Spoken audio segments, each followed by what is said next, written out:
Welcome to the Daily Wrap-Up, a concise show dedicated to bringing you the most relevant, independent news as we see it from the last 24 hours. Thursday, July 18th, 2024. Thank you for joining me today.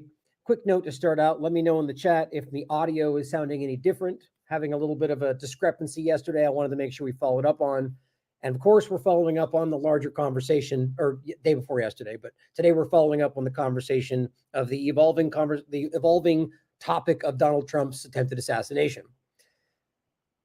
Now, there's so much swirling around this. There's so many different things to dive into around this. And one of the things kind of tangential to this that we'll discuss is around cancel culture. We're going to start with that point, actually, that I usually don't even get into some of these topics because I find them to be, as much as they have their relevance and importance in certain contexts, with what we tend to cover, I find it to be less important. But today, and really in a larger way, I've been feeling this build, and I've talked about this as it overlapped with the foreign policy conversations, but the idea of this, first of all, the hypocrisy that needs to be called out because of the way it's manipulating average people that may not be able to see through the two-party illusion, but the kind of alarming way it's building, the kind of to a fever pitch around, well, I don't know, civil war, violence, whatever, exactly what they claim the independent media is doing, radicalization of average people to think that acting in violence is somehow their last option. And in some cases in life and in history, that is the case. And you can decide for yourself if that's what you're dealing with at this point. But I'm worried about the way that this is going forward from the partisan sides. And I've always talked about that. So one of the things we're going to start with today is around people now being canceled because of comments they made, which I'll happily tell you are detestable. They should be called out for this. And of course, people missing the larger point can't seem to get beyond the simple point being the hypocrisy of somebody who was on the right, calling out cancel culture, now canceling people for speech, getting people fired for speech. In no way is that to suggest that they don't have a right to do that. And we'll get into that to start, and why this is important and what that's affecting, I think, around a lot of these different conversations. But we're also going to talk. Yeah, somebody's telling me the sound is a little bit down. I don't understand why that might be happening all of a sudden. Let me just switch up one of these things and you guys can let me know if it sounds any different. So let me know if that sounds any better. If not, I'm going to keep going either way, but let me know. Developing situation. But we're also going to talk about, as I simply put in the title, a lot of different angles, by the way, as the evidence continues to mount that the official story is simply false. Now, there's a lot of ways that you could take that, right? People are arguing this was staged, which I'm increasingly leaning away from. People are arguing there's multiple shooters, which continues to seem more and more likely. There's discrepancies around the different the identity of the shooter, which again, I'm more and more leaning towards that. At least the person they're showing on that roof is who they're claiming it is. And then who that person really is around that's even more shadowy. But then whether or not there's another overlap to that, there's a lot of these different developing stories. All I'm simply highlighting is that what we're being presented with is just simply clearly, in my opinion, not accurate. We've gone over the angles, and interestingly enough, right out of the gate, I think it's John Cullen. I believe that's the one. I'll show you as we go to the show today. Identified the point that we've been highlighting. Simply going, sort of like breaking news. Look at if Trump is looking towards the teleprompter, then he couldn't have shot him in that ear. And I'm like, hey, my God, I can't believe nobody else has picked up on. And again, there could be more that comes out, or more of like a specific. I'll put it this way: the angles of the way they claim those shooters, or the discrepancy between where the shooter was and so on, all these different things could change different angles. My point is, based on what we seem to be presented with, I think it seems pretty self-evident that it was a highly unlikely, if not impossible, shot to hit the back top right of his ear.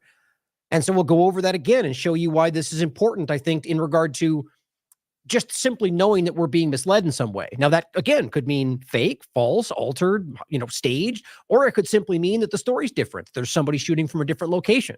Or maybe it was that the shot hit the teleprompter and the glass hit his ear. You see my point? Like, people love to jump to conclusions. We're actually trained to do that by the two-party illusion into what they think you might be trying to say, usually through the lens of whether they think you're a lefty or a righty. And that's how people get lost in all this. But we're going to try to go through this as objective as possible and always give you what we think is happening and be clear about when we're giving those opinions. let you come to your own conclusions about it. There's also a video circulating, which we'll get to throughout the show, probably somewhere in the middle, I think I put it, where people are now claiming, or it's circulating, and I'll show you all of these gigantic Republican side accounts that are sharing this seemingly without due diligence of what appears to be a video of Trump's ear getting hit, which immediate reaction to it looks embarrassingly fake. And then you quickly come to find out, oh, wait a minute, the hat's on the wrong side, or the hat's the wrong side. He's facing the wrong direction. The person behind him on the right's actually on the other side. Somebody is faking this, and you have to ask why. And we'll go over that. That's going around like wildfire right now. And again, my point is a lot of these large names are going, oh my God, look, they shot his ear. And I just don't get what, I mean, I have my opinions about why people would do so, but we're going to go through this again. My opinion on that doesn't really even matter. It's about you being able to see the bigger picture about, the evidence that's in front of us. And again, just being able to identify that the story being presented, whether through mainstream alternative media or mainstream media, just being able to recognize that it's incorrect and that they're choosing to not identify that, that is a success in and of itself. From there, we can then stand on solid ground to try to figure out the truth. But a lot of times we get driven into making incomplete assumptions, unfinished conclusions to benefit the agenda from the first place. And those are people, I argue, are within the independent media who don't have good intentions. And I think it's everywhere. I could be wrong. But we're also going to try to talk about some foreign policy to a degree, about Iran a little bit, overlapping with J.D. Vance and Donald Trump and Israel. But today, in general, it's going to be mostly about this topic. And I was just talking with Orwell, actually, or kind of just chatting online about, I am conflicted about continuing, or just in general, covering the story. Now, as always, I think it's important to highlight these discrepancies from an objective, nonpartisan way. Even if we think the entire thing is false, or they're all, everything about it is manipulated, it's still important to come at it from where I would argue anybody should be coming at it from, an objective, nonpartisan view, and showing people what that is and what we're seeing. But I'm still conflicted on how much time this is taking, right? And like I think we all should be. Even if it's just so many topics, I'm conflicted on why I'm not covering the other one enough. Not even nefarious, but in this, I feel that there might be one of the angles that this is really just taking all the oxygen out of the room from what's the ongoing genocide, the schools in Gaza continuing to be bombed, other foreign policy actions. I mean, there's all sorts of things happening around the world that I'm picking up on, that I'm seeing coverage of, that I'm just like, that's not even going to come close to fitting into the show today. And that worries me. I'm only saying that so you guys know what's on my mind. I obviously made the decision to cover all this today, so we'll get into it, break it down. And with seemingly my increasingly limited time with all the other BS I'm dealing with, trying to get to shows every day, it seems it stresses me out, let's put it that way, that I feel like I'm missing things and I need to get things covered. And I think that's important. But all that's said, to just remain skeptical, guys, objective, and continue to question ourselves, TLAV, everybody. Plenty of people out there believe they're doing good things and are leading you in the wrong direction. Very well could be us for all we know, right? Question everything, everybody, and make sure you're laying out all the evidence and coming to an objective, non-partisan conclusion about what you see. The best advice you're going to hear. Now, let's start today with a point about Biden that I think is interesting. Now, this is about not necessarily related to the bigger story, but more so about the election upcoming and just this kind of the timing of all of this. And the reason I include it with this today is that it's hard not to see that all of this is clearly, and it could just be the way it organically worked out, but clearly leading in the benefit of Donald Trump. And especially for those of us that can't get past seeing, believing, thinking that Trump was the selection long before this kind of feels like the, expected fall of the dominoes, right? Like, okay, one after another. And now Biden, as always, whatever it is, I'm never going to run. Where'd you hear that from? I'm not going to run in this next election. And then inevitably they run. That's always what you kind of see. In this case, I'm not going to drop out. I'm staying for sure. And then 2 days later, oh, well, if the doctors tell me I have a reason to, maybe I will. This weird statement from Biden where he essentially says, and it's ambiguous, as you can see on the screen here from New York Post. Biden says medical condition. And he's not even speaking about something specifically, just, if some random condition should happen about. It's like, what a weird way to frame that. He would drop out of the race, he says. And the simple reading it right from the first sentence, Biden said in an interview that he would consider dropping out, if he was diagnosed with a medical condition by doctors. Well, yeah, wouldn't that be for anybody? Like anyway, it just seems like a very strange way to present that, which almost feels very conditioned. And then, of course, what do you know? He gets COVID or whatever we think that may be, including nothing at all. Taylor Hudak says President Joe Biden cancels a speech in Nevada after testing positive for COVID, which again, one of the things that I have on the side here, which I'm really needed to get into, which I have a lot pulled away that I plan to talk about, is this. It really does seem to be kind of bubbling back up. And maybe it's just to get you back in that mindset and that we won't see the same kind of push we saw last time. But it's kind of unnerving. I'm literally seeing people wearing masks in their cars again. How is that even possible? Or in stores having signs up. I mean, it does feel like that kind of pressure is coming back in some ways. So it just worries me how that will overlap with Trump. And it says this comes one day after Biden said in an interview that he would drop out if he had a condition. Seems very strange to me. And of course, Sal the Agris highlights this as a meme and said, remember this, just think it's funny. He famously said, you're not going to get COVID if you get these vaccinations. Well, sure enough, that's not true, as he's proving himself for the 17th time? I'm kidding, probably 6, I don't know. They've literally got each at least claimed to have gotten COVID like 3 or 4 times. How dumb is this whole thing? And then COVID inquiry, and this is in the UK, by the way, finds the government and civil service failed. Oh, now hold on before you all cheer. They failed the public due to significant flaws in preparing you for the pandemic. Okay, so it's one of those double-edged swords where we failed you by not giving you enough masks. Okay, not the thing we thought it was. That's what you're going to hear, I feel, if this is going in that bad direction. Trying to give you part of it. Well, we did fail you. We didn't do it. We made mistakes because we didn't force you to take enough vaccines is kind of the thing I'm pointing at. And that's what that feels like. In no way did they fail to prepare you. They've been screening about these things for the last 20 years. And every single time they have some kind of an exercise that says, well, we need this, we need that. They never do it. Then it happens and they go, oh, well, look at what we didn't have. So you did those exercises for what reason then? To tell us what you would fail on when you actually did. It's all about conditioning, in my opinion, at the very least. And so either way, this is building in a dangerous way towards what I think might be bubbling back up. And then to show you sort of an overlap into this conversation, overlapping with all 3 of the stories, really, Israel, the shooting, election, and COVID. Caroline Glick, one of these, belligerent Zionist promoting, or pro-Zionist herself accounts, Biden's State Department treats Israel like a terror state.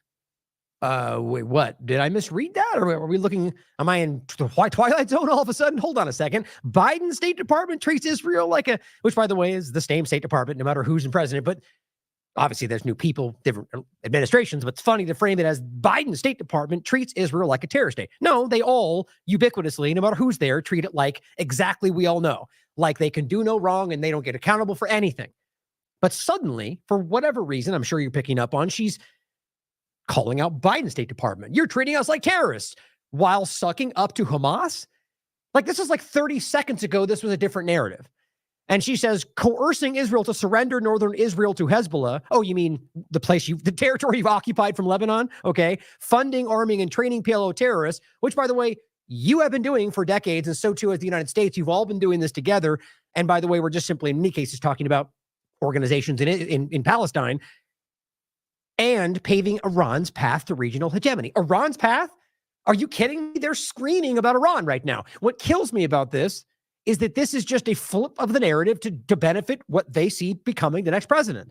Now we want to be Biden bad. We love Trump. Now, they've always kind of loved Trump, but the point is they weren't framing it like this when they thought Biden was the person they needed to suck up to. Now, I believe this shows us that there is things shifting and they're well aware of what's coming. Trump will be president, and this is, in my opinion, we'll wait and see. But on that note, let's talk about cancel culture.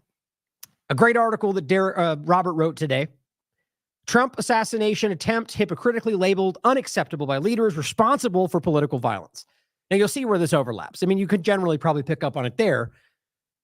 But it's really interesting to see how this has been happening. And this is coming from a political level. Then we'll next show you sort of like the sub-political level of the pundits and people screaming online, being hypocrites. But so too here, we have politicians who are some of the most politically violent people on the planet decrying political violence because, well, we can't have ourselves being attacked. God forbid our elitist class suddenly started getting called out and attacked. We can do it to our bad guys overseas, which is just anybody we disagree with or want something from, but we can't do it ourselves. How dare we? or it's just platitudes to make you think they care. But in any case, it's hypocritical. And that's really the larger point for this whole starting segment.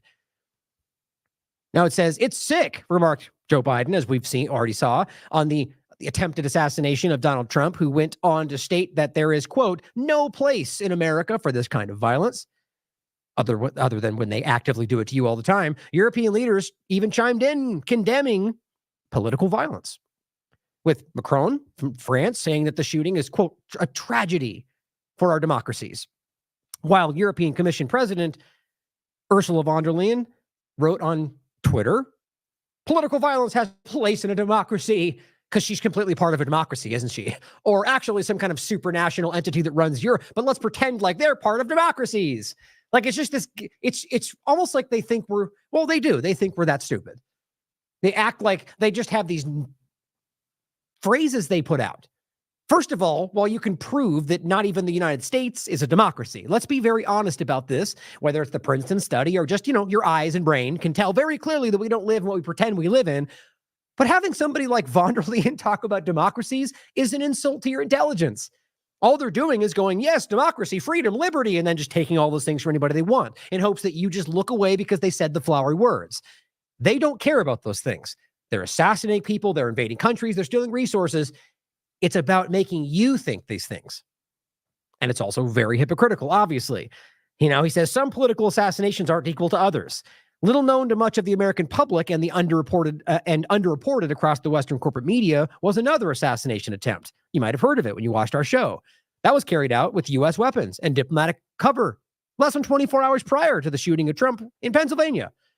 Receiving no condemnation from Biden, von der Leyen, or Macron, Israel launched a series of missile strikes against Palestinian refugees sheltering in tents, located in what Israel calls a designated safe zone, murdering at least 90 civilians and injuring 300 others. Oh, you thought it would be some kind of a presidential position? No, but those are still assassinations. Those are still literal violence for politics. They're murdering innocent people with no justification. Oh, they might say the word Hamas and point to somebody they might have killed and then later go, oh, but we don't think he was there, which is literally what happened. They killed all these people, guys. Nobody cared about that. None of these people had the heart or the conscience to go, hey, we're concerned for those 90 people that they just murdered. No, but they cry foul when the person they just called Hitler for the last 6 years got his ear nicked by glass or a bullet. Doesn't that seem a little bit inconsistent? It should. They say the same day, Israel murdered a total of 141 Palestinians, half of whom were women and children. That was just one day. This happens every day for the last 9+ months. What was the official Israel response to the massacre, you may ask? It said that it was aware that there would be civilian casualties. This is what they now do. Well, yeah, we knew we would kill hundreds of people, like with Jabalia or al-Nusrat, but we thought there might have been a Hamas guy there. Isn't that it? Are we done? Apparently so, to the U.S. government, who otherwise decries political violence, but justified the attack by claiming it had tried to assassinate a leader. This is the one, the Al-Dif or Def, or however you pronounce the last name, who they've tried to kill, I think 17 times now and missed, or at least maybe it's another Osama bin Laden game where they just pretend they're going for him, or another Baghdadi where they tell you they killed him 17 times and he's popping back up and they just give another reason to do it. Maybe they don't exist at all. Israeli Prime Minister Netanyahu could not confirm whether the assassination was successful, as Hamas released a statement saying that he was still alive. The Israeli military chief of staff, Halevi, also conceded that it was, quote, still too early to summarize the results of the attack, which followed an Israeli army announcement about the attack, which did not even mention the name of Deif and instead named another official who likely also wasn't killed. Mohammed al-Deif has survived 7 assassination attempts. Probably thinking about Baghdadi. The second latest killed, the last attempt killed his immediate family. His wife, his 7-month-old baby, his 3-year-old daughter. And before you jump to say, well, he was a terrorist, well, they've also killed a lot of innocent people they've named terrorists. So too has the United States government. It's easy to just take those and look the other way, except when we can literally watch them kill somebody like, I mean, my God. The amount of examples that jump into my head right now with all the different people we've seen, whether we're talking the leaders of the hospitals we've talked about, the innocent, the girl in the car that got shot 355 times. Was that a terrorist? They told you that. Or the kid on a bike they bombed when they said, oh, it was a rocket launcher. No, it was a bike, and that got proven later, but nobody cares. They killed his family because they thought he might have been there. If any of this doesn't bother you, then you've been lost in the narratives. The New York Times piece, which quoted unnamed Israeli security sources, was entitled "Close Surveillance Led to Israeli Attack on Hamas Compound." That's how disgusting that title was. Not they killed 90 innocent people for somebody that probably wasn't there, but close surveillance led to an attack on a compound, Hamas compound. Why? Because Israel said. No evidence it was a Hamas compound. Coldly focusing on how Israel allegedly concluded that the Hamas commander was at the site they struck, and ridiculously alleging that Al-Deif was estimated to be in that location. And do you know why? Due to the belief, to Hamas's belief, they tell us, that Israel just wouldn't strike densely populated areas with civilians. That's actually what they're presenting, that Hamas uses those places because they know we won't do that. Except having done so repeatedly for the last 9 months and countless times before October 7th. But yeah, they think you won't do the thing you've been doing the whole time. That's why they did that. Perfectly adds up, doesn't it? Other Western media outlets also chose to focus on the assassination attempt without mentioning the fact that not only did Israel drop thousands of pounds worth of warheads on a location, but also opened fire from drones at emergency crews and medical workers when they arrived to help the people that they had just bombed and attacked. The location that was horrifically bombarded was located west of the city of Khan Yunis, an area called Al-Mawasi, both of which have been named safe zones, where tent cities house over 1 million refugees that are sheltering in these supposed safe zones after Israeli missile strikes destroyed their homes and forced them to flee. The U.S. government has not addressed the massacre, surprise, surprise, that ensued, and is permitting its ally to use its own weapons to commit continuous civilian massacres inside the Gaza Strip, based on flimsy evidence of a supposed Hamas target. Even if they knew a target was there, that is still collective punishment. They cannot get past that. That's never changed. Apparently, this kind of political violence, he writes, is fine.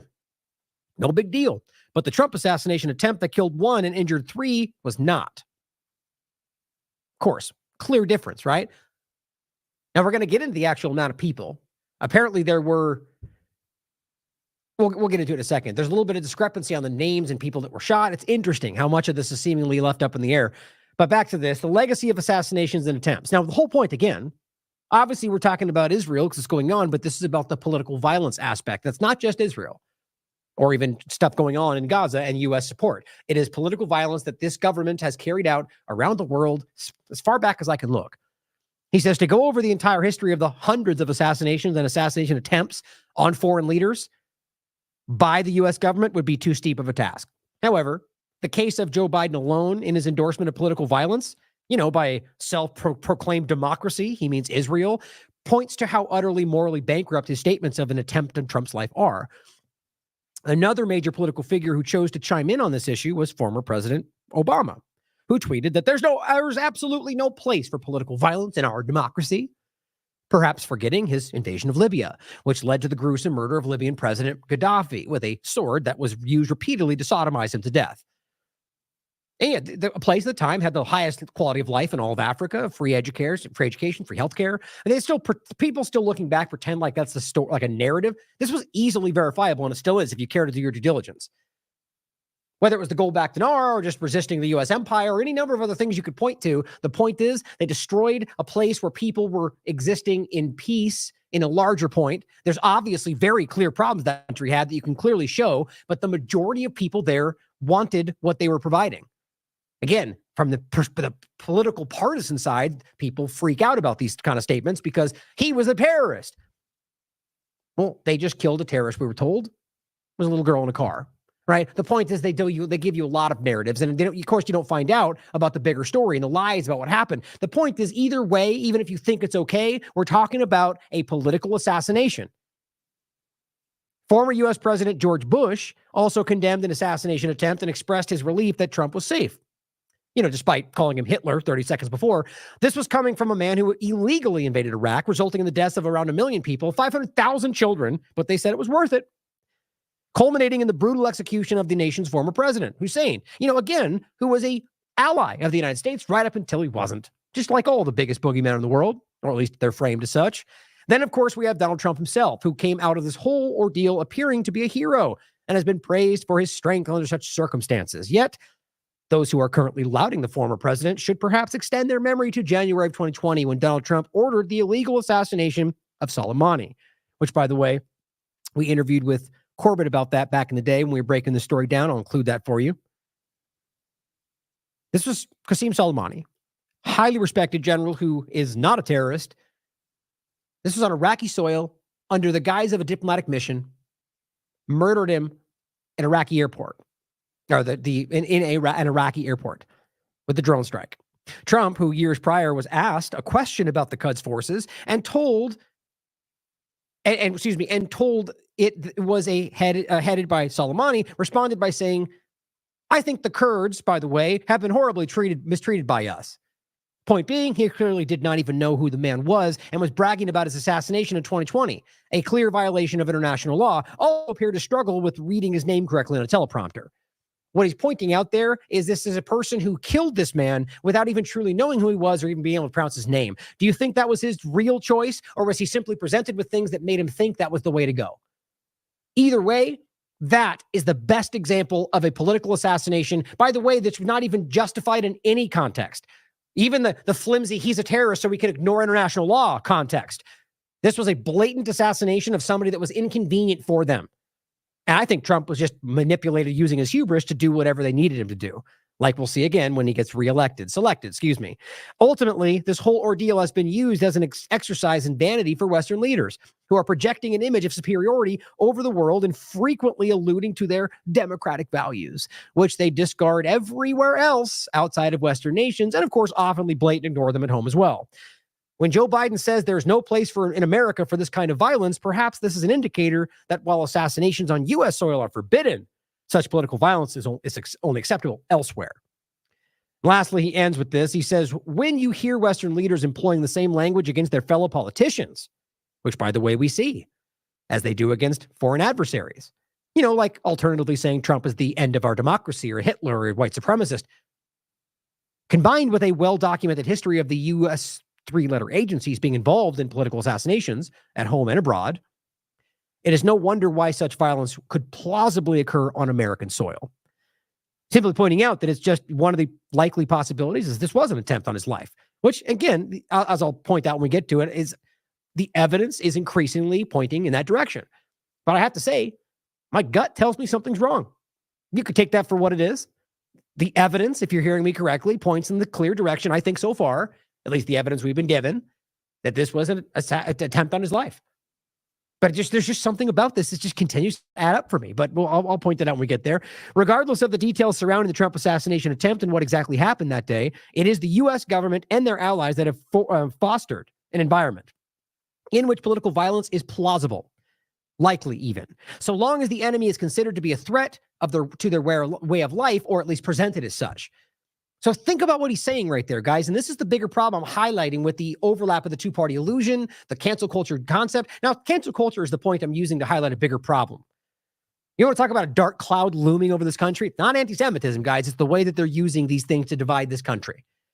And the problem here is that they are normalizing. I mean, let's just even say you think this is exactly what it looks like. The only reason stuff like this is increasingly allowed or justified or normalized is because your government is doing this.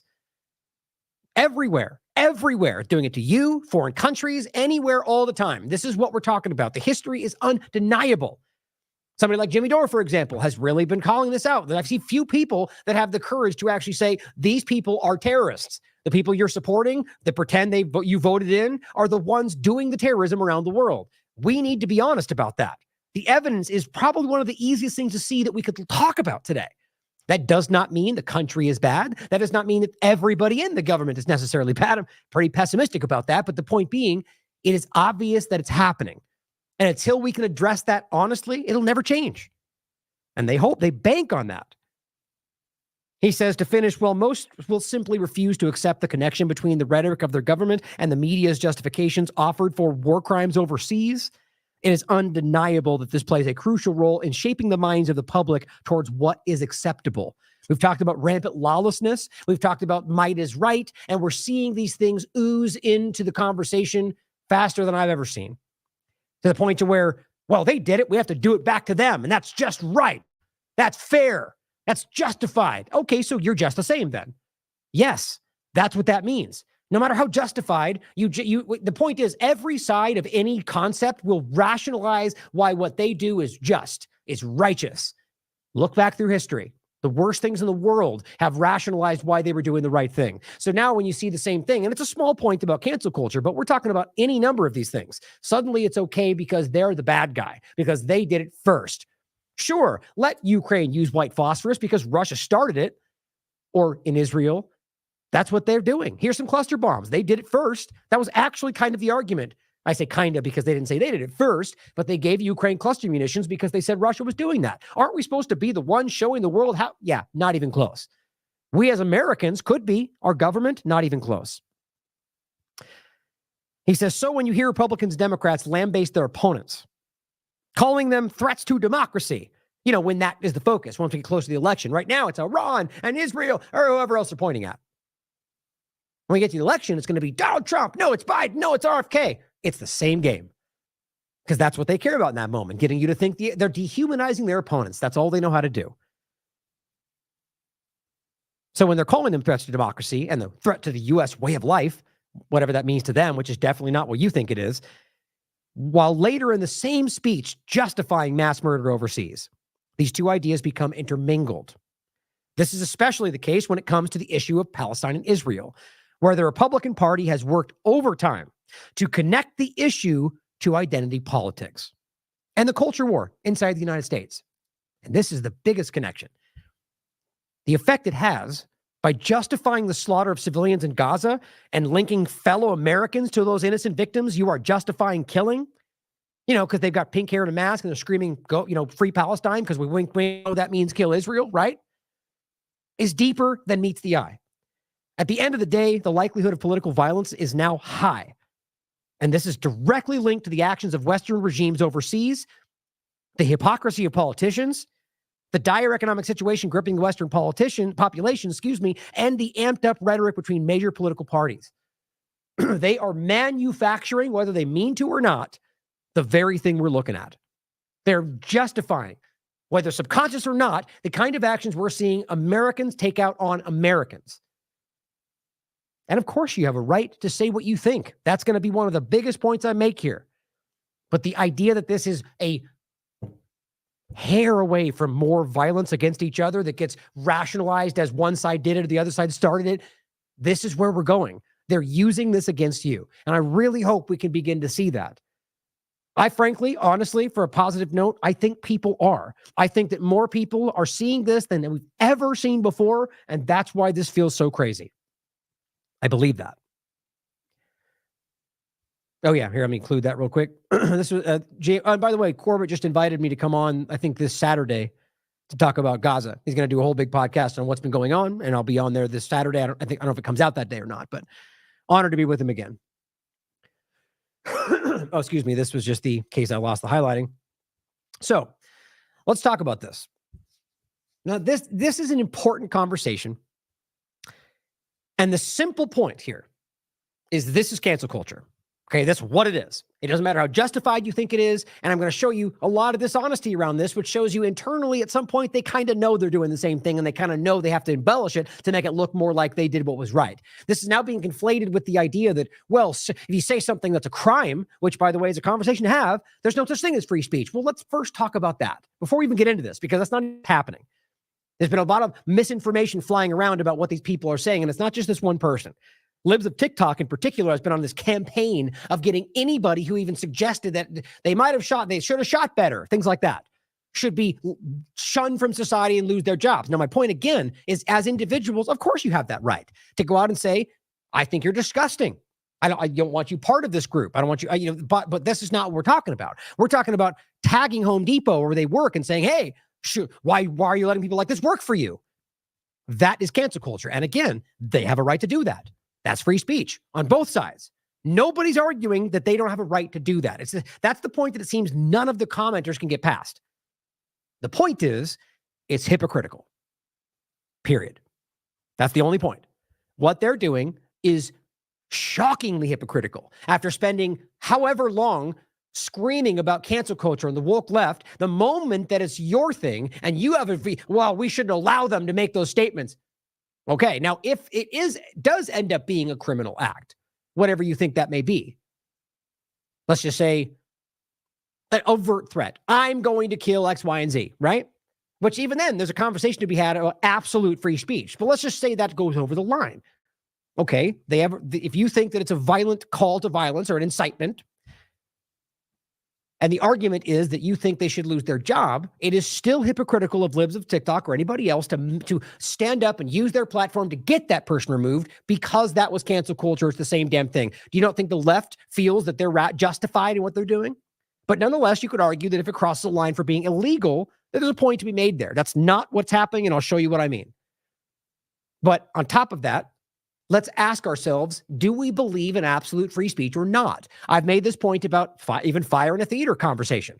Let's realize that when this was laid down as the amendments from our founding fathers, all of these, like you'll find all these articles we'll post about, here's what to know about what free speech really means. Do you think that's what they meant? Do you think they envisioned some kind of strict list of what you can and can't say? That's not free speech.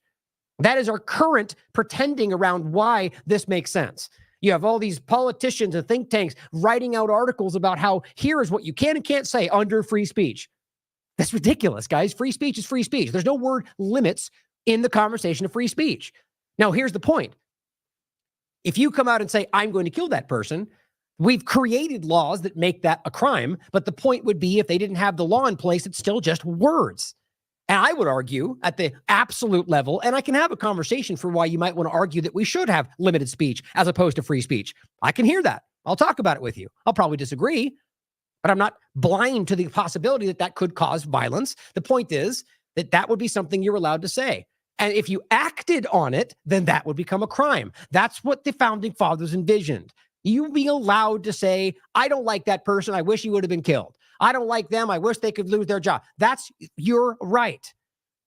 So I'm just making that extreme point here to make it clear that if we're pretending we believe in free speech, that means the worst speech being allowed. Not just going, we allow speech, except that it crosses this line, which changes for everybody based on their own political standing. Then the whole emotional response is clearly you can't call to violence or incite violence to the president because that's a crime. Okay, well, you've just drawn your line then, and you've made it clear that you think there's just like they did when they were canceling people for any number of things they thought were a threat to their country. It's all in the mind of what the person is. Now, the point being on top of that, or more specific, if we're talking about incitement to violence, doesn't that bring to mind something? Something like, I don't know, January 6th, where all of these Republicans were being called inciting, where the claim was inciting violence. You're insurrectionists, as they were milling through the building looking at their phone. Aha. So now you get the claim. Now, I'm not saying that's the same thing happening here. What I'm saying is you see how these things can be used where suddenly they believe it. Plenty of people said it and they believed it. You guys are inciting violence. You're trying to kill people. Congress, Pelosi, whatever. You disagree, don't you? I do too. Point is, some people did. Now, just because they believed, does that mean you should be censored? No, not on either side. Now, I guarantee even people that might be on my side with this conversation might already be in disagreement. Let me show you why you shouldn't be, because that's not what happened here. I only try to show the extremes of the conversation to make a point. Oh, and like I said about fire in a theater, for example, if you really want to make an argument about free speech being absolute, or you don't need to say that. Free speech is free speech. There's no limits to that. You would be able to stand up and say fire. Now, again, that's my point, is I can understand why there's a problem with that. I can understand why we can have an honest conversation about why that might be a limit you might want to place on it. And that would be then limited speech. And we can accept that if you think that's the way it should be. I argue something more specific. I say that people have a right to say what they want, and people who act because of that on their own volition, irrationally or not, you're responsible for your actions. If you trample people out the door because you thought there was fire, sure, you can come back and beat this guy up if you want to. My point is, well, you want crimes and all. My point is, scream at him if you want to. The point should still be that the person who said something has a right to say something. Words are not crimes. Words are not violence. And even the fire aspect is one step towards that kind of agenda. But again, I can see the logic of it. Now, let's talk about what this actually was. Now, the point I'm going to get to here is that what they actually posted, which, I thought I had to, hold on. I've got it right here. Oh, maybe I just have it here.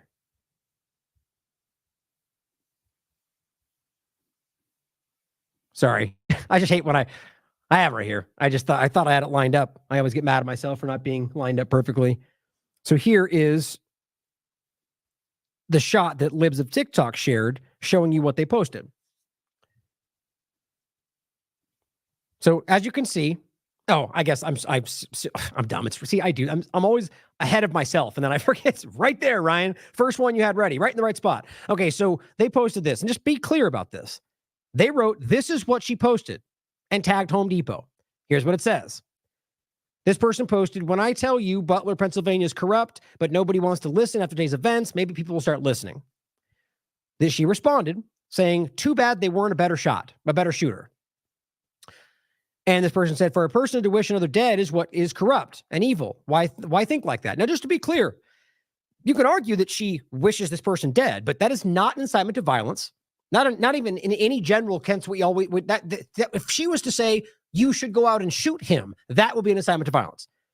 This is, maybe she really means it, but most cases, this is considered a bad taste joke. As much as that's going to insult all the people trying to make this about, the same thing the left was trying to say about Republicans, that you're about to murder somebody because you say one thing or the other, you wear a red hat. The point is she's saying, too bad they weren't a better shot, because clearly she hates Donald Trump, and she's ridiculous for that. And I do think saying these things are in bad taste, if not detestable. You're literally talking about a human being, no matter what you think about that person. And I disagree that I think that's a disgusting thing to say, but she has a right to say it. This game they're playing, and I even going to as far as to try to make up fake tweets or Facebook posts to pretend what she said, that shows you they know that. Then she responds by saying he is the definition of corrupt and evil. So clearly she hates this guy. Now you're going to find a lot of this, but my point first is that you'll find this everywhere else too. Go back and look through history. Some examples in a second from the right doing the same thing about any number of people on the left, whether it's individuals on Twitter or people in high positions of politics. Making statements just like that are joking about why people should be hanged or shot or any number of things. So before they start jumping to conclusions about this, realize maybe you want to look internally just a second. But the point is, that's not what this is about. This is about revenge. I think that's clear. Now let's watch the video real quick. Now this is she posted, "Hi, Home Depot. Are you aware your employee called for political violence?" Which she didn't. That's not what happened. Which, by the way, is cancel culture. You're trying to get her fired for what she said. That's at the very least hypocritical. Short video. Here's what it is. Are you Darcy Waldron? Yeah? I was Waldron, yeah. Okay, from Cayuga. And you think that the shooter should have been a better shot? Is that what you posted on Facebook? Again, another confirmation about the only post we're talking about. That one. I am at work. You think that the shooter should have been a shooter, huh? I am at work. Yeah, I think that's pretty messed up. Yeah, pretty anti-American, if you ask me. Anti-American. Now, here we go. This is where you get into the jingoistic kind of partisan mindset. Anti-American. Your government is not America. Your government are representatives of you. You are America. And she is an American, which means she has a right to her opinion. There's nothing more quintessentially American than having a right to express your opinion, especially when it's disgusting. That is free speech. So this game of being anti-American, that's because Trump is America and Biden's not. This is a partisan mindset. As a veteran, I'm Oh, and by the way, that was the larger point. Do you know how many people have wished death on Biden, including people we're talking about, including groups like we're pointing to, these large Republican platforms on Twitter? It's all over the place. disgusted. What have you provided to this country? Huh? I'm sorry. This is ridiculous. You are ridiculous. And I'm making you famous. Okay, now I don't know if that person was sent there by who knows? I don't know. The point, that's a person that went into the store. So let's just assume for sake of conversation, as maybe they sent that person in there. I don't know, but that they saw this video and then used it, tagged Home Depot and said, "Do you know this? Did you know that?" And then even more so, to show you how we know that's what they were trying to accomplish, they followed up. All right. So they posted it, tagged him twice, and then followed up. Home Depot confirmed they're no longer an employee, celebrating the action. That is exactly my point. Here's Home Depot saying hi under their comment. This individual's comments don't reflect Home Depot values, so we confirm she no longer works here. Simple. Okay, so that's cancel culture. It doesn't matter how justified you think you are. It doesn't even matter pretty much. We already addressed in the first thing I said. This is cancel culture. You are getting her fired because you disagree with what she said. It's not a crime. If it was a crime, she'd be in jail. It's not. She has a right to her opinion, and it's everywhere on both sides of the paradigm. So I said, which is clearly poked the bee's nest here, it's just hilarious the amount of people that came out screaming their emotional opinions, which seem to completely miss the point. I said, you either support free speech or you don't. Many hyper-partisan accounts are proving they don't. What this lady said was detestable, but she has a right to say it. And that's addressing just the comment that they were highlighting. Should have been a better shot. Right? Well, there's also the overlap with Jack Black and Kyle Gass and how he did some birthday wish and said kind of the same thing. Wish he didn't miss or something like that. Yes, it's probably how they think, but it's also obviously a crude joke. And even if it's not even remotely considered a call to violence or an incitement of violence. There's a specific category, and that would be, I'm going to go do this, or people should go do this. Not, I wish, it's obviously everywhere. And yeah, I'll be honest, I've seen a lot of people on the left wishing very, very disgusting harm against people on the right, but I've also seen it on the right, especially when it comes to Biden and their dynamics. It is across the board. Now, this person said, just to show you some of these responses, and it's only a couple of them. I really thought I almost thought like I should spend an entire kind of sideshow on somewhere just going over these responses, because I swear it is like an exercise. It is so important to see what this kind of shows you about the blindness of the partisanship, left or right. This person responds and says she's absolutely free to say whatever she wants. However, and this is like ubiquitous. You read through this, 95% of the responses are exactly this. However, she is not free from the consequences that would come about as a result. Okay, what does that have to do with my point? My point was, there are people that pretend to support free speech but don't. Libs of TikTok is clearly cancel culturing this person, and that is not supporting free speech. She has a right to say what she said. So first, we're not even getting into the criminal part, what some people do, and they say that's crime, and I don't think it was. It's not. So if all your point is that she's not free from the consequences, well, no one's disagreeing with that.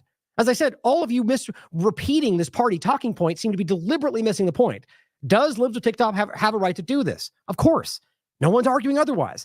I'm saying it's shockingly hypocritical for them to do it after criticizing the left for the same. I don't know why that's confusing. If I'm literally taking a stance about free speech, why are they coming around to the side of it and going, but they have a right to do it? Isn't that exactly what I just said? It's infuriating. And maybe that's the whole point. Maybe it's meant to get me engaged and waste my time. I don't know. Here's the other one. There's so many of these. This says, stop confusing the right to speak. I don't know why that's in quotes. With the consequences of that speech. See my point? It's the first sentence.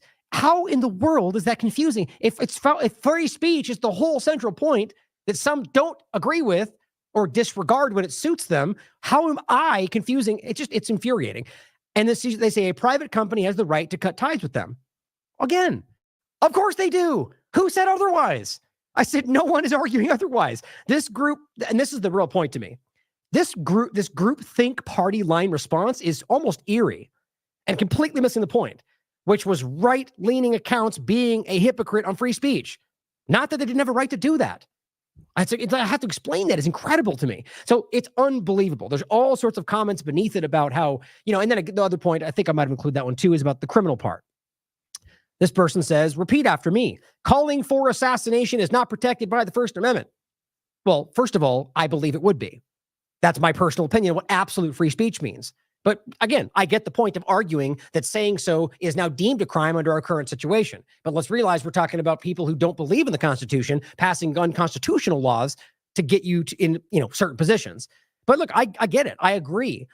I think the idea of saying that person should be killed at the very least needs to be highlighted, called out. And in the sense of Libs of TikTok, I don't mean tagging their work to say you should fire that person. See my point? See the difference there? As an individual, yes, we can be like, you're disgusting, get away from me. I don't want to talk to you. you're no longer part of my group. But for them to crowd around a random person making minimum wage at Home Depot and say, this person should lose, it's vitriol. It is anger, revenge, petty vitriol. It's what it is. Now, the other point, was she calling for assassination? No. That's not what she said. I wish he was a better shot. It's not calling for anything. It's retroactively. You're looking back. You're saying that should have happened that way. You might say she wishes it was happening. It would have happened all the way. That's not the same as calling for an assassination. And the thing is, I think that's pretty obvious. I think anybody objective could make the distinction. These are people that don't care about that. And he says freedom of speech only applies to the government limiting our speech. That's it. Nothing more. Private companies are free. And here we go again. Yes. Yeah, man. We all agree with that. I don't understand how that gets deviated. It's about Libs of TikTok or anybody else being contradictory about their free speech, about cancel culture. It's crazy to me. Absolutely mind-blowing. This person says, in this instance, the woman's statements could be interpreted as exceeding simply an opinion as they verge on incitement others to do it. Now, I disagree again with what it was saying, but I will show you, I think maybe here. Yeah, I'll just show you out right now, actually. This is what's circulating, guys. Okay. First one, this person, as the same tweet, this person says, yes, she has every right to say it. What's your point? Well, I think that's pretty clear. It's funny that they read my tweet again then if you can't comprehend English. But the point is, he is tagging a tweet that does not seem to exist, or rather a Facebook post. Now, of course, let's be objective. Of course, these things could be deleted, but realize this all stems from what libs of TikTok did. And when they did that, this hadn't all broken out yet. This hadn't become a viral thing yet. They were the ones that initiated that whole thing, which is now spun out of control. And it goes way beyond this one person, mind you. I'll show you at the end of this. They're doing this to people everywhere. And I mean, like rallying around and cheering on the firing of random people for comments far less controversial. But this doesn't seem to exist. And here, I'll show you what I mean. It says, damn it, he didn't die. Well, at least one supporter did. I'll take what I can get. Right. Now, to me, that seems like a put together thing to say, to make it seem as if this person's doing that. Certainly could have done it. It wouldn't surprise me. I've seen the same things on either side. But here's my point. Here's what Kevin Sorbo shared. Oh, look, same person. But oh, look, it's the same start of the thing, and it is written differently. Damn it, he didn't die. Well, at least one supporter did. I'll get what I can get, take what I can get. Then it goes on, seemingly in a different thing. Oh, look at that. They're completely different. And then it says, my heart goes out to the family of the shooter. See, they just triple down on the absurdity of it. Know that he died doing what it was needed to be done. Hopefully someone will accomplish the task before we vote. Do you believe that? Certainly could be possible, but let's be honest. The fact that it's been reposted in multiple ways with different, I mean, it's just not the same thing. We're being lied to. Look, it has less engagement with more comments. These are fake, guys. In my opinion, these are fake. You can decide for yourself. The point is they're putting this out in the world, which probably is then what gets picked up by people like this. And they go, incitement to violence. And yeah, damn right, that would be incitement to violence. Well, I mean, I guess you could make an argument that this would be not incitement to violence, but still would be wishing somebody death or harm, which you could have a debate about free speech. I think that falls under free speech. Nonetheless, it's clearly a hell of a lot more than saying, I wish they wouldn't have missed, or they should have been a better shot, which is all over the internet right now. Isn't that interesting? You'll find these different variations because people, I think, are manufacturing this for their own political reasons. And a lot of them don't care. A lot of these and this goes on both sides. They don't care about anything. They'll fake things, they'll lie because it's all about winning for their side, team sport politics. And then far too many people right underneath them believe they're doing what's right, believe they're fighting for the truth of the country. They don't care about any of it.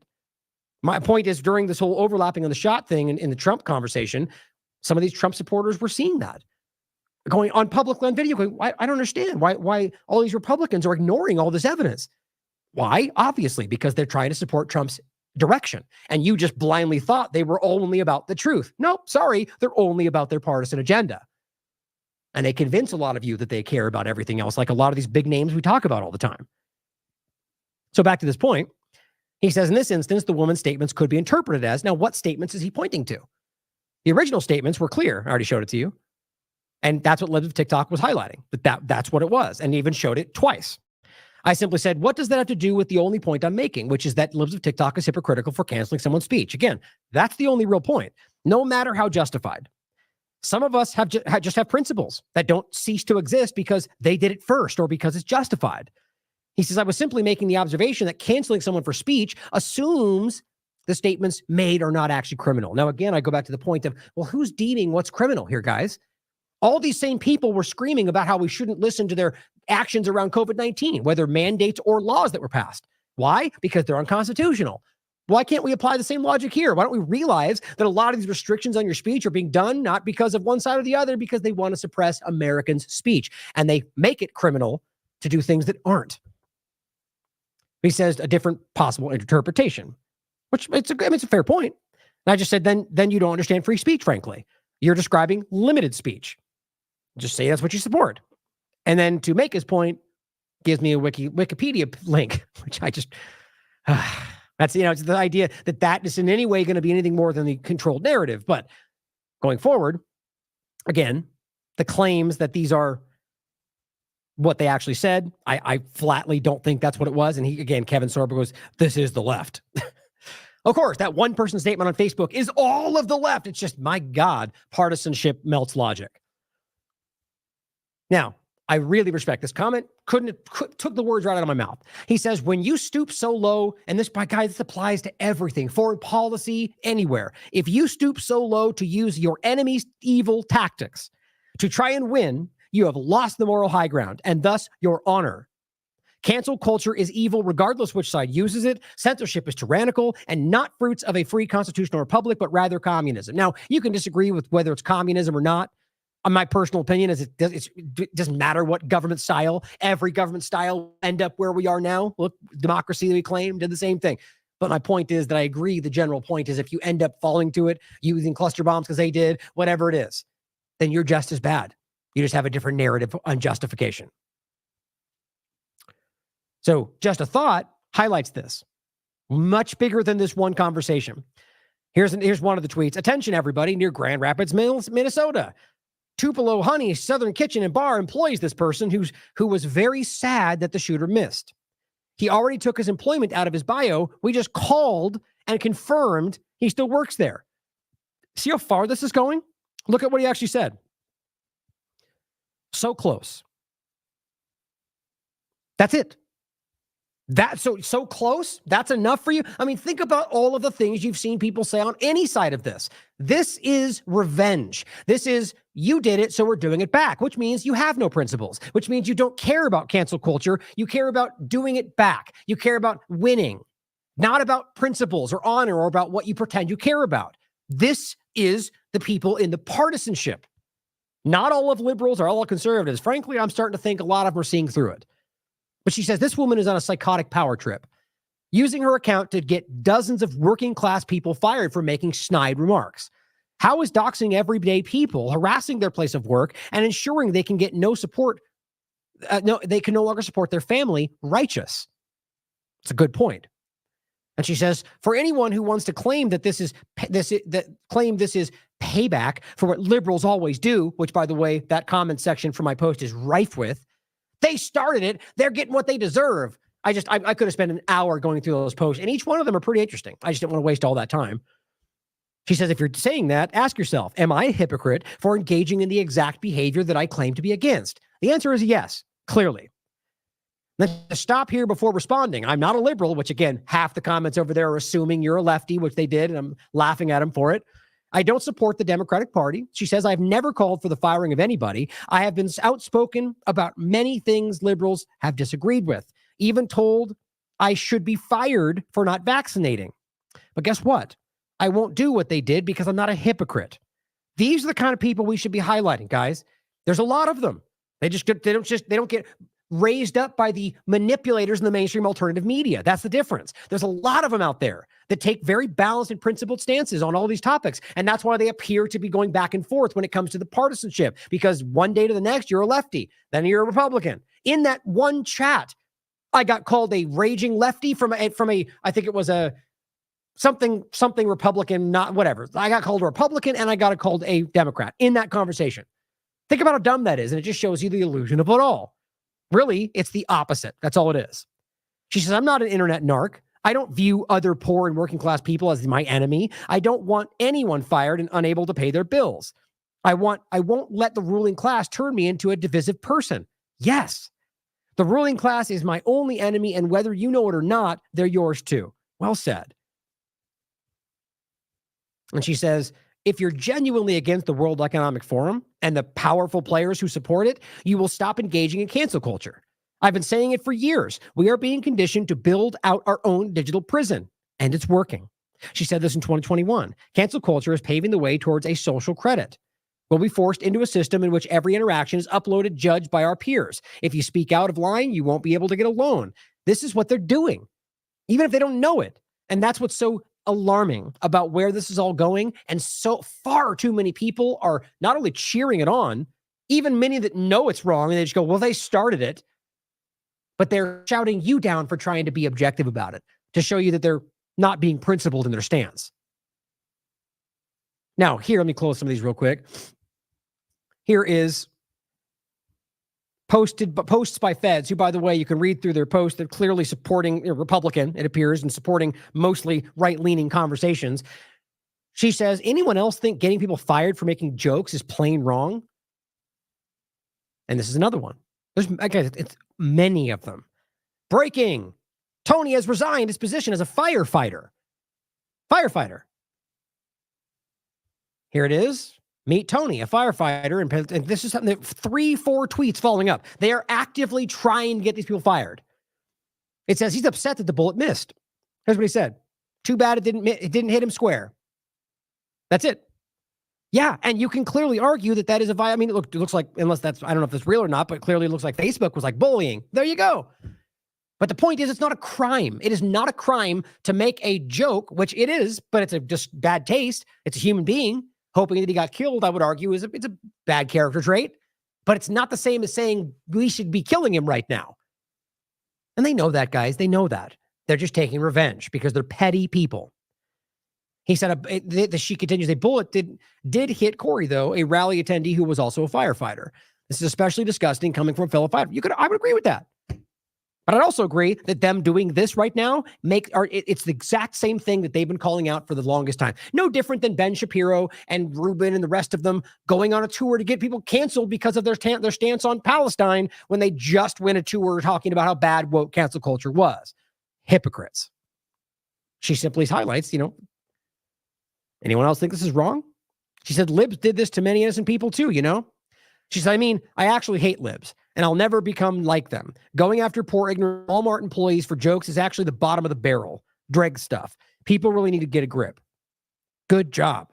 This is my point. There's a lot of people out there that are Republicans or Democrats or liberals or conservatives that have principles that even when it comes against their own large party grouping, they go, come on, guys, that's wrong. It's wrong. And then they get boxed out because they've got principles. She says on top of that, only reply to this if you've never made fun of a dead person. That includes George Floyd jokes, 9/11 jokes, Vax jokes. If not, then send your name and where you work to libs of TikTok ASAP. What a great point. Are we to believe that they haven't made fun of people getting vaccinated and dying? They have. I've seen them. Oops. See how easy it is to show the hypocrisy? Now, the disgusting part of it again is to know that and then go back and read all the comments underneath the post I made. Now, I'm sure some of them are bots. I think that's overwhelming this platform right now. But we need to realize that there's enough people that this is concerning. And she says, what's also striking to me is that Libs of TikTok, who herself is Jewish, only goes after minimum wage Walmart grandmas and firefighters for jokes. No one big or influential. Interesting choice of targets for an account with millions of followers personally curated by Elon Musk. Interesting. And she says, hey, Libs of TikTok, how come you didn't go after this joke by Dave Rubin encouraging AOC to take her own life?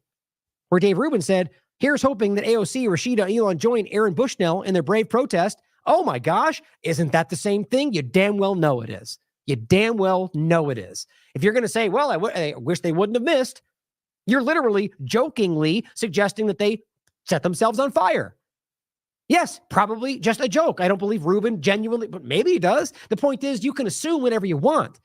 They know that. Libs of TikTok knows that. They're being hypocritical. And I do think this is important. She says, this is why the right always loses. The left are the enemy. Oh my God, congrats on your latest baby purchase, Dave. That's Libs of TikTok, Dave Rubin. The point is just don't care about people that, might be, I don't know, you can frame it however you want. It's hypocrisy. You're only highlighting average people that you probably know there'll be no pushback for. Also cowardice. Sally Agrist put this in a meme, as he so artfully does. Here is from Sons of Anarchy, from Always Sunny. And you've probably seen this episode. It shows him wearing a Make America Great Again hat. And he says, well, you got to cancel Kyle Gass then. And Charlie says, I thought you were all against cancel culture and everything. And then Max says, I am, but this is different because this affects me. This is exactly what's happening. And it's such a perfect clip because you've seen the show. It's like exactly what they're doing. It's perfect. Well done, as usual. Now, here to make a point, the contrast. Here is what I meme, therefore I am did. He posted the video, right? And it says, kudos to this veteran for shaming Karen, who posted on Facebook that Trump's assassination should be a better shooter. Good. That is what it looks like to just be, say, you suck, you're gross, call them out. Not tagging Home Depot and saying, you should fire this person. Do you see the difference? I mean, I think it's self-evident. The point is, he's simply going, good, I don't like that person. They should get called out for it. I don't know who would disagree with that. If you think the opinion is wrong or bad, right? I'm the same way, detestable. If I knew you walked in, I'd be like, you're disgusting. But to then go outside and rally all the employees and say, hey, let's go get that person fired because of her opinion, that's what Libs of TikTok is doing. See the difference? And Libs of TikTok grabbed this from this count and then went further with it, showing you the difference between what, the lines and the hypocrisy we're seeing everywhere. Sound Peacenik for the Proletariat highlights the Tenacious D point, and that's the band for Kyle Gass and Jack Black, and that they're one of the groups that have already been essentially canceled because of this. It says, by now it's obvious that the current situation after the attempted murder of Donald Trump is being used to stifle free speech. Anybody saying they wish the murderer, quote, did not miss, unfortunately, or whatever, or words to that effect are now being canceled or fired. However, rude and stupid, unkind and lacking empathy is the freedom of it. It's freedom of speech. It actually is. It is not nice, and I certainly don't agree, but you can say it. As we just saw Dave Rubin doing the same. Jack Black is a prime example. The engineers, the stage people on that tour, they're now unemployed, by the way. So are the caterers, the venue hired staff, and all the his point is, this affects far more than just the two people you thought you were canceling. He says, now I don't know if this is real, but if Australia deports Tenacious D based on a freedom of speech, I guess that's a conversation being had. The bottom line is, this is far beyond any red line you can imagine. People are doing this because they're hypocrites. Because they don't care about free speech. They only care about using it to protect themselves, not their enemies. They might as well be the U.S. government. Here, Comrade Misty points out a great thing. This is a perfect example of hypocrisy coming from Elon Musk. Well, let's put it this way. If he does nothing, or rather, you'll see what I mean. She writes, can we also have a comment on this, Elon Musk? Here's what he said. If you were unfairly treated by your employer due to posting or liking something on this platform, we will fund your legal bill, no limit. Oh, look at that. Go to this one. And he says, continuing, any doxing, which includes revealing real names, will result in account suspension. Okay, interesting. So now you've got both of those. You've got them exposing the person's real name, which you could argue was the person that went into the building, but the Libs of TikTok promoted it, so you can deal with that how you see fit. And just be clear, I'm not calling for any of that. What they did is protected under free speech, so I will protect her right to do it, even though I think they're disgusting and hypocritical. That is principle. That's free speech. My point is, if he stood by this, that would apply. More importantly, he would be funding their legal bill because something they posted on this platform led to them losing their job. Very simple. He didn't make any kind of nuance to that, but you know it will not apply. Hypocrisy. Lastly, here are one specifically right-leaning account, Ashley St. Clair, under this same post. Because let's be clear, there's a lot of really rabid, angry people under this post or under their post that are like cheering it on or attacking me for saying it. But also there's a lot, I think more large accounts that are Republicans or conservatives that are going, yeah, this is pretty gross. Yeah, it's cancel culture. What you're doing is wrong. And of course, no one's talking about the point is that they are showing you that even within the conservative Republican side, they also recognize this is disgusting and wrong. Ashley Sinclair says, it's not a good thing to celebrate getting minimum wage and customer service workers fired for saying mean things online. I hope you stop this. Good for you. Because she'll get pushed back from all the lackeys screaming on the posts. But the point, that's what they're doing. They didn't commit a crime. They didn't go out and hurt somebody. They said mean things online, which happens every day. And yeah, we can argue that it's disgusting. But you're getting people fired for minimum wage jobs with your massive million followers and all the money you make on Twitter because you laugh about it. Because it gets you clicks. And because you're probably petty. BX, who we've talked to before with AM Wake Up, she says, yeah, this is too far. There are plenty of, she says, retarded takes, which not a word I would use, from large online influencers who we could be bullying instead of these normies. And by the way, the reason that's not because of some kind of, concept.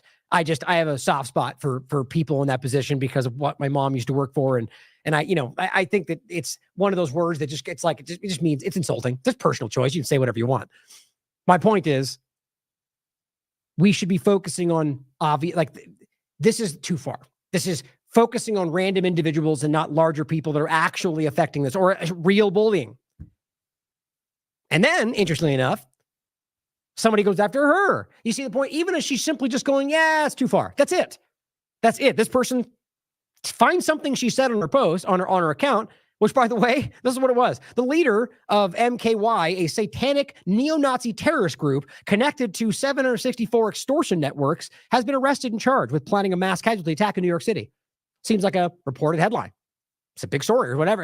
My point is, that is reporting about a terrible group. I'm not sure of the story, but point is, for sake of conversation, this is a bad group being arrested because they're committing crimes, like actual crimes. Here's this person says, so now she's okay with cancel culture. I mean, are they trying to be this stupid, or are you just genuinely missing the point on purpose? I guess same thing. That's the same point, I guess. Are you actually that stupid, or are you missing the point on purpose? I mean, that's crazy to me. How is that cancel culture? It's a person committing a crime that you're highlighting. And I guess because in their minds, they're conflating a snide joke online with being a crime. Or even worse, if you think that it's a crime to say, I think that person should be killed, and I believe in many places it is, then conflating that with a Nazi group getting arrested for 764 extortion networks is a little bit ridiculous. But that's what is the two-party illusion if not ridiculous? I just found it to be pretty funny. And then Sam Tripoli, catching wind of the conversation, simply posts this and says, so the right is okay with cancel culture now? Everybody's seeing it. And this person said, someone bothered by others playing by the rules you established? Do you not know Sam Tripoli? Do you think he's a lefty? You guys are so bad at this, and it's so ridiculous. You know what it is? People in the paradigm, left and right, blindly assume based on the narrative set up by their leaders. That's what they do. They can't look at the world other than through the lens that is being held in front of their eyes by the people telling them how to think. So my point is, he's assuming he's a lefty, the rules you established, talking about cancel culture, lefty stuff. Sam Tripoli. And he goes, what rules did I establish? Here's how he responded. If you're not on the left, see, so now you're going, oh, wait, maybe he's not on the left. Maybe you shouldn't have assumed like an idiot. But he goes, if you're not on the left, who established the rules of consequences of what you say online, what are you talking about? No, your government did that, bud. And there's plenty of right people who did the same thing. And by the way, whether it's cancel culture or not, there's plenty of topics on the right that they are doing the same about. How about Israel and anti-Semitism? Oh, that's different. Yeah, because you care about one and not the other. Hypocrite. He says, then it makes it far worse than you're defending the people celebrating a presidential assassination attempt. No, they're not. You're a clown. Consume a phallus, clown. Wow, that got real emotional real fast. You know why? Because they're insecure, because they know that they're hypocrites. That's my opinion. Isn't this crazy? It really is alarming in its own right, because these people might be driven to take serious action. And I'm not talking about the idea that they should be restricted or censored in any way, because action is when a crime is committed. The words are not. But my point is, I'm not highlighting the individual. I'm highlighting the power structures that are pulling these people with puppet strings like I've never seen before. Sally Agorist follows up again and says, unpopular opinion. Doxing shit-tier liberals because they said mean things about your favorite politician is super beta behavior. Well said. This person says, I agree, and this is an important part of it, in principle, but after 3 years of leftists doing the same, it's only fair game. They have to live in the environment they created. God, what a weak opinion that is. And I don't even get, this person perfectly encapsulates my opinion. Then you don't believe nor uphold the principle. What other principles do you fail to stand by? It's perfect. By any chance, were you arguing for principles of bodily autonomy and such during COVID? This person says, when I had to go to a nearly vacant oh, is that the right? Hold on. I was almost certain there was more follow-up on that. Maybe I'm remembering the wrong post. Anyway, that first post is the main point. Oh yeah, here. I knew there was more. What happened there? That was weird. Okay, so he says, so then you don't believe nor uphold the principle. What other principles do you fail to stand by? He responds, or another person responds and says, my principle is destroying my enemies. And he says, decadence is the name of the account. Mine is treating others as equal human beings. If we disagree, then it's okay in the name of peace. So as long as we aren't imposing our beliefs on each other by force. And this person responds by saying, FAG. Fantastic. There's people that are literally like angry about people trying to discuss being rational or having human decency. They don't do it, so screw you. My point is, those people are the ones that have been radicalized by the establishment. They're acting in irrational violence and hatred because they think it's justified. Why? Because they've made them that way. Meanwhile, there's a lot of us trying to fight for good things, trying to fight for human decency, trying to fight for logic and compassion and empathy. But of course, they would go, you're, like the guy said at the end there, right? Because somehow it's not manly enough to be, or whatever these narratives are. It's sad, guys. It is. It's very sad. Alex Moranos makes a great point in this. Well said as well. He says, I'm thankful so many firebrands who were supposedly all about free speech are revealing themselves to be rank partisans, so we can at least stop having dumb arguments. Left and right are as bad as each other. Exactly. Appeal to rights when they're down and deny them when they're on top. Perfect. And he adds to that, debating left versus right is like arguing whether the leftward or rightward motion of a crosscut saw is more responsible for the felling of a tree. I love that. They're symbiotic, mutually reinforcing, pathological centralization, and central control tools, crushing the top-up sprouting of human potential. It's exactly what's happening. And I'm really hoping that more people, even from this discussion, are beginning to see that. It doesn't mean you have to denounce what you think if you are Republican or Democrat or voting for one of them. Just recognize that whatever these people are, libs and whatever they represent, you don't want to be a part of that. They are the ones that are leading you in the wrong path. And I would argue so too are the general parties themselves and the two-party illusion. But let's start with what we can see. And that is obviously you are being led by dangerous people within your own entity. And that might very well just be because they're opportunists. It's up for you to decide. Now, Jason Batchelor highlights an important point. This is a meme he put out. What Fox News wants you to think, Vance, Trump with halos, Biden and Kamala with devil horns. What MSNBC wants you to think, the reverse, Trump with devil horns, Biden with halo. What the truth, they're all clowns. And it's the Free Thought Project. I mean, really, guys, I think this is, and I just want to show this as well. Just, this is an Alex Jones video. Info war turning into civil war? Where's that even coming from? Like, other than the projection that this is what they did and you have to respond to it, I find it to be really irresponsible. It's sort of like Elon Musk saying, anyone who disagrees with this act is a traitor. And what do we do to traitors? They are pushing people in dangerous ways. And you know what? They have a right to do it. They have a right to say it. I'll always stand by that. But I have a right to call out what they're doing to people and how they're driving people, I think, and possibly for an agenda that you may not want to talk about, into the very position that the government will use to suppress them. Hey, Instagram already censored the show. That's interesting. Must be on something. But yeah, guys, I think this is important. And I mean, you let me know what you think. I mean, like I said before, usually these kind of conversations I don't really focus on, because I just think that these things can be a little distractionary, right? But I think this is an important overlap to show you how the establishment, not left or right, but all of it, is leading people into more division, more vitriol towards each other. So you miss what they're doing. Miss that RFK, Trump, and Biden all support the genocide. So you miss that they're taking things from you every day while we're focusing on your neighbor instead. I think that's very important. Now, as I said throughout the whole conversation, it's interesting to me how many times we've seen this kind of thing. Pardon me. Like I said before, the idea that the Republicans at large were all just kind of ubiquitously called terrorists, white supremacists, Nazis, inciting violence because they wore a red hat. That's literally what we saw. You being here is an incitement to violence, right? Now, we all should disagree with that. Sort of like we should all disagree that making a snide comment online is not the same thing. But my point is, we've seen this more than once. We've seen them, the trans conversation, where suddenly shall not be infringed became accept them, because you were manipulated into that. So one chip away on the conversation of shall not be infringed. Or Israel and the protesters and the conversation that they were telling you we shouldn't be suppressing speech, and then suddenly accept it if they're saying that opinion, because that's wrong. It's everywhere. And it's easy to see if you're not trapped in the partisan conversation. So let's get into the conversation of Donald Trump, which frankly, that took way longer than I wanted, to be quite honest. I wanted to get to this stuff quick. I thought that wouldn't take that long, but I felt that some reason I felt that was important. Please Genuinely tell me what you think, because frankly, I think those things I can give or take, take or leave. Take it or leave it. I want to start with this point because somebody reached out to me showing me one of the things I was asking for. And I want to make this point for a clear reason, because the partisanship in general wants to make you pick a side, wants to make you choose a narrative right out of the gate, usually before things are clearly defined, which is usually what they do. They jump on, grab that microphone and say, this is what you're supposed to think. And a lot of people just fall in line.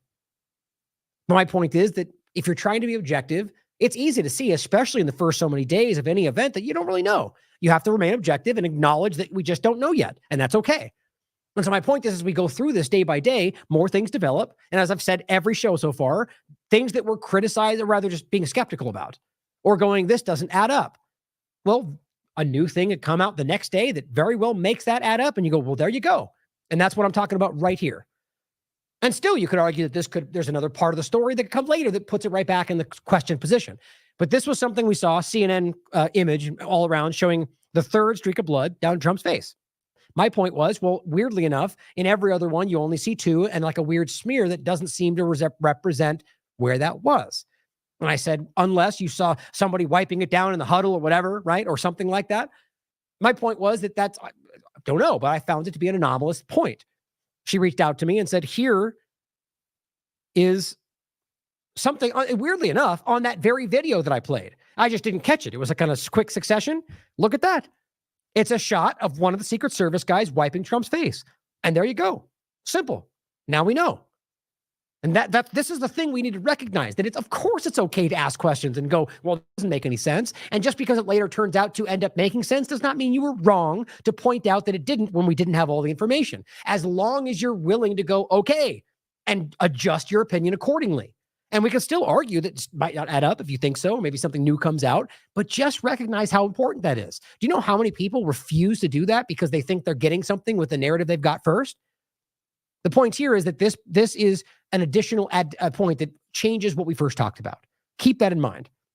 And I think that could happen with a lot of stuff, including in ways that make it more and more questionable. And that's what I think we're going to see more of today, aside from this one point.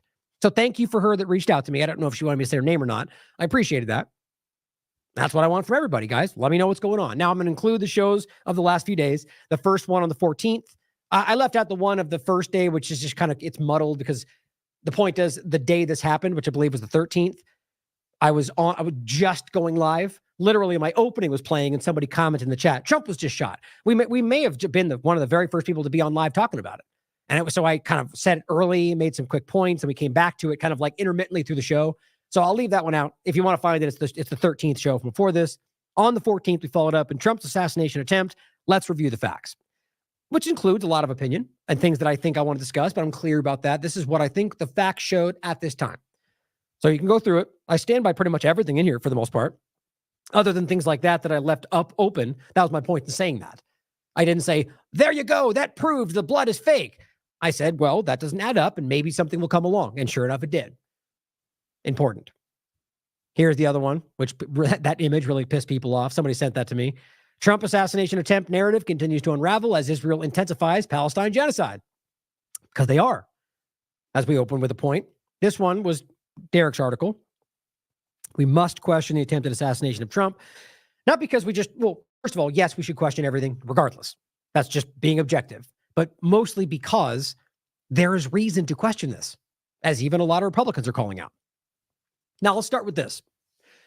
First of all, Matt Walsh kind of broke down this was yesterday, what he saw as sort of like the timeline. And we'll compare that with other writings and so on. But here is what he said. The point is he meant comments like, oh, I didn't see this. So this is actually where it starts. And we're going to go through sort of like the anomalous aspects of it first. We already highlighted the ones from before that they were warned about the guy, and we add to that today. This is an article from Fox News. This is the kind of thing we see from all of these very suspicious events, and it only gets worse day by day. Apparently, Crook's parents, as Fox News reports, called the police to warn them that something was wrong. How stupid can this get?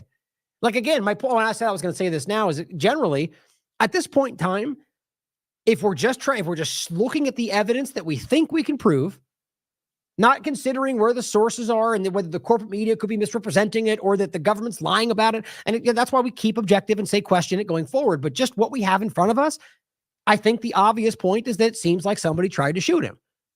The question is there additional stuff? The third shooter on the water tower. We'll get into all this. And you can question that. And it's not wrong to ask these questions, despite that they've already put their stamp of approval on the official story that has already been shown to be wrong in many places, including placements of people and so on. But I have to say that the evidence clearly seems to be pointing that way. But like I said before, there's a lot of reasons that something about this just feels wrong. About the election time frame, about Israel's overlap, about what the other side, I mean, everything about this kind of just something in me that's only my gut opinion. So take that for what you will. Clearly, I think the evidence points in the direction of that there was a shooting and that somebody in some context was trying to either take his life or use this for their benefit. And it's a question about the shooter in general and whether that was the actual place it came from. And we'll get into that in a second. But I think that's important to state. And I know people disagree with that. There's people that are adamantly saying this was staged and it's fake and the blood wasn't real. I just don't see enough evidence to make those claims. But I'm obviously open to it, and I think it's worth considering. But his parents called? His parents called and said, we think something's wrong. Okay. And then apparently they identified him as a threat, maybe because of this, before it all happened. Then we're going to show you today, he was caught on video walking up. We had multiple people warning them. Apparently they looked for him and lost touch with him 3 times, apparently, which I don't even know how that possibly makes sense with the other videos we're now seeing. They were in the building he was sitting on. They saw him and then came back down. I mean, on and on and on. These stories just add up to, I mean, almost an unbelievable amount of incompetence. But you can decide for yourself. Going to the next one. Oh, and then here's the actual article for it. Trump shooter's parents called police hours before the assassination attempt. It's actually ridiculous. Now, here's that's my point is here it is. I missed that broken down right there. Matt Walsh says, here's the apparent order of events on the day of the assassination attempt. At 3 p.m., 3 hours before the shooting, Crooks raises the suspicions of the Secret Service. 3 hours. When he tries to pass through security screening with a rangefinder, which, by the way, I was like, that can't. I heard this in some like Republican circles and different shows and podcasts, and I'm going, really? Like, that doesn't even seem to make sense. One, it's not that hard of a shot, especially for somebody who shoots. And I honestly don't, and I've asked some of the people I know as well that nobody would use a rangefinder for this distance anyway. It doesn't even make sense. So either I don't know. It doesn't, it seems like it adds to the narrative though, doesn't it? But so apparently that is what Daily Mail is reporting. It says it emerged the gunman's father called police the day of the shooting. They didn't return from what he thought was a routine Saturday trip to the local gun range. So a routine trip to the gun range, but let's pretend like he needed a rangefinder for it. It doesn't add up. But it says, and it was revealed that he was at the former president's rally 3 hours before the opening fire, even sparking the suspicions of the Secret Service during that time because he was carrying a rangefinder, they say. So a guy shows up with a rangefinder and you're not going to think that's strange? And then add that with everything else. How long they were in fact seeing him before and we've shown you this. We've shown the Secret Service with binoculars looking at him we now know that they did know he was there. They knew that. And this idea they weren't allowed to fire first when they have all this evidence, it doesn't make any sense to me. It really doesn't. Now, again, you can make an argument for why we don't want them to be on fire first, but I think my opinion is that I don't buy that. And I also pointed out Dan Bongino has said that he disagrees with that as somebody that comes from that background. My quote that I got from the Nashville field office, in fact, from the, the special agent in charge, the SAC, who I'm surprised I got in contact with, but I just called the office, asked for a media liaison, and that's who I was speaking to. And he simply said, here, I have it right here. Hold on. I didn't want to record it because I didn't know if that would be some kind of a violation. I don't know, Secret Service. But he said, quote, "We do not provide any context around protective measures." And then I followed up asking more, and he said, no one is going to answer that question. That's what he said. I get it, I guess, the idea that it like compromises what you know. But I would argue, like, if it was the case, wouldn't you want someone to know? And maybe that's why he says that, because they don't want you to know that you can fire first. But think about how dumb that would be, that you're going to be in a situation where your entire job is to protect the president and you are able to see somebody with a gun, but you can't fire until they fire. I don't believe that. I'll leave it at that. But it says, but he was never stopped or questioned. That doesn't add up. None of this makes any sense. So he came from the range. His father called it out and said something wrong, called the Secret Service or the police. They were aware of this. They tried to find him. They lost him many times. He was found with the rangefinder. They said, raised suspicions. All of this seems ridiculous, which I think everybody can acknowledge.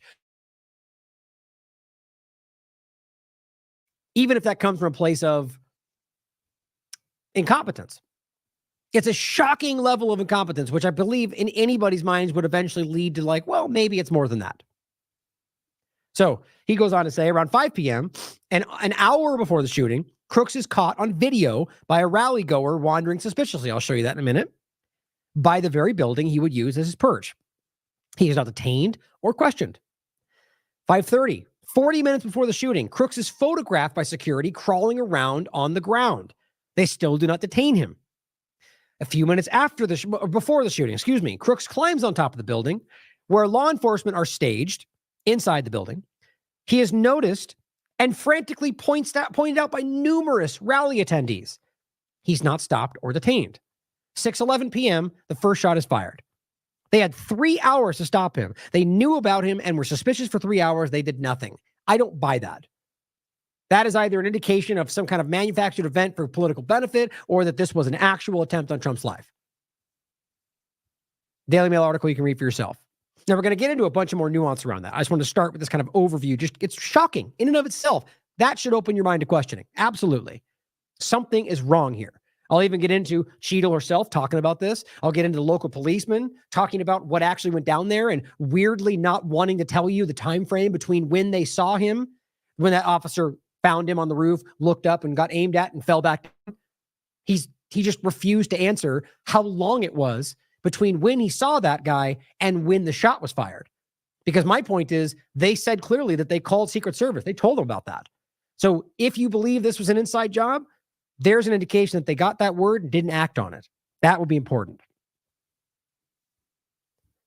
Now, here's the TMZ article that they're referencing about lurking around.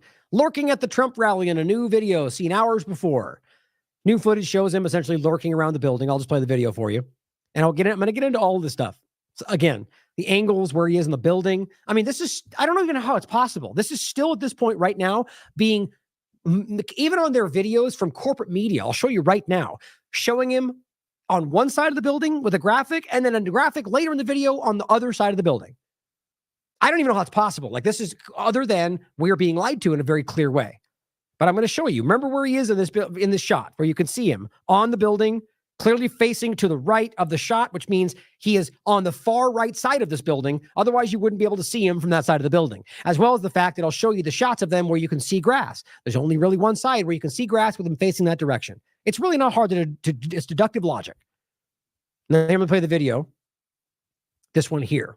And this one comes from ABC News, local channel.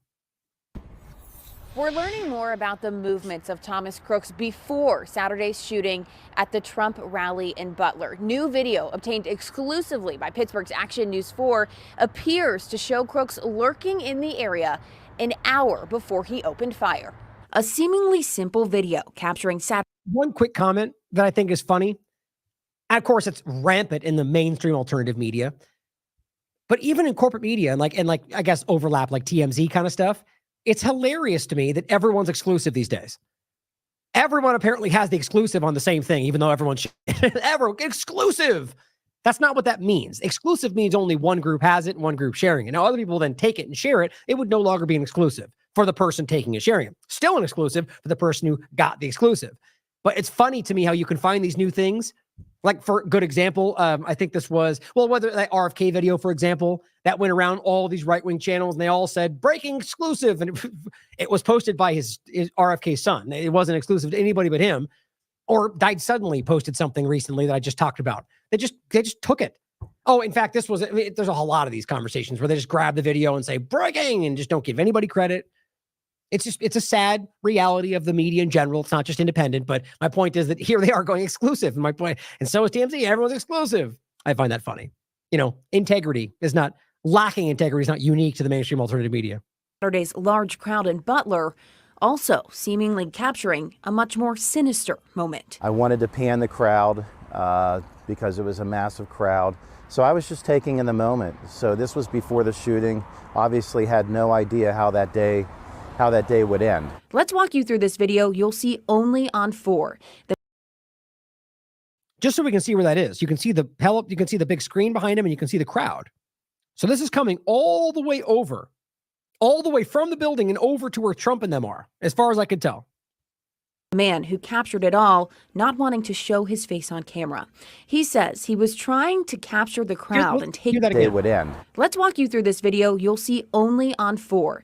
The man who captured it all, not wanting to show his face on camera. Why would that be?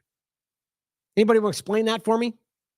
That's odd. And maybe he just doesn't want the attention, but that's usually something that I earmark right there.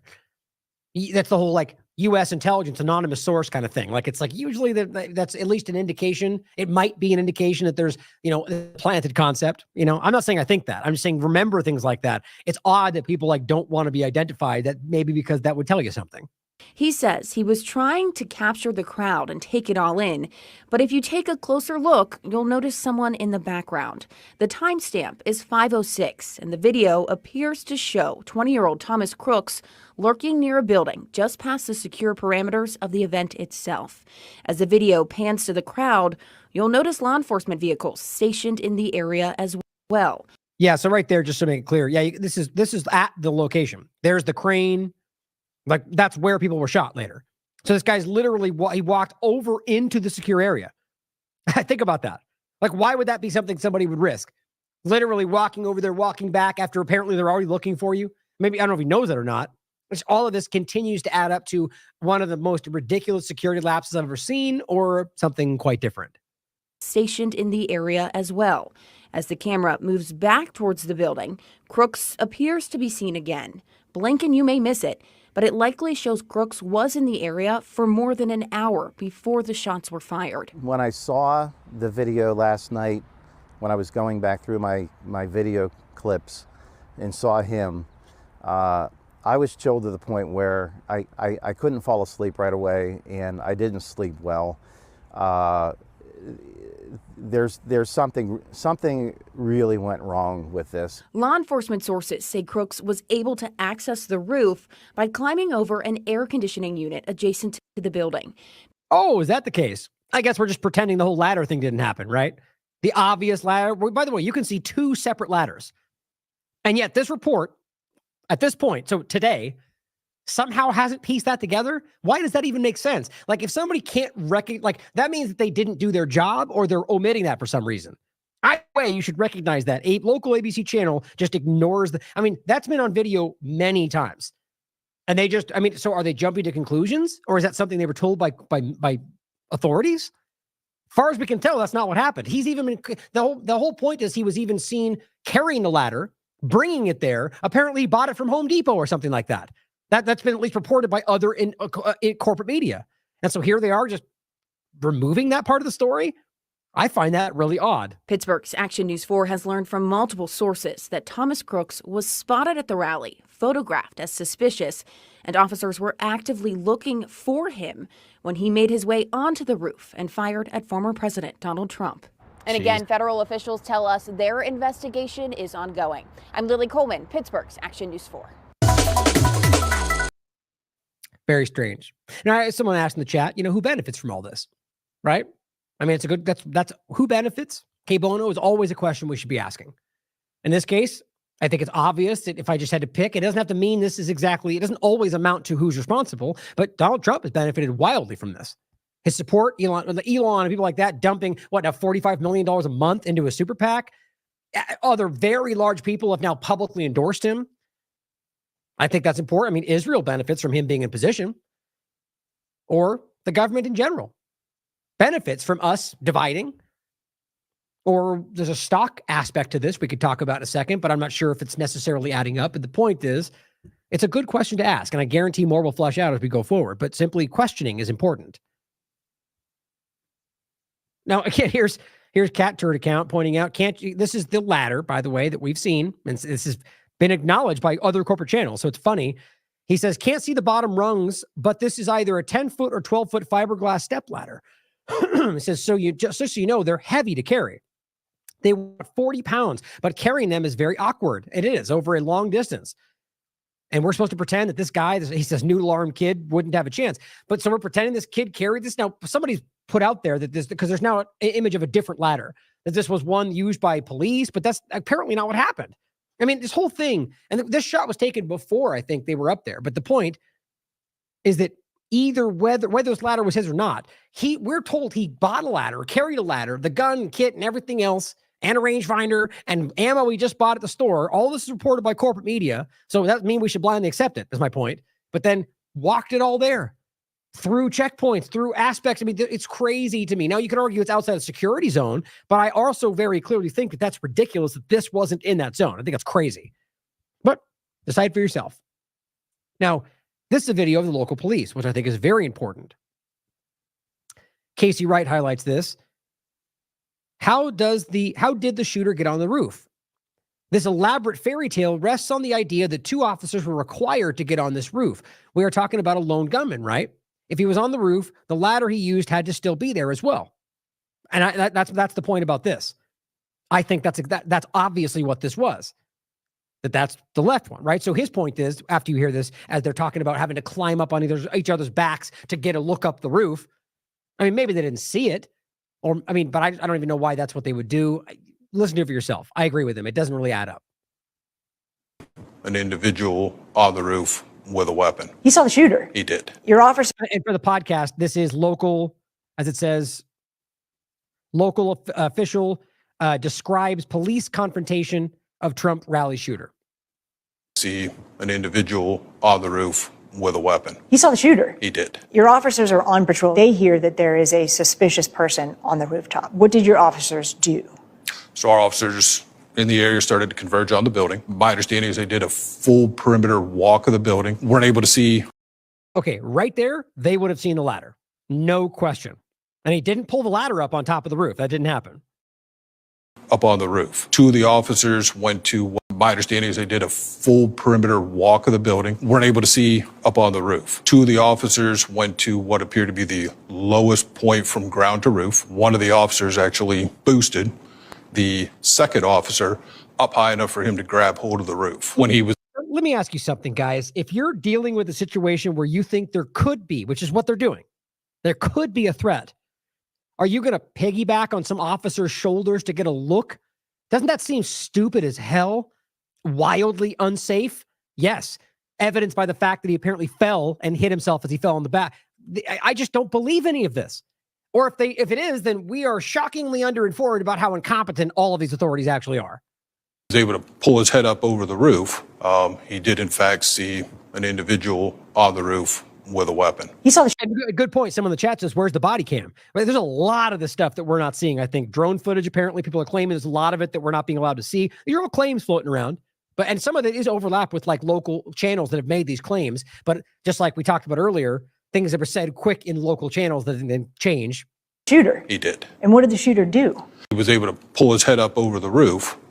He did, in fact, see an individual on the roof with a weapon. He saw the shooter. He did. And what did the shooter do?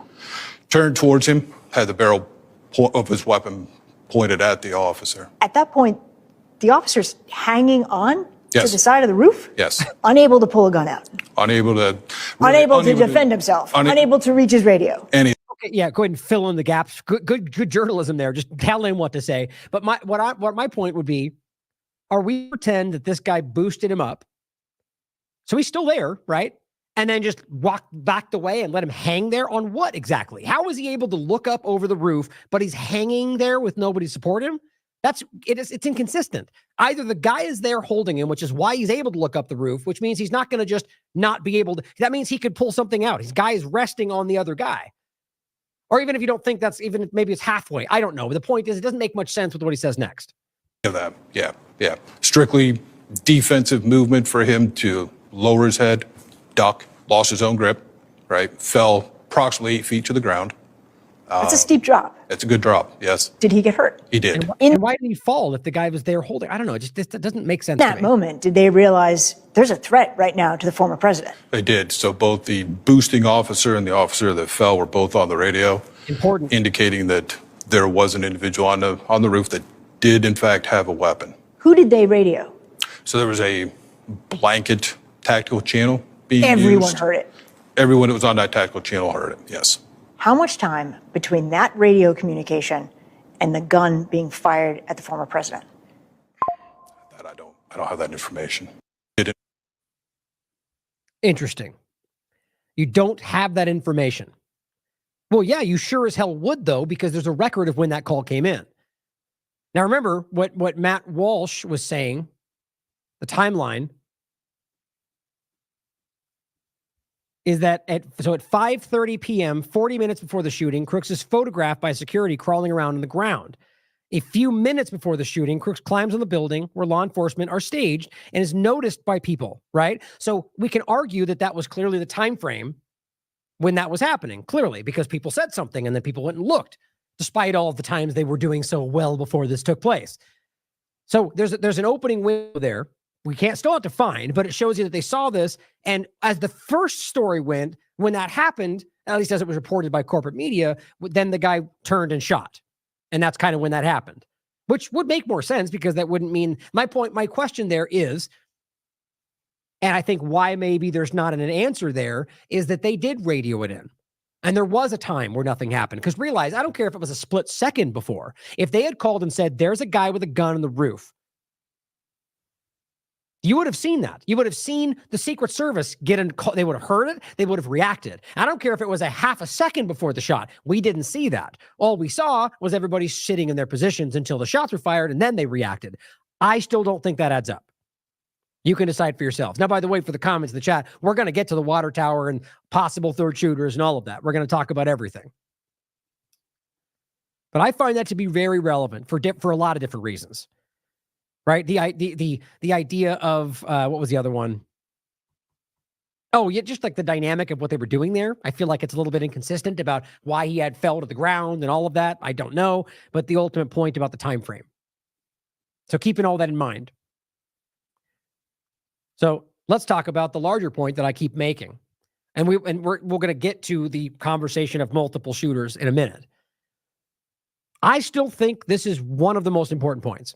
And now John Cullen has highlighted this, which I'm not that familiar with his work. It's not to say that means that, just that somebody else is pointing this out.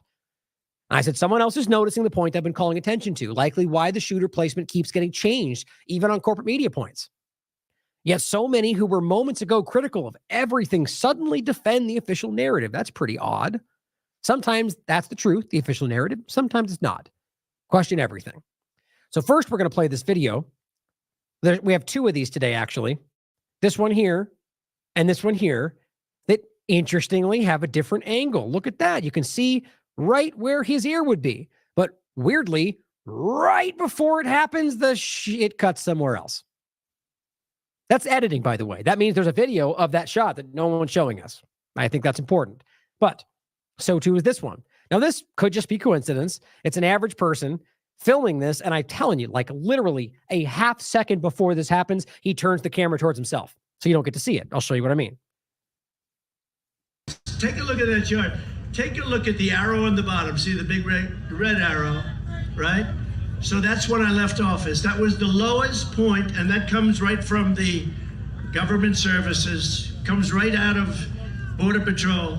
Take a look at that. So that arrow is the lowest amount of illegal immigration ever in recorded history into our country. And then the worst president in the history of our country took over. And look what happened to our country. Probably 20 million people. And that's a little bit old, that chart. That chart's a couple of months old. And if you want to... So again, the point John Cullen is making is that him looking towards the big screen behind him. And I'll show you the lineup of the real position of the shooter. I don't believe they could have hit the part in his ear, but that's not to say it didn't happen. Maybe that's the case, but it seems to more likely suggest that there was another angle from another shooter, but that's up for you to decide. So again, this is right. He changes right before it, which is so frustrating. 20 million people. And that's a little bit old, that chart. That chart's a couple of months old. And if you want to really see something that said, take a look at what happened. That's it. Down. Stay down. Stay down. Get down. Hey, get down. Get down. Get down. Get down. Hey, get down. Get down. Get down, guys. Holy shit. No fucking way.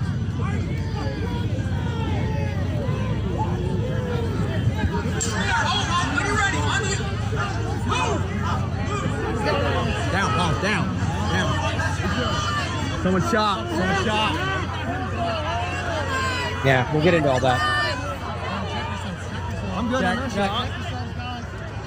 You're fine. Get the fuck down. Get down. Stay. Somebody got shot over here. There's him pumping his fist and all that. Interesting. And we'll get to the people shot in the bleachers. There seems to be a bit of a discrepancy with how many. And I'll show you what the breakdown is. Apparently, I didn't know this, but apparently the firefighter, I forget his name off the top of my head, he was shot protecting his family. It's quite a hero in that regard. And apparently one of his nephews got hit in the neck, but he survived, at least as the reporting goes. So I find that interesting. And I think that's not being reported, but then there's apparently 2 others. We'll get to that in a second. Now here, what John Cullen is saying is at the moment Trump is shot, he was gesturing towards the Jumbotron. I suppose that's a question. He clearly was. It says, if so, I mean, it doesn't matter whether it's Jumbotron or not. He's turning to that direction, and I'll show you the exact angle of it. If so, Crooks can't be the shooter that hit him. So what's interesting, there's a lot of people that are like I think that, again, my opinion is the party, team sport politics Republicans who are only about the benefit of the agenda just are going, official story. How dare you question that Trump was attacked and we need to support? But then you've got a lot of people, conservatives, that are openly arguing, well, there could have been a second shooter. We could have been something else, which I don't know why they wouldn't be amenable to. That shows me these people are not on anybody's side but their own. I think obviously there's questions to ask if there's other shooters and so on. And there's a whole other layer, even Republicans that are arguing this might have been faked. From 2 angles, in fact, I find fascinating. Some of them just questioning this, which means they have objectivity. Some of them, from a Q perspective, arguing this was faked in order to trick people to support Trump, to highlight the bad guys. It's like, my God, question everything. But what's interesting here is the angle, which he shows right here, is important. Now, again, based on what I can prove, and I think it's very clear to see, he has Thomas Crooks over here. That's not, I mean, and I will show you, by the way, an image that we see, which is very suspicious to me after the fact. We've already seen it, where it shows him laying there, which has to be further over on the building. As far as I could tell, they didn't move him at any point, at least we can see. Very suspicious, and I'll show you what I mean. But based on everything we can prove, the videos we have, the shots of the grass, the window on the building right there, he's laying somewhere over here. I don't know can you see my cursor when I do that? I don't know if you guys can see the cursor. But somewhere over here to the other side of the building. Then you have the water tower from this side of it that does have kind of a clean shot for that angle. And it also makes sense on why people might have been shot in other angles. I'll get to that in a second. But I think that's important. I'm glad other people are starting to call this out. Now, I swear, if this ends up being Tucker Carlson breaking his story after we've been screaming about it, it won't make me happy. But here is another video. Bloodied person carried away. Now, this one is weird to me, because I'll tell you right now, I don't even understand why this has been put out after the fact. It's a Storyful News and Weather. It's got 4 million views, almost 5 million views, and it cuts away. I mean, like at a millisecond before this takes place, maybe a little bit more than that. But the point is, right before. I just think that's crazy. So somebody has an angle showing you exactly when it hit his ear. On that note, I think in this very segment, we're going to get to it. I think it's right here. There are people pretending that this shows his ear getting shot. I'll come back to this. Not only is his head facing the wrong way, to me, that looks ridiculously edited. His hat's on the wrong side. The person behind him is not even the right person. But yet, this is being shared by everybody. There's Jim Ferguson. There's all these gigantic right-wing accounts sharing this without any due diligence. Not surprising to me. Look at that. We'll come back to it. Bloodied person carried away. Now, we'll show the first shot. Then we're going to show a little bit graphic, just for brief moments, but be prepared for that. That shows which I think this one's important, actually, for those that might be saying that this, like there was nobody shot and so on, which anything's possible. Anything could be faked, manufactured. Saying otherwise is simply not true. But we should have enough evidence to make sure we're making those claims when somebody might have been killed, right? Just being objective. In this case, I think this very clearly shows, and I believe this is the fireman that got shot, sadly being killed. And it's for a moment, there's some blood and so on, and we'll show it to you. But I think that's important to show. So let's play this. How much? You don't mind if I go off teleprompter, do you? Right there appears to be, no, that's the same. So if we could just continue to see this shot, I think it would solidify a lot of, it would put people's minds at ease, either that it happened or not, or whatever. Teleprompters are so damn boring. I try and explain that. Oh, it is. Wow. You guys are doing it. They're getting better with time. My guys, take a look at that chart. Take a look at the arrow on the bottom. See the big red arrow? The point to see how they're jumping between angles. That means there's been full recordings of all these angles the entire time. So there is a full shot of the angle we want. Right. So that's when I left office. That was the lowest point, and that comes right from the. What Colin was saying is correct. He's clearly pointing at the teleprompter. That's what he's doing, or rather the Jumbotron. He's highlighting, well, technically what he's doing is pointing at the version he could see, but he is at the last second looking further back. And that's why everybody points to. They go, look, that turn's what saved his life. But the point is that turn to that angle, in my opinion, makes it near impossible for that back right part of his ear, which I'll show again, to actually be hit. Which I believe is right here. Geez, hold on. Oh, it's over here. That's where it is. Now, to me, that still kind of doesn't look like it's even missing a piece. There's also fake images going around of people claiming that he has himself posting a picture of a full ear today. It's a picture from 2022. A lot of people from all sides trying to manipulate you out there, guys. Same thing here. That may look like a piece missing or just his hair in the way. But I'll get into the point about the teleprompter too. Apparently, it does look like a teleprompter was hit, or at least there's a marking on one of them, which means some it might have been glass for all we know. It's just constant. Oh, sorry. I wasn't showing you. Right here. I was just showing you guys the images again. This one and that one. To me, it's hard to tell. Government services comes right out of Border Patrol. Take a look at that. So that arrow is the lowest amount of illegal immigration ever in recorded history into our country. And then the worst president in the history of our country took over. And look what happened to our country. Probably 20 million people. And here's what's frustrating. It just stops. They just cut to a later part. That means they selectively cut out the part where you might have seen him get hit. Now, I guess you could argue that that's like, we don't want to be graphic or something, but my God, what an important part of the video to just remove. I don't even see anybody commenting about that. Like, that's wild to me. We look at that shot. We would have seen without question the hit, if it happened, him getting hit in the air, which again, it seems likely that that's what happened. That's what the evidence is pointing right now. That's crazy. Now it goes past that. We get into, it just jumps to where they're kind of dogpiling on him.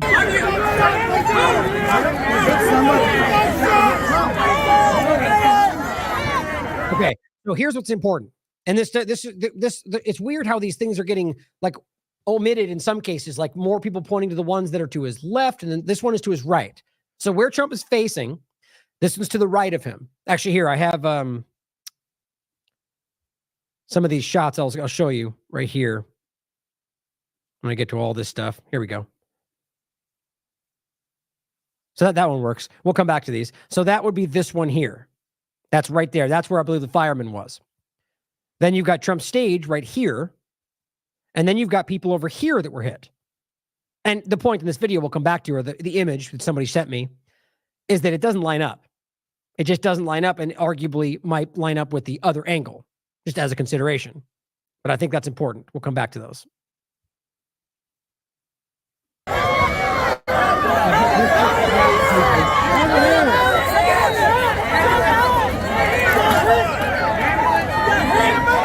So my point would be, look, nothing should be dismissed as not possible. Like anything, for all we know, everyone there's an actor. I don't think that. I don't believe that. What I'm saying is anything's possible. With the resources these people have and things they've done in the past, it's crazy if we find out things that turn out to be completely fake. My point is it'd be really difficult to do that in this context, at this climate, in this country, especially with what's going on. And I believe it's obvious that these real people. So you just got all these people there. and somebody pulled out who was shot. So I think my point in saying all that is for those that might be still leaning into this was all completely fake, which is still something you should consider. I think it's the evidence is clearly pointing in the direction this was a person that was shot. And it's important to just, if we don't have evidence suggesting otherwise, then that's what we have to be pointing at, right? It's just about being objective, even in the sense where it seems to go again away from what you might think is the reality. So to me, this is a sad reality. This person was shot. And this adds to the idea that this, especially with the angles of it all, that this might have been a casualty, if not deliberate, of some kind of plan against Trump's life, or something else entirely, people doing it for their benefit.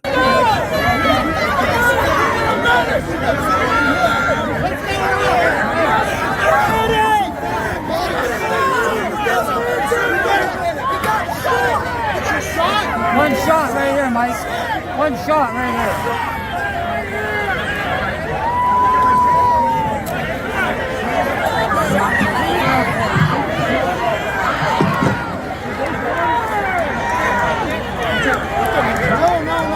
The guy who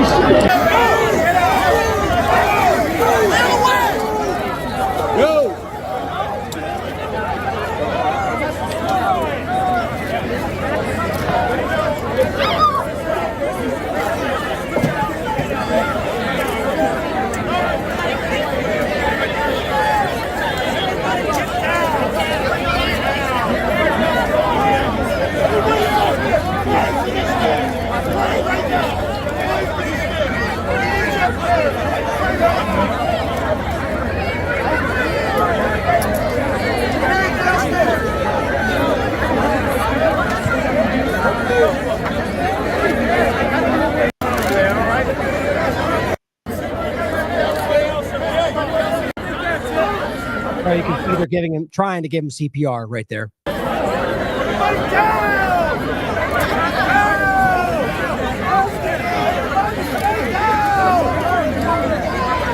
Here's what's really interesting to me. So here's a cop telling everyone to get down, obviously, because, there may be a shooter.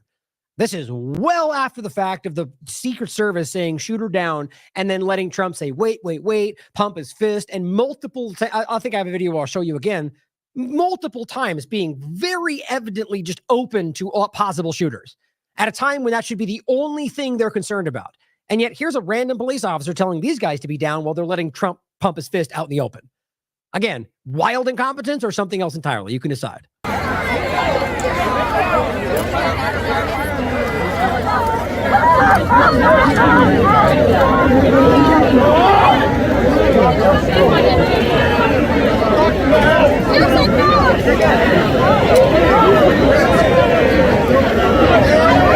Doesn't that seem like a strange thing to do?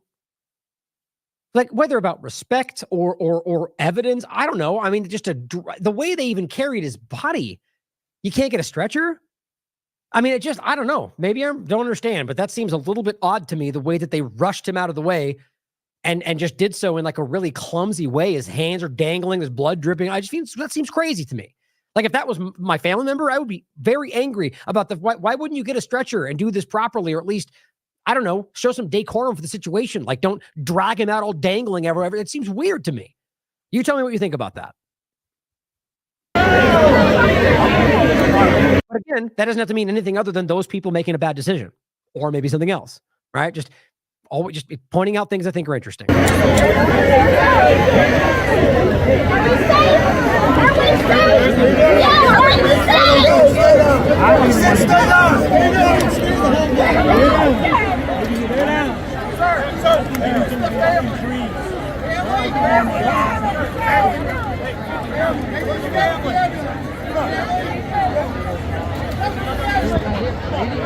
I believe that was the guy right there. That's the guy that got interviewed with the USA shirt on. He's the doctor, I believe.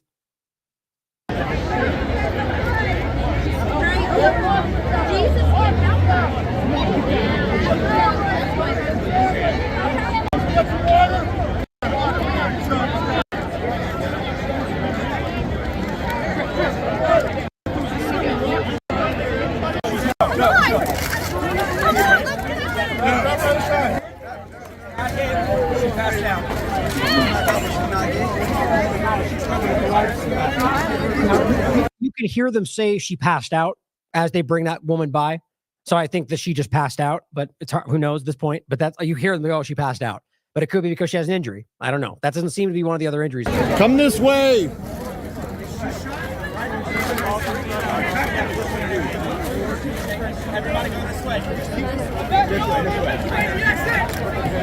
I'm going to get that picture. Okay. So first shot point being, we missed the shot of his ear shot, but then the point is you can see the angle of at least one of the casualty. So getting into the angles of this, okay, and I do think this is very important. This is a corporate media. I think this was Daily Mail, I forget. But the point is, that's where the shooter was based on deductive logic. Doesn't mean that there's some other anomalous thing that will change that in some reason, or, you know, the shot they took was, it changed after the fact, or, you know what I mean? Like, my point is, again, there could be something new that pops up tomorrow where it turns out that the time was wrong and that video you took actually happened after or before, blah, blah, blah.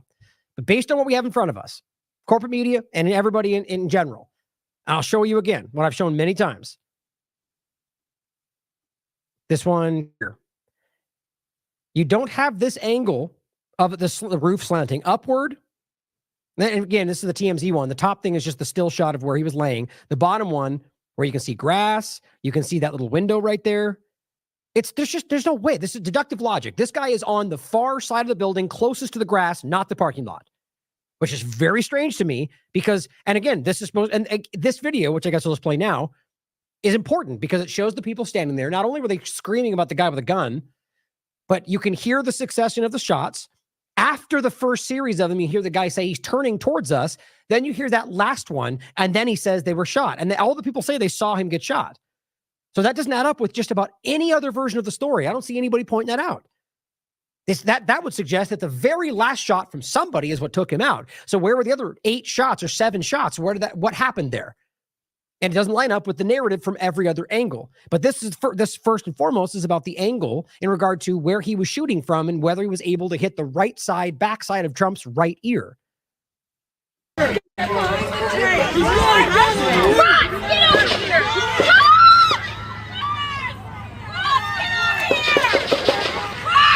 Right there, you heard the first shot and you heard the follow-up shots.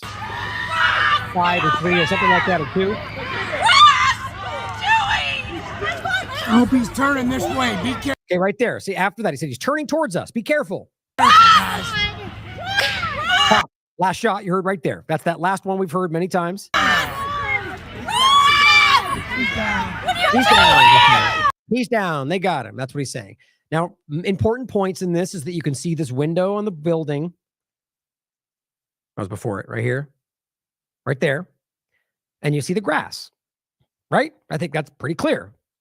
The reason that's important is because of the shot we can see. Right?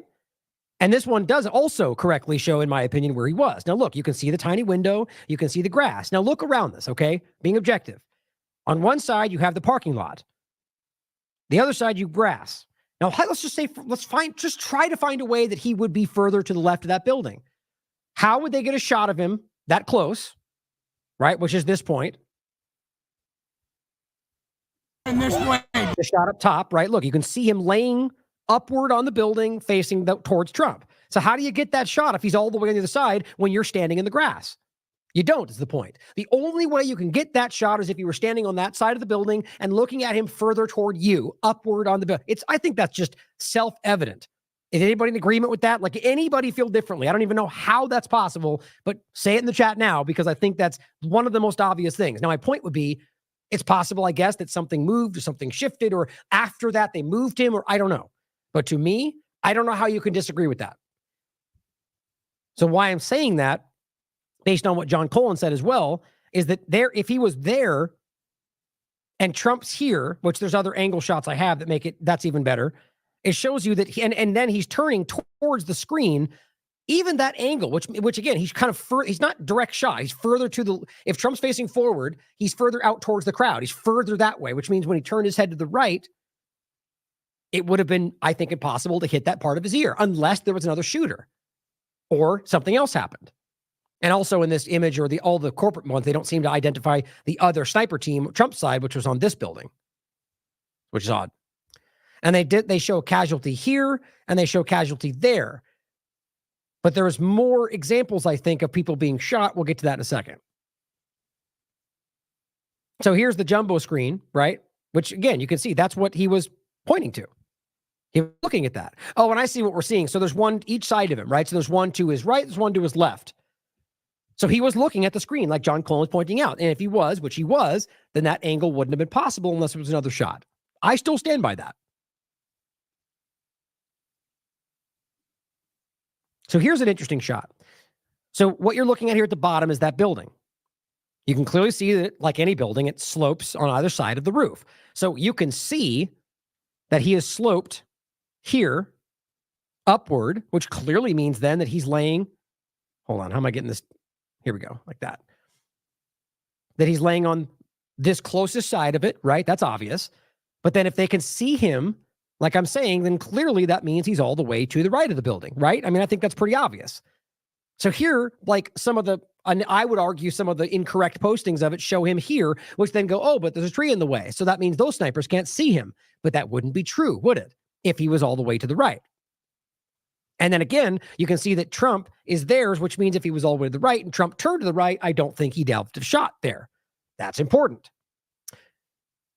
Now, here is one of the anomalies that I'm seeing, which I think is really interesting, which in my opinion is one of the most standout points that suggest that something is like not just a confusing narrative, but that somebody did something, that this was more than what we think. Because here we have this random after the fact video that shows him clearly further in the middle, if not all the way to the left of this building. And then suddenly his gun is well out of arm's reach. How do you explain that?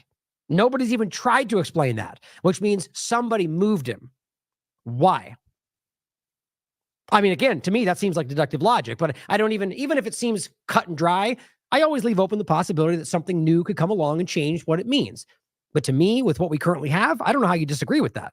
Somebody clearly moved him or moved the gun. I think the body and the gun, but you guys can decide for yourselves. And as this person simply says, maybe I'm missing something, but if he dropped the gun on the spot, why is it the weapon so far from him? The weapon is a part of it for sure, but I again think that it's more important that we know what side of the building he was on. And if it was important to make this argument that it was a lone shooter, well, then that suddenly becomes important for why you need to frame it a certain way. Or the opposite. Maybe they want you to not. I mean, I don't know the intentions behind all of this. But here's Elon Musk saying, so here's the situation. And he points out this ladder, which we saw. That's the same ladder, but he calls it a SWAT ladder. I don't know why we would assume that. And then he points at this and says shooter ladder. That's the first I've heard of that. I don't know if that's the truth. But either way, if the SWAT or the police have a ladder, then why would they? It doesn't add up to me. But that's not the point. The multiple ladders, you can decide about why they're assuming on that other one. But he says much later in the day, only cops here. He says the dead guy fuzzed out, and there's the gun. That's the same shot we're looking at, guys. That's that shot. So my point is, somebody moved him all the way to the left of the building. Again, it could just be that we're missing something, but explain to me how we could be laying on the roof, on that side of it, on the slope upside, all the way to the left, but yet somehow they got that shot of him from the other side of the building on the grass. Anybody?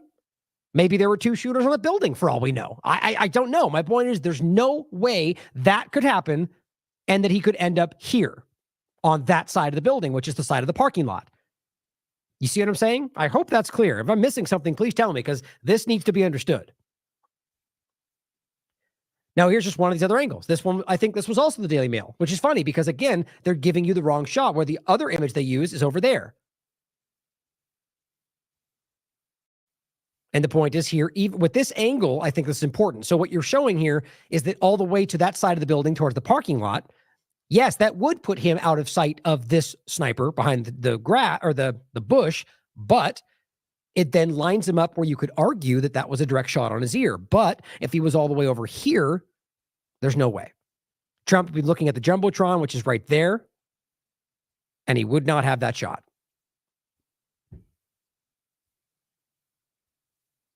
Now here is a ABC video from the 15th. It says new video shows Trump shooter climbing onto the roof at the rally. Let's take a look at that. You here with the news tonight. There are fast-moving developments after the assassination attempt tonight. Remarkable new images here. The alleged gunman seen climbing to the roof just minutes before opening fire at that rally. You can actually hear people in the crowd yelling to an officer, pointing him out. And now we learn that law enforcement was actually using that building as a staging area, and how the gunman climbed onto the roof, the wall outside that building. And ABC's Pierre Thomas tonight with the exclusive interview with the head of the Secret Service and what she's saying now. Stunning new video tonight showing the moment Donald Trump's would-be assassin climbed onto the roof of that building just 2 minutes before. Okay, so there's an interesting shot of it right there. So again, it shows you where they're standing. See that? Not even remotely on the side of the parking lot. So I don't know how you could argue that would make sense. Stunning new video tonight showing the moment Donald Trump's would-be assassin climbed onto the roof of that building just 2 minutes before he opened fire. Yeah, look, there he is. You can hear bystanders desperately trying to alert police. Authorities now using that video as part of the... So the part that any average person is also calling out, there's no way, especially with what we're always told the Secret Service does and how serious they are, that they would let that go. That people would be calling it out, or they'd be searching for him for hours, or they'd find a gun part with him and they wouldn't do anything about that. I just don't believe. To me, personally, is one of the most standout parts that shows you that somebody somewhere let this or is involved with letting it happen, whether for Trump's benefit or because they wanted to kill him. You can decide, but there's just no way that lines up. Investigation. And tonight, ABC News has learned that heavily armed local police were stationed inside that building and missed Thomas Crooks climbing up the outside of the building to the roof. And again, apparently it's like a tin roof. There's no way they wouldn't hear somebody climbing on the roof or see the ladder or recognize people screaming there's somebody going up the roof with a gun and a ladder. Seems silly. The same building was being used as a staging area for local police, according to 2 law enforcement officials. And Butler Township officials are confirming ABC News' reporting that a local police officer climbed up the roof and confronted Brooks moments before the shooting. The officer grabbed hold of the edge of the building, pulled himself up to be able to look, and according to what he's told me, shooter turned, rifle was pointed. There's that shot again with where he ended up, but as far as I can tell, not where he started. At the officer defensive move, kind of ducked, fell, lost his grip on the building. Investigators tonight trying to... Aha, now look at that. Look at where they place him in this shot. For a closer view, I screenshotted it. They have him placed right there. Just like that's because that's where it clearly shows you he is, based on every piece of video evidence we have other than where he ended up. So what happened? How did he end up on the other side of the building? How did his gun end up further from his hands? What else is happening around this story? I think we all have some kind of suspicion at this point, and we should. This is not about conspiracy theory, whatever you want to pretend that term means. There's discrepancies here that are shockingly obvious. That is where the claim he was, even though on another graphic they used, they show him on the other side. You can decide what that means. Determine whether roof access had been properly locked down. The shooter climbing seemingly unimpeded, about 400 feet from the stage, with a direct line of sight on the former president. Take a look at what happened. In Washington, lawmakers demanding answers, calling on the Secret Service director to appear before Congress. We sat down with Director Kim Cheadle today for an exclusive interview. What was your reaction when you saw the events unfold on Saturday? Shock, and then concern, obviously, for the former president. This is an event that should have never happened. Who is most responsible for this happening? What I would say is that the Secret Service is responsible for the protection of the former president. So the buck stops with you? The buck stops with me. I am the director of the Secret Service. It was unacceptable, and it's something that shouldn't happen again. The president and Homeland Security Secretary said today they had 100% confidence in you, but there are some members of Congress calling on you to resign. I appreciate the Secretary's comments, and we're going to continue to be transparent and communicate with people. You plan to stay on, absolutely. I do plan to stay on. Director Cheadle says she will not wait on an independent review of the security failure. She says she plans to make immediate changes. We learned today she's already expanded the tactical or SWAT support for former President Trump. David? Pierre Thomas. Well, interesting, because 2 things popped to my mind, especially with how many obvious discrepancies here that in every way seem to point back to the authorities involved. One, why would you start letting her move things around if she may be... It's like the whole thing. we're investigating whether or not you may have been responsible or missed something, and yet you're rapidly changing things. Does that sound like maybe you could do something that might hide what you were involved? I don't know. I don't know why she would be, at this point in time, everything should be paused while you're investigating what actually happened. That's usually how it goes with these governments, where they rapidly do the thing, or we investigate ourselves, we find ourselves not guilty. But also, if we're under the concern that maybe she was involved and she's like, don't worry, we're putting new people on Trump, which shouldn't make you feel too good. Any case, I think it's obvious that there's reason to be doubtful when they show you the discrepancy of the location in one video. They can't even figure it out, or is it supposed to be confusing? Don't you think somebody vets these things? How do they know this, guys? Now, here are some shots that somebody sent me in regard to this video itself. Again, just showing you kind of the breakdown of the location and the discrepancy here, from where they would be to where it ended up. And then from the video itself. We already saw the video, but it just breaks down in one shot, which you guys can screenshot if you want. And then this is interesting. So it says body stream with blood removed, which it looks like that's the reverse shot, which just kind of adds to confusion to it, but still on the wrong side, I would argue, which shows blood though. So does that mean he was, so we see him on the other side. That's not up for just, that's clearly all the video we can see. Then you see him end up over there. So you would argue there might be blood over on the other side. I've already seen video, by the way, and shots of the FBI hosing down the roof. What point did that happen? Is there, there's a lot of up in the air information, which I think is important to consider. You just got the shot of the overall point here. You can see the bloodstream. He's giving you the identification of it right there. Again, but I don't think that's a discrepancy to where we see him in the first place. Good breakdown there. Now, these ones I thought were important as well. Now, when he broke these down, again, from the location that seems to be clear from where even the corporate media is showing you the shooting is from, weirdly in a discrepancy with where they show him ending up. But all of them seem to point to this location from the start, which I think is provable. It shows the lineup to where Trump is, which is right there. And then with the two people in this bleacher to his left that reacted at the very least. You got the guy in the white and the guy all the way in the corner. And I'm going to play you a video from somebody who is absolutely convinced that they were shooting from behind, another one, which I think is important. But his point is to show you the angle. Look at where he is. Are you to believe? Remember, the screen is right here. It's right behind this bleacher. By the way, let me know in the chat. Can you see my cursor on that? So if Trump is here and he's turning to his right, which we all saw, as John Cullen pointed out as well, and he's looking to his right, and this guy is further to his left, not lined up straight, I'm going to beat that dead horse, guys. I'm going to beat that dead horse. I do not think that lines up unless there was another angle, or it was him shooting at the other angle, hit the teleprompter and a piece of glass, whatever you want. The point is, I don't think the official narrative we're getting is actually what happened. And then he simply lines it up with, interestingly, not this shot again, but with the two people that are, we see that shot, which I'll play for you next, where the kind of plume comes out from the back of the bleacher. That would, in fact, line up perfectly with both of these people that got hit, which I think was what, who was it? It might have been John Cullen, actually, who played the video from that TikTok girl video, which we'll show you, but she actually deleted now, where it shows that the line was perfect with that, which suggests the second shooter. Oh, you can see the cursor. Okay, good. So that's easier if you guys can see the locations I'm talking about. So just whether you think that's we'll come back to the water tower, but I think it's important to show the angle right there. Now, this is what kind of frustrates me. So, of course, you're not going to be surprised that it's Mario Narfall. But new footage shows, he says, dodged perfectly aimed shot. New footage? I'm not seeing any footage, but I'm seeing as a two screenshots all oscillating and a bullseye.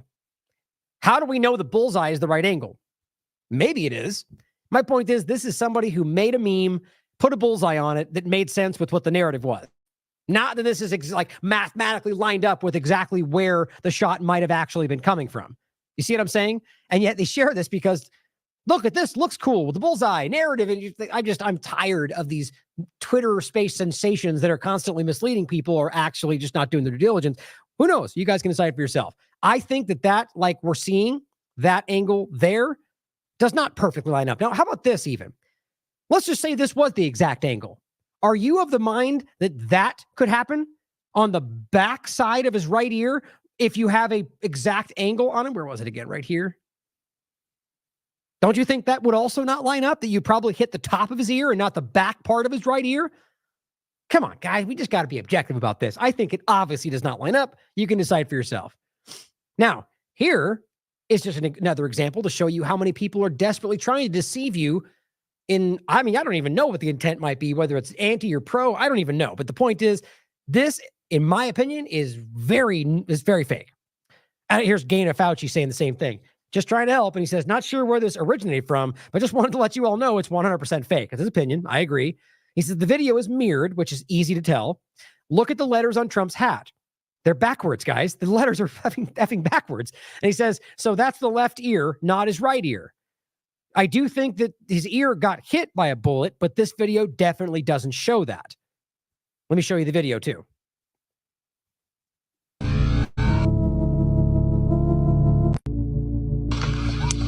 I see something. Typical TikTok style. This guy jams his finger on there, which is pretty sure we know where his ear is, man. Move your finger. Said, take a look what happens. Right there, you can see it gets all weird and out of focus, like something's clearly not right with it. And they're trying to claim, and right there, it glitches. Take a look what happens. Chécate ahí. They're claiming that weird mark right there is the bullet. That's what they're claiming. Which, first of all, again, that's technically, in my opinion, not even the right location. You can decide for yourself. This is higher than what they're pointing at right there. That's higher on his ear. That's pretty clear to me. But I just don't think that's even accurate. Not even remotely. Where were we? Right here. Oh, I keep doing that. Sorry. Hold on.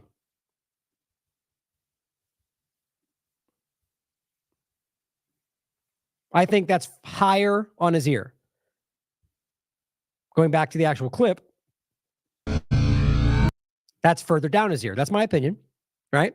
Either way, the obvious point is the hat's reversed, the video's reversed, he's looking in the wrong direction for when the shot was fired. I shouldn't even need to sell this to people, but it's crazy how many people are posting this as evidence that his ear was shot. And look at that. I mean, there's no blood? I mean, I don't understand the kind of things people fall for. But here is one of the other points to make. And I agree with Gaina Fauci. And this person says, go no further. The American flag is on the left side of his hat, which is easy to prove. The right side has numbers, right? So clearly it was flipped. But here's the point to make it even more clear. See right there, you can see the flag on the left side of his hat. Right there. See? But here's the point. That might even be a different video for all I know from a different place. Because look at behind him. I don't see that woman in the white tank top with the dark hat. Where is she? This is the video right here. I don't see that woman anywhere. Oops. Again, I'm overselling the obvious, but just recognize, and here's the point. Look at all the people sharing this video. Here's Concerned Citizen, Alpha Fox, Jim Ferguson. Most of these are, that one, not a huge count, but PPN. There's some more. I was scrolling through. It's quite frankly, it's all the people you might expect. You can scroll through for yourself. I'll include the link. Let's refresh it too. We can see if anything new. And all I did was search for the exact title, which they all seem to share for the most part. But what's this one?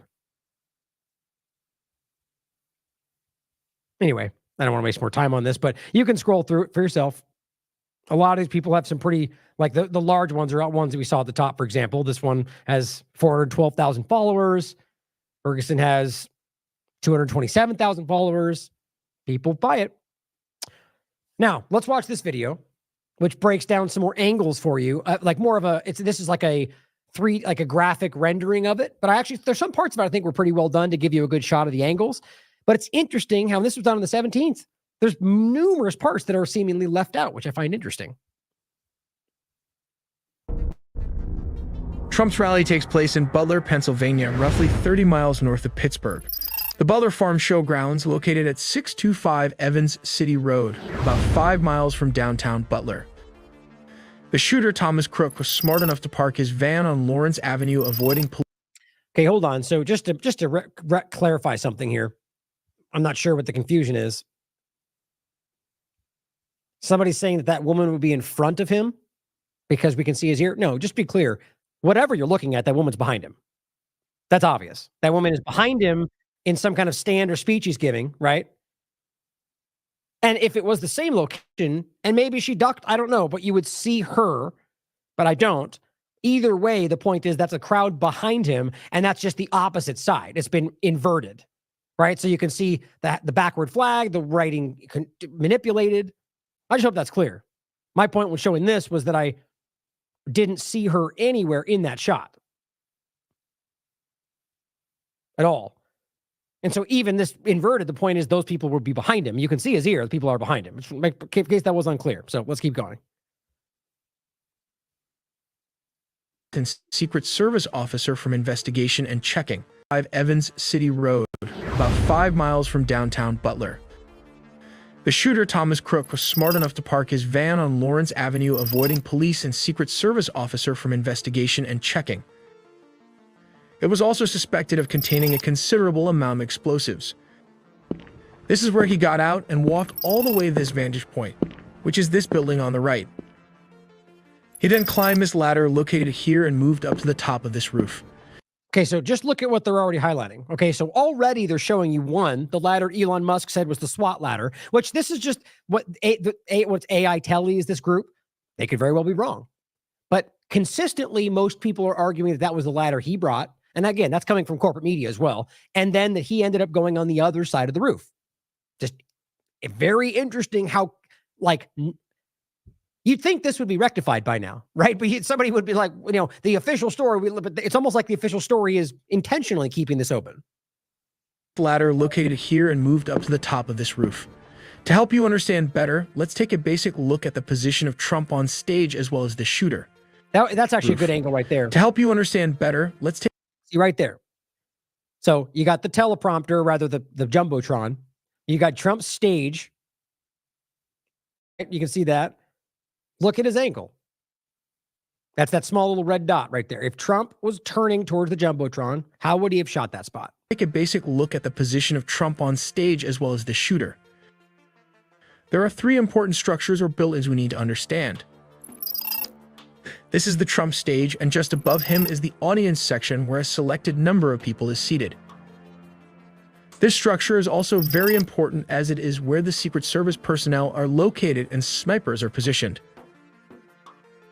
Finally, we have this building where the shooter set up his sniper location. A quick note, the distance from the shooter Thomas Crook to Trump stage is around 137 meters, which translates to around 450 feet. While the distance between the shooter and the Secret Service sniper position is around 134 meters, which is approximately 440 feet. When former President Donald Trump was a little into his speech, the shooter squeezed the trigger of his AR-15 rifle, releasing 3 bullets. One of these shots hit the former president on the ear. This was followed by another 5 shots. Possibly one of the bullets missed the former president's head by just 1/4 of an inch as he turned to look at a chart statistic located on the left. This move saved his life. Located on the left? I think that's just a mistake. Obviously, he's talking about the right because you can see the image showing it on the right. But since I paused really quickly, what's funny, this is just the chat trying to highlight this. Just so it's clear, whether or not that woman is in the crowd, it's obviously a fake video. They've inverted the video. They've turned it. It shows the wrong side of his head, right? If the video's inverted, it's clearly showing that ear, right? You see what I'm saying? Like it's showing the ear that is on the wrong side. But so it looks like, I guess somebody's saying that is her. Is that what you're saying? Obviously, that's not clear because it's behind this piece of whatever this is. So like, it's right there, Ryan. How'd you miss it? That doesn't seem very clear to me, but it looks like that might be her, if that's what you're saying. Either way, I hope it's obvious that this is a manipulated video. I don't know how that can be missed at this point. From the top angle, this is what it looks like when shots hit the former president on the ear, 40 feet. When former President Donald Trump was a little into his speech, the shooter squeezed the trigger of his AR-15 rifle, releasing 3 bullets. One of these shots hit the former president on the ear. This was followed by another 5 shots. Possibly one of the bullets missed the former president's head by just 1/4 of an inch as he turned to look at a chart statistic located on the left. Now, maybe he means on the left of the shooter? That would make sense. This move saved his life. From the top angle, this is what it looks like when replaying how the bullet missed Mr. Trump as he moved his head at the last millisecond. Again, the angle you just showed in this video does not line up with that line. Interestingly, this bullet would have hit the former president if his head had been turned towards the audience as shown here in this visualization. All in the videos ahead with detailed minute-to-minute animated timelines until the former president was in his armored SUV. We will also be looking at the respective weapons used by both parties and the two scenarios with and without bullet penetrating the skull. At 6:12 p.m. ET, Trump started addressing his supporters and spoke for roughly 6 minutes before the scene erupted into chaos. Trump was in the middle of speaking when someone in the crowd was heard saying he's got a gun. So think about that. The people in front of Donald Trump were also screaming that. So you've got people, now remember, all the other story too. The parents called, they tried to find him 3 times and lost him. Hours ahead of time, they were warned about it from local people that like 40 minutes before, right before, were saying, we see a guy getting on the roof. They saw him with the ladder, the security, all of that. And now you got people in front of Trump going, gun, he's got a gun, pointing. I mean, I don't know how they would know that, but I just find that to be very interesting. Now I've seen this reported from other angles, but personally, again, there's so much up in the air, take everything with a grain of salt. I think at this point, it's kind of clear that we know that there's a lot going on that is not accurate. As the video captured someone in the crowd repeating, on the roof, he's got a gun. It's here that 3 shots rang out.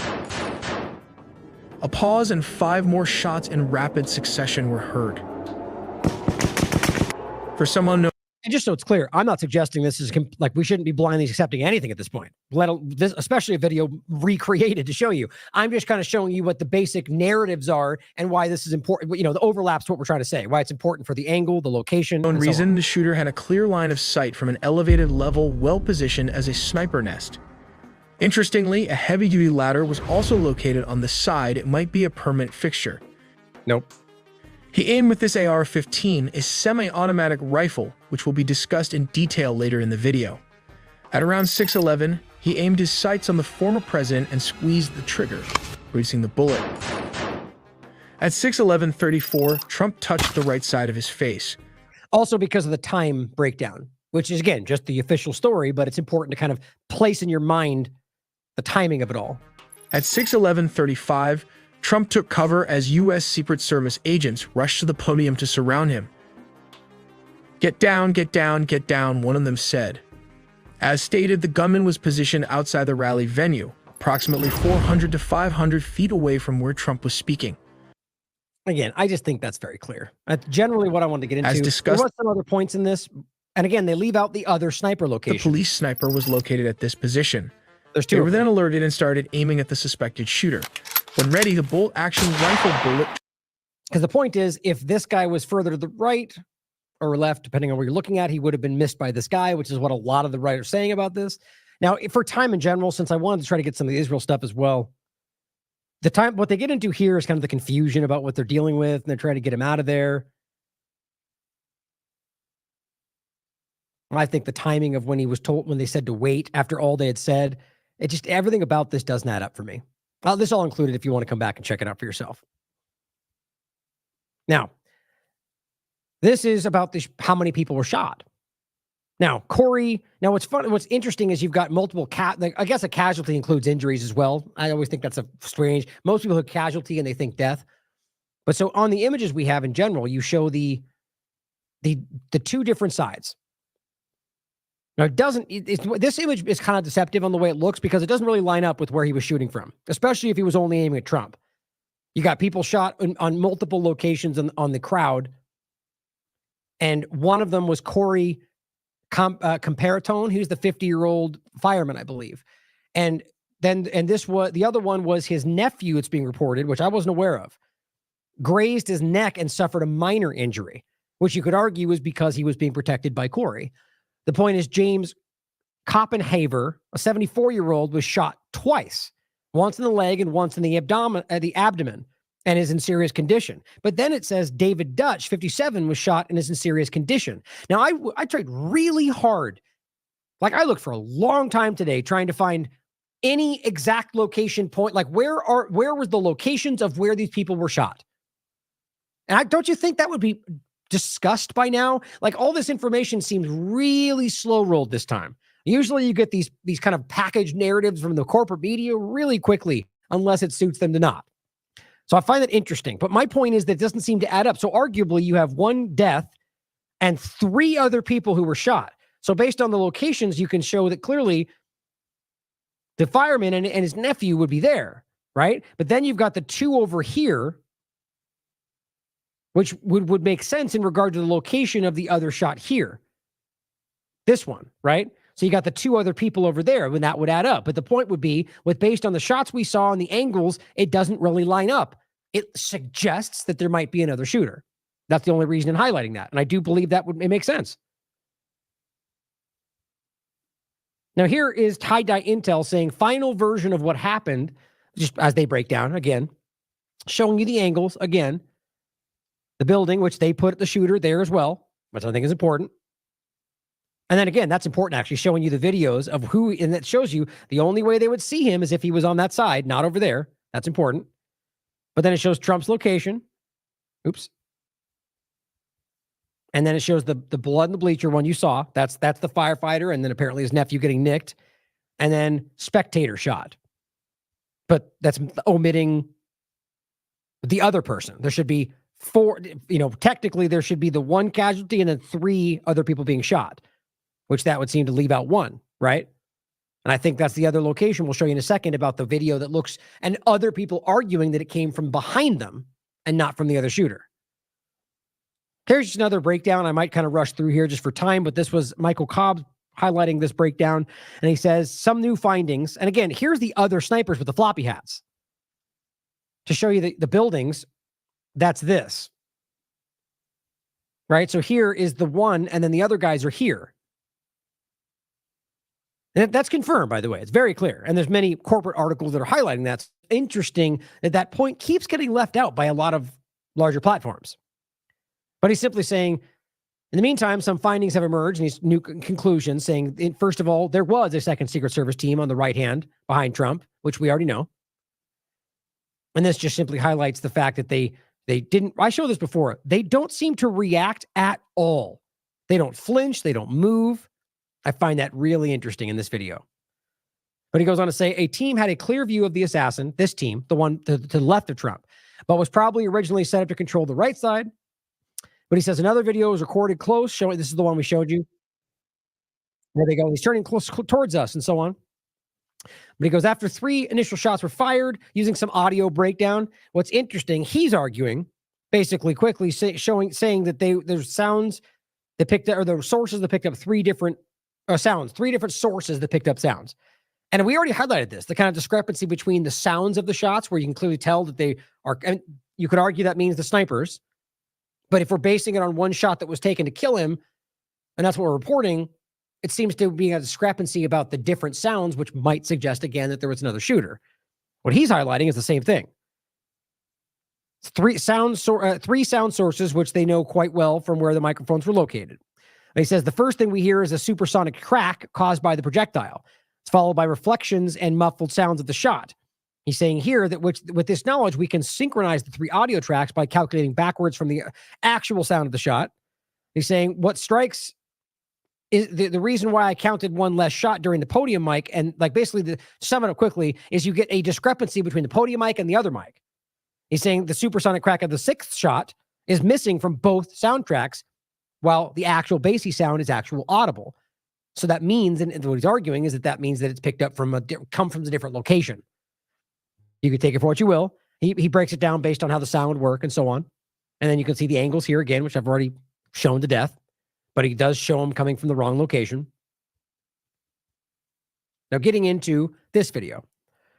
This guy is adamant, speaking with NBC, that he saw and heard a shooter from behind them. And this in regard to the Trump bleachers to the left of him, behind him. the program here, but Lester Holt, NBC News, just reporting that one of the attendees has deceased, has died from injuries as a result of the shooting. Joseph, you told me off camera that you may have witnessed this, and I'm so sorry to be talking to you in this tragic moment, but can you describe what it is that you saw? I was attending the rally. I was in the set of bleachers, the very far left of the podium where President Trump was speaking. I was there with friends. I heard several gunshots. The man beside me suffered a gunshot wound to the head, was instantly killed, fell to the bottom of the bleachers. Another woman looked like she got hit in the forearm or hand. And then at that point in time, it was rather chaotic at that point because half the people were looking because they thought it was fireworks. I knew it was gunshots right away. My friend, he hit the deck. I was kind of looking around just trying to see where the shots were coming from. It seemed to me like the shots were coming from behind the bleachers. It seemed to me the man got hit in the head from behind. He was killed instantly, as far as I could tell. And at that point, state police and a SWAT team, started evacuating the bleachers, and then I helped carry the man out of the bleachers to a tent that was behind the bleachers. You helped carry the man yourself. What was his condition when you were carrying him? He's deceased.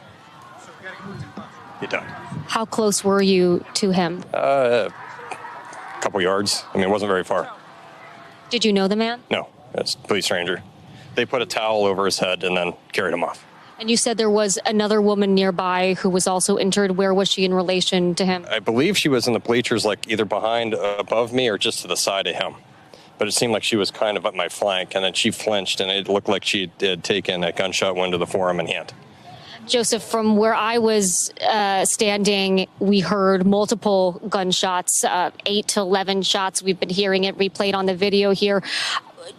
Do you remember, can you tell, I know it was a chaotic scene, but at what point, was it immediately when you heard the gunshots that he was shot, or was it later on into the firing? The first 7, he was hit and she was hit within the first 7 shots. I counted 7 shots. What was going through your mind? You were right there. I know it happened so quickly, but what can you tell us about those moments? First, I was in shock because I know what gunshots sound like, so I knew they were gunshots. I couldn't tell from where they were coming from. And when I noticed someone got hit, then I noticed, it seemed like they were coming from behind me. And it just was pandemonium. And then I heard some more shots, and I couldn't quite tell where they were coming from. But I counted the first 7, and they were very loud and very close. And it killed one man and wounded another woman. And Joseph, you told me that you're a doctor, you're an OBGYN. How did that background play into how quickly you were sort of able to assess the situation and know what happened to these individuals and know what was going on? Well, I told the police, I tried to render assistance. I told the police I could render assistance. They had another physician on the EMT team, so they kind of took over. So they didn't really need me, so I kind of helped carry them down initially out of the bleachers. There wasn't the man that got hit, there was no assistance that needed to be given. And unfortunately, his family witnessed the whole thing. It seemed like he had several family members in the bleacher with him. And they were quite upset. They didn't know, they were in shock. They didn't quite know what was going on. But the man was definitely killed instantaneously. Could you tell us sort of how many family members or people who knew him were with him, and what was their reaction? I thought there was 5 people. 2 of them were relatively hysterical. But they were, when we took the man out of the bleachers, he went to the tent. There was an aid tent or some type of tent behind the bleachers where they took the body, and they immediately evacuated the family with them. And the 2 out of the 5, it seemed like, in shock, hysterical. Like they were still trying to process what was going on. Joseph, from where I was standing, we heard the shots. We saw the president go down. Yeah, I saw President Trump get hit. What can you tell us? What details you remember? It seemed like his head was off to the side, and it seemed like he got nicked in the ear. Was that before? So that's a firsthand witness saying that, right? Which could mean that he was hit by a bullet, could be the glass from teleprompter, so on. He could be lying about it. Consider all those things. But I think the evidence suggests that happened, that he was shot, right? But again, based on the angle, which I'll show you an image that Andrew's talking about in the chat, I would argue that it seems highly unlikely that he hit that spot in his ear, whatever side he was on, by the way, of that building. That's what I said very beginning, but I think it's even more unlikely if it's on the side that I believe he was. The point is that it doesn't have to mean that wasn't, it could suggest another shooter, which again, we'll get to in a second. So just consider all this stuff, right? There's a lot of different angles going on. I think this is important though, because he seems he seems like he believes that. Or the Secret Service took him down to the ground, covered him? Right before the Secret Service, I mean, it was maybe, again, it's hard to tell, like, time dilates when, like, it seemed like it was a second or two. Like that first 7 shots that went off, the man got hit. He was killed almost instantly. The woman in the bleachers, she got injured, like she got hit in the forearm and the hand. And then in those rounds that were fired, again, I was videoing the event, so that's when I saw Trump get hit. And it seemed to me like he was looking to the side and the round grazed his ear. So. Could you tell the gentleman that was hit in the head what angle he was in relation to the former president, like which direction the bullets were coming from and to? So it looked like he was facing the president at the very far left portion of the bleachers. So he's directly facing it. Again, it seemed to me like the shots were coming from the rear, like behind us. And okay, that's very clear. The left bleachers and from behind them. Right? That's important to think about. So that would be this over here. And he's saying that came from behind them, which I'll show you the ones next that were making the same argument. Certainly it could be acoustics. They could hear it wrong, but there's many people that are making this argument, sort of like many people saying they saw another shooter. It's up for you to decide if you think it's accurate. it seemed like the man was in the way. Like, I guess. In the way of the former president? No, it seemed like the man was in the way of the shots between whoever was shooting the gun and the president. The man was hit. It seemed like he was in the crossfire. And I know, and I know you're in shock and still processing all of this. It's sort of hard to evaluate our own emotions in this moment. But God, she is a terrible reporter, by the way. It's very bad. Just experienced something horrific. Yes. What can you tell us about your state of mind right now? Yeah, I've had opportunities to go to these rallies before. It's the first one I ever went to. Had time off to go do it. I was kind of excited to go, but it's everyone. It's something you don't expect. It comes out of the blue. It's like a bolt out of the blue, and it's shocking. The way politics goes in this country, it just seems like it's really polarized. Everyone's just very angry. I'm honestly shocked this didn't happen earlier. I was commenting to my friend who went to the event with me. I was like, the back behind the bleachers, it's really open. It seems like a really open venue. And it just, I got this sense that, if someone really wanted to do something, and again, I was openly talking to her. And I was like, if something bad was going to be happening, this is the perfect venue to have. I just said this like an hour before it happened. I was like, this would be the perfect place to do it. And, surprisingly enough, it happened.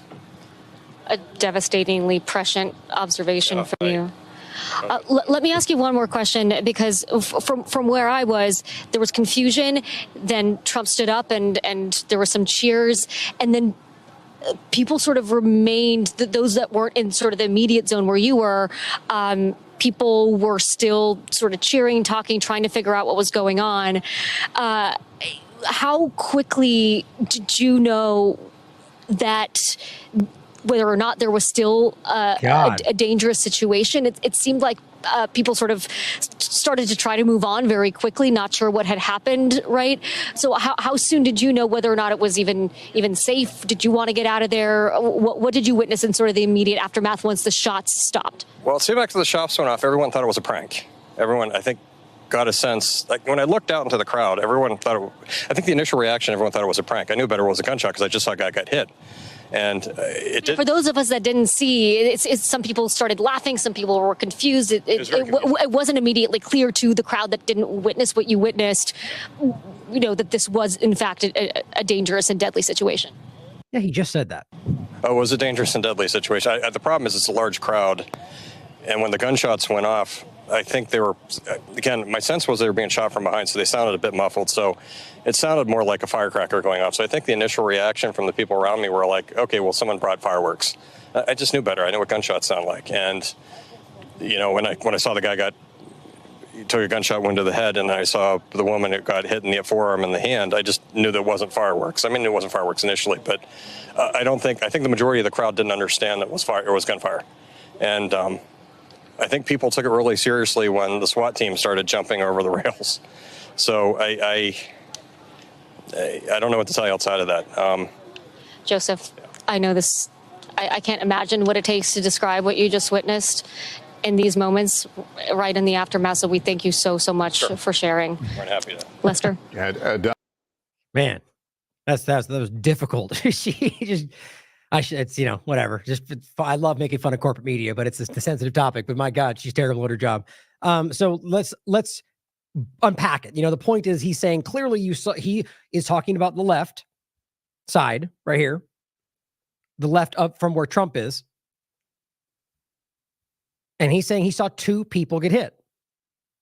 Which, you know, one seems to say a headshot, but the point is that he said a person got hit in the hand. And we're going to show you the video, which shows that. And I can't confirm whether that's the exact 2 people we see that seem to get hit. So much up in the air, even from the reporting we're supposed to be getting from corporate media. But at the end of the day, I really do think, I mean, that's multiple conclusions now that say, or opinions rather, that there was something from behind. Now, by the way, quickly, here's what Andrew was talking about. Now, I get what he's saying here. Now, let me make this clear again. Even though I'm sure I've already done that to an incredible extent. The argument being that this shows you that he's further down the building, kind of like, remember, this shot comes from when he's climbing up. So it makes that clear. That's when this shot this is the same video we were looking at, this is Associated Press. So it could very well be that he ended up over there. I just continue to not understand how you get that shot. That's not from the angle from the back left. That's from the side of the building. You can even see the window right there, right? Which is the side of the building. I don't know how you get that shot if he's all the way on the other side of that long building right here. Oh, I hope I didn't close that one. I thought I left it open. There, right there.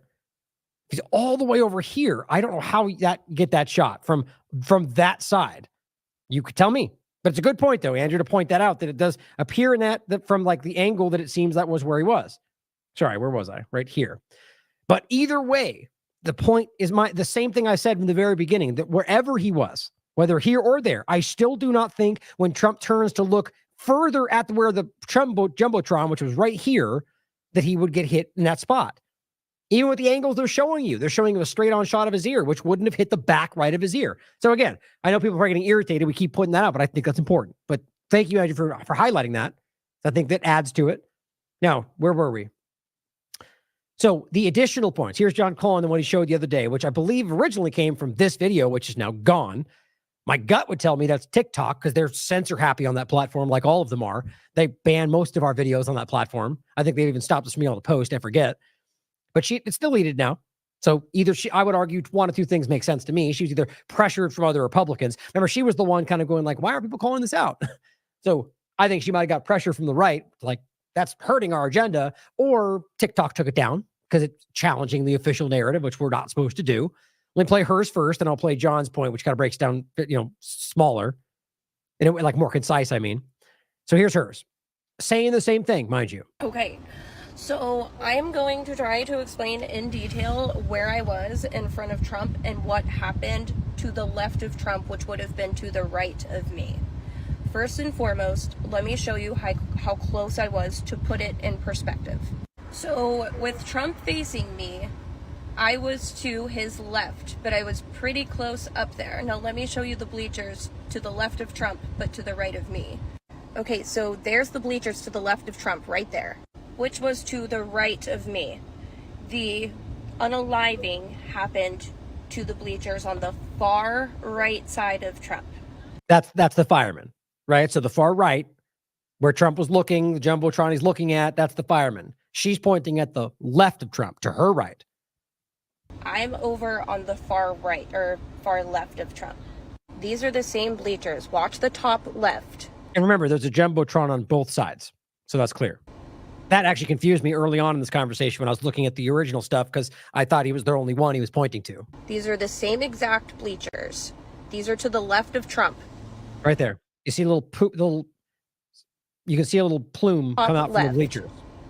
These are the same exact bleachers. These are to the left of Trump. Right there. Those shots came from the back. Now watch it in slow. She says it came from the back, just in case you missed that. That's the same as we're hearing from the gentleman that just spoke with the I think it was ABC. Motion.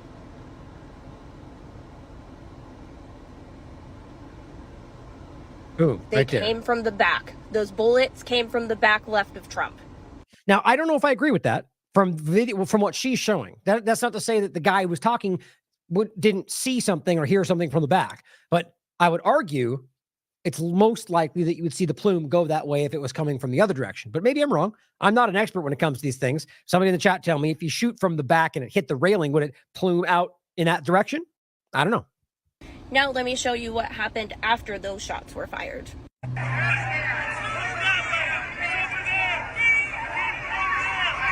All the people in the crowd are pointing to Trump's left and saying, he's over there. He's over there. They could be wrong. They could have echoed and heard the wrong location, but it's pretty compelling.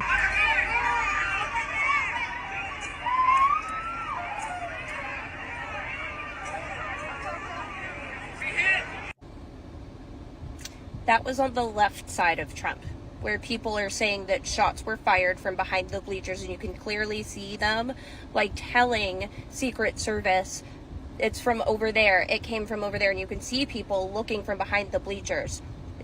Yeah, I think that was the general gist of it. So let's go back to the John Cullen video, which all he does on this is kind of take that video and just make it really short and quick and repeat it. So it makes it easy to see. So it's important to see this. Something that said, take a look what happened. Something that said, take a look what happened. What happened. Take a look what happened. The other ones. Right there. So this may represent the two people that the guy was talking about. I can't confirm that. At least one of them it overlaps with the main image we're showing of the different locations. Damn, I keep moving these around and I'll lose it. There it is. Right? So that's, again, this one here. And you're seeing, and now look at the angle you can see. So if a guy was here and this guy was here and it got shot in that line, what does that line up with? Well, that's the shot that he was showing before. That does line up with the water tower. If you think it's one shot and it hit two people, it's up to you. I mean, the point is all this stuff in the air because of all the misinformation, both coming from independent, mainstream independent, and just, everything else. I think, but I personally still think there's just really no question how much is up, how much misinformation and very clear discrepancies we're seeing.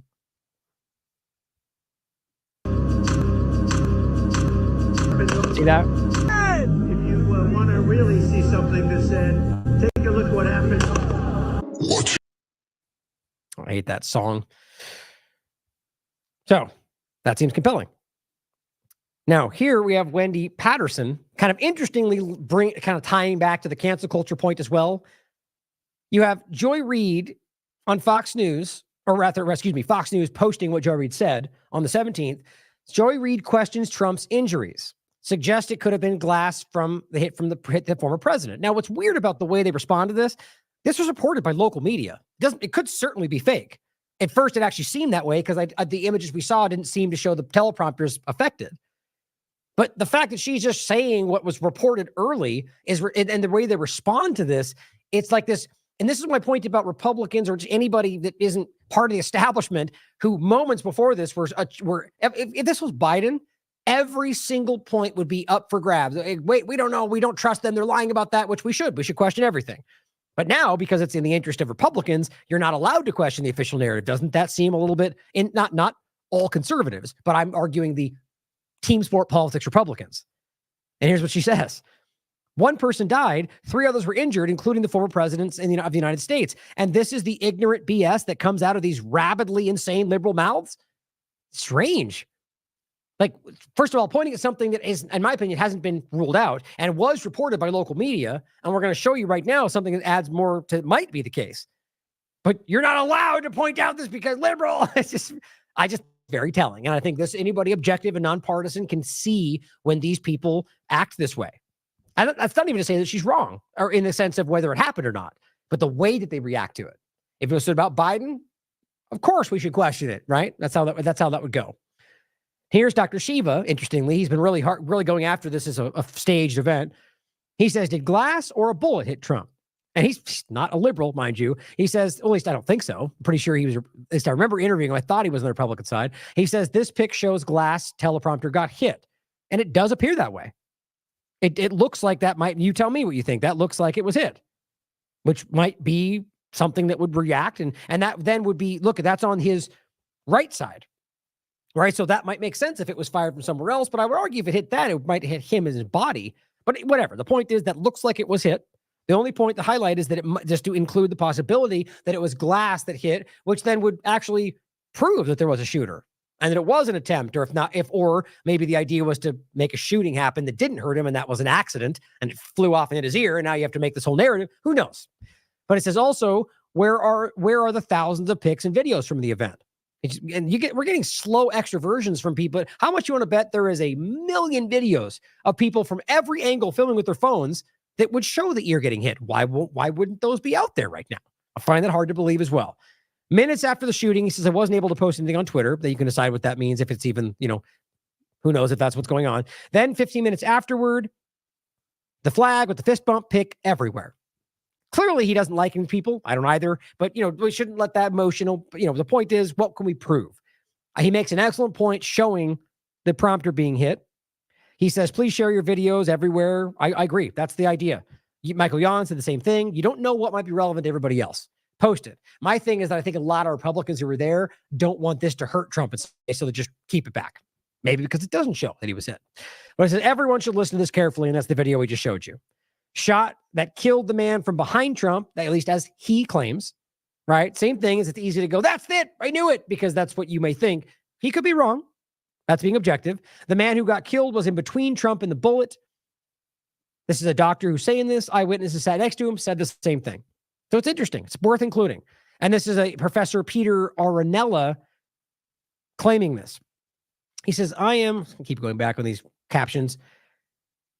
He's saying, note about Trump's wounded ear. I talked to a younger relative of mine who fought in Iraq. He insisted that a bullet from AK-47 that struck any part of Trump's ear would cause far more damage. Now, I have a guy who reached out to me. Due to timing today, I wasn't able to get contact with him. We're going to be talking tomorrow morning. And in fact, I could even show you, I'll wait to it. It's just an image, so I don't want to mislead anybody, but he's claiming he's saying he's a veteran. He's saying he was shot in the ear, which you can see it. His ear's all kind of mangled. And he says that a bullet that close to hit your ear would leave a burn mark on your face as it did him. And he would say likely even burst your eardrum. Now, I can't verify any of that. I'm going to do more discussion about this tomorrow with him and do my due diligence before we bring it on. But maybe I'll do an interview with him and we can talk about that. But he's adamant. He's saying there's no way. That what happened is not it's either glass or something else, because if the bullet hit there, it would leave a mark on his face. He also talks about, the obvious points a lot of people make. Where's the blood spatter on his hair, on the collar? But again, like the thing we showed right in the beginning, suddenly we find an image of a Secret Service guy wiping it off with his rag, and okay, now it kind of adds up. But point is, there's a lot more anomalous than just missing an image of how it got removed. The point is, he's claiming there would be much more going on there. That's the point this guy's making as well. That if it hit any part of his ear, it would cause far more damage, including the destruction of the area hit by the bullet. It wouldn't just leave a little nick mark like that. I would agree with that. Now, as I understand it, the bullets we're talking about, even though it's kind of a discrepancy, apparently these guns lots of different ammunitions can be used, not lots, but some. So there's a discrepancy on which one it might have been. But specifically the ones they're claiming, I guess, leave a very small bullet. There's a small bullet, a small hole, but it can go, blah, blah, blah. The point is, it might be able to nick and leave that mark, but most people I speak with disagree, who know more about ammunition and munitions and guns in general. He's saying it's far more likely that the bullet shattering Trump's teleprompter exploded and the glass hit his head. That's just a more likely discussion, right? He goes, I'm posting this short thread because my people who do not follow me keep asking why there's been no medical report about Trump's wound. Below is my answer based on the relative who fought in Iraq as a sniper who frequently did this, right? And he mentions that's why. Then he follows up and says, this is Nancy, somebody saying one of the images Donald Trump pushing himself up and out of the Secret Service cordon, dragging him off the stage, pretty clearly shows his ear intact at the top where he was bleeding. Wound is more consistent with being struck by a flying shard of glass. Now, that would make more sense based on the fact that this kind of doesn't really look like he is missing much. Of a bullet hit your ear, it would, I think, probably leave a bigger mark. But, maybe just barely nicked him. Or maybe that is not hitting him, and that's the burn mark from it. That, see what I'm saying? Like, don't jump to conclusions. I would argue it's probably possible that would be what you would get from it. But the other thing to point out is the bleeding I keep pointing out. And it's weird the pushback you get from people. I'm speaking from experience and what I've seen from like a cartilage of the ear getting ripped or torn, both wrestling and football. I've seen them both, but only one experience with both. I'm not an expert by any means, but as I understand it, ear cartilage bleeds a lot. I've seen it. And other people have said the same point, that your ear is vascular. You get a lot of blood coming out of it. The point is, it's weird that you get pushed back from partisan people saying, that's not true. You're a liar. It doesn't bleed at all. I've seen it. So I've seen personal injuries where people get actually one was more smashed. And the other one was kind of ripped by the earpiece. The point is that it bled. It was crazy how much blood came out. Like in the sense of from a cut on your ear is my point. So I also kind of think it doesn't really add up with what we saw. My point was to be objective is maybe he was taking medication that made it coagulate more. I don't know. Just being objective, but doesn't seem to add up with where we are. It goes on to say a minor glass cut to the top of his ear explains why his campaign refused reporters' requests to give some medical update and sent a memo to all staff demanding a complete blackout. Staff were warned it would be a fireable offense if they said anything about Trump's wound. Such a minor glass shard cut also explains Trump's lack of shock and his ability to stand up past his bodyguards to pump his fist and mouth the word fight. My relative, who was a trained sniper, told me that when they were wounded by a bullet larger than a .22 caliber, your body goes into involuntary shock, regardless of the bullet wound's location. I don't know if that's accurate or not. Trump did not experience any shock as he asked agents to let him pick up his shoes. At this point, I would be stunned if he suffered a bullet wound to his ear.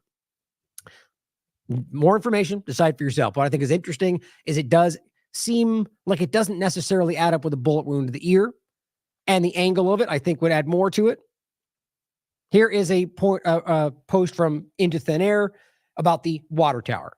Now, this gets into the possibility of there being the third shooter, and I think it's something worth considering, especially if you think there's more of a cover-up going on, which I think a lot of conservatives think, that this was an attempt on his life from sort of within the establishment. And there's nothing, if not plenty of hallmarks in this conversation that we've seen in the past of events just like that. So as he says, a Trump rally water tower footage, it's just a matter of time before we get to prove someone or some multiple people were seen moving on the tower. Now, this has been circulating as proof that there's someone on the tower. That's not necessarily what he says, which I appreciate. You can look for yourself. I'll show you. See, it took me a second to kind of see this, but it is difficult to see. In no way is this definitive in my mind. That chart's what you're going to see is, and also, by the way, there's people who are being sent this and then thinking that it's that mark in the middle that they're pointing at, even saying, like, I think it was even Alex Jones that shared this and was like, that's, I don't know. I don't know if the point is there are people saying you could see it right there when that's not even what they're supposed to be looking at. But there's what you're supposed to be seeing. And I've seen this broken down by people that are making this argument all the way to the right. When you're looking at the video, all the way to the right where the tree meets the water tower, you're going to see some sort of figure. For all I know, it could be the tree, it could be lighting, but you'll see what I mean, right about 14 seconds. Couple of months old, and if you want to really see something that's said, take a look at what happened. Right there.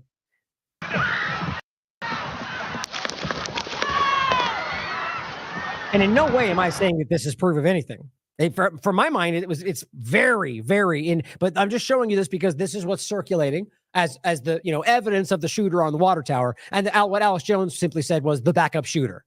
As usual, completely definitive with, false certainty everywhere, but certainly could be. And it would make sense to have the shooter on that location based on the lineup and everything. But you can kind of see, like right there, you see like a little figure, but it gets really blurry, and it could be the tree in the wind for all we know, but it's certainly possible. You have to take this at home and look at it really close because it's hard to see on the breakdown. But it's up in the air completely. Now he has a video he makes on this as well that shows a couple of points, but he overlaps this with gematria, which I don't think is even relevant in any way, shape, or form. But I'll play the first part of it, which gives you a little bit of a breakdown of his opinion.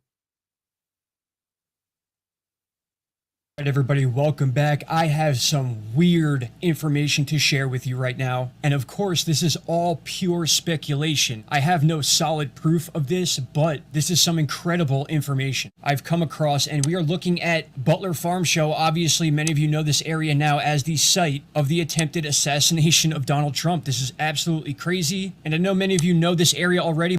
And look, right there, he's got the shooter spot in the spot that I'm talking about.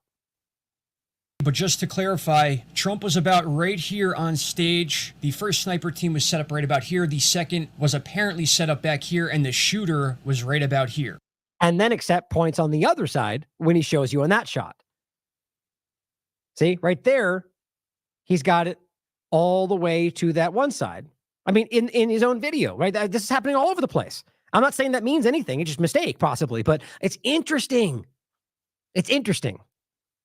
Assassination of Donald Trump. This is absolutely crazy. Stage, the first sniper team was set up right about here. The second was apparently set up back here, and the shooter was right about here. Now, there's something I need you to notice, and for those of you that are into gematria and the numbers of a lot of these events, this is going to blow your mind. So many people talking about either multiple shooters or this person. That comes in at the end. That's not what I'm showing this for. Right now, he's going to get into the water tower. Being a patsy and not shooting at all. Take a look at what's just outside this building. We're looking at a water tower that has a perfect angle. If somebody were up here to have a shot at it's really just about the 3D angle he's giving you. I just think it gives you a good angle on the lineup. Trump, take a look at this angle right here. This would actually make a lot more sense than somebody being on the roof, even though it seems based on public video, there was in fact someone up there and possibly firing. But as far as the multiple shooter theory, which many people heard, there were bullets coming from other directions. This water... Right, we got the audio sound discrepancy, right? From our own coverage on the day before, where you heard from different videos the difference of the sound of the shot, which could be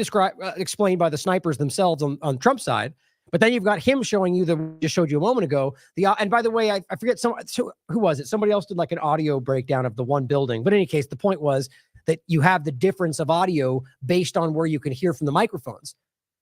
And the microphones closer to Trump, he's saying, are the ones not picking up the others. That seems to suggest, if you take that at face value, that there was somebody else that wasn't the two snipers. Tower would be the #1 spot I would pick, or I think any sort of military expert would pick as a site to put a gunman if they were going to try to pull this off. Now, that's not all I got. Wait till you see how this relates to gematria. Wait until you water tower this, and they somehow this may have been an error on the Secret Service, and they somehow missed this area. I find that impossible. There is a water tower literally right here that would have been one of my #1 spots to have covered. And if this was covered, that means all of these buildings would have been covered. But they already said it wasn't, though. That doesn't mean that's accurate, but they claim it was outside the security zone, which I find near impossible to believe. Weird has taken place here, and it is not what they're telling you. It absolutely can't be. It's impossible. But we have to say these are all theories, or else our opinions and our free speech get removed off certain. Well, they are opinions, though, man. Let's be honest. They're opinions. If you start out by saying you can't prove it, then they are opinions by default. That's important. But it's important to see all that. Now, it's being reported pretty broadly by corporate media that he had encrypted comms. According to multiple sources, which are all linked down here, CBS, Fox News, Thomas Matthew Crooks used encrypted communications. FBI Director Christopher Wray specifically mentioned this during a recent briefing, stating the shooter employed encrypted comms. This revelation suggests that Crooks may have coordinated with others or shared information with unknown parties. So let's make sense of this. So he doesn't have any social media presence, doesn't post anywhere. They're even using an image of him from a long time ago and this blurry side shot that you can't even really define who it is. And yet this guy's using encrypted communications, and we're to pretend that it's just one guy. Who is he talking to? How is that possible that this narrative is going forward as a lone shooter, and the guy's got that alone, as they even suggest that he's talking with somebody, maybe another shooter? This is the kind of thing that we always point out about the corporate media. They've been given direction to nail this narrative down. And everything's pointing at least the possibility that the narrative is far from nailed down. But they do their job, which is to tell you what the narrative is supposed to be. It's embarrassing. I mean, obviously, there's reason to think there might be somebody he's talking to. That's what Christopher Wray reported. And of course, that could be a lie too. But the idea that we're just pointing at the one thing and saying, shut up, you're a conspiracy theorist, is like every other story. And now interestingly enough, you've got Republicans doing that, who are interested only in Trump benefiting from all this. That's interesting. Again, I don't think it's the majority. I think a lot of conservatives are calling this out. Here is Diligent Denzian pointing out this overlap of the explosive side of it. So encrypted comms. Now they're reporting there's a photo that's been circulating of the cell phone and apparently a transmitter device that they found on him. Now, of course, if we're believing this is a manufactured, not to say the shooting is false, but like a manufactured, manipulated event, we should ask whether this was even something he had and whether the explosives and all this was like added to sell the narrative. But the point is, they're claiming he had a phone and a transmitter device, so that's the photo they're giving you, found next to him after the assassination. Now, remember, that's when they show you the shot with him and the gun far away from him and that stuff that was sitting further down behind him. But that's, in my opinion, the wrong location, and the gun is clearly far away from him. So very well could be planted there.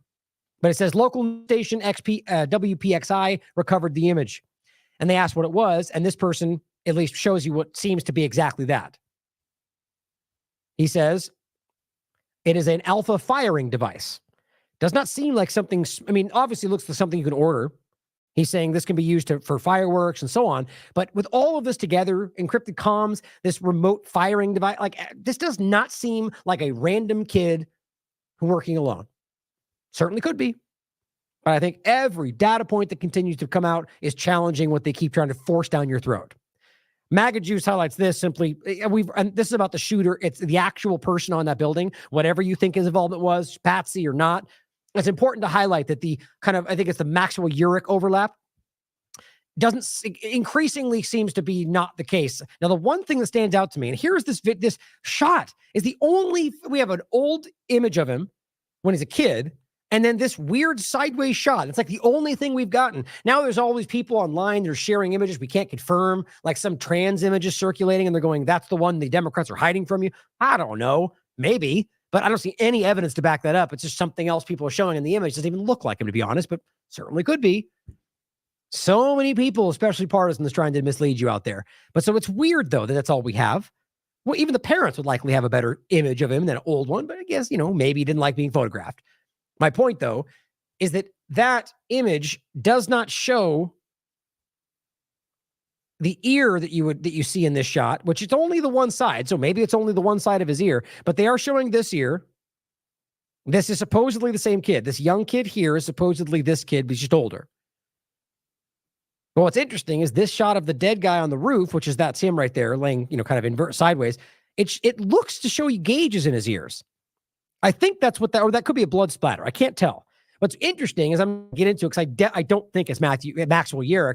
He does have gauges in his ears. So that's one of the things they kept showing you. Doesn't seem to have the ear thing. Anyway, the point is, it appears with everything we can see that whoever this guy is, Thomas, the Crooks guy, does appear to be the guy that looks like the guy that was shot on the roof with the same ear overlap, which I think the ear is important because the ear aspect is pretty. Ears are like, in a way, not the same, but like fingerprints. They're very specifically different. And so the fact that he's got that same exact thing does pretty much stand out. But all I'm saying is with all the evidence we have, Crooks appears to be the guy that was on that roof. But there's a lot more questioning than just identifying the person that was there.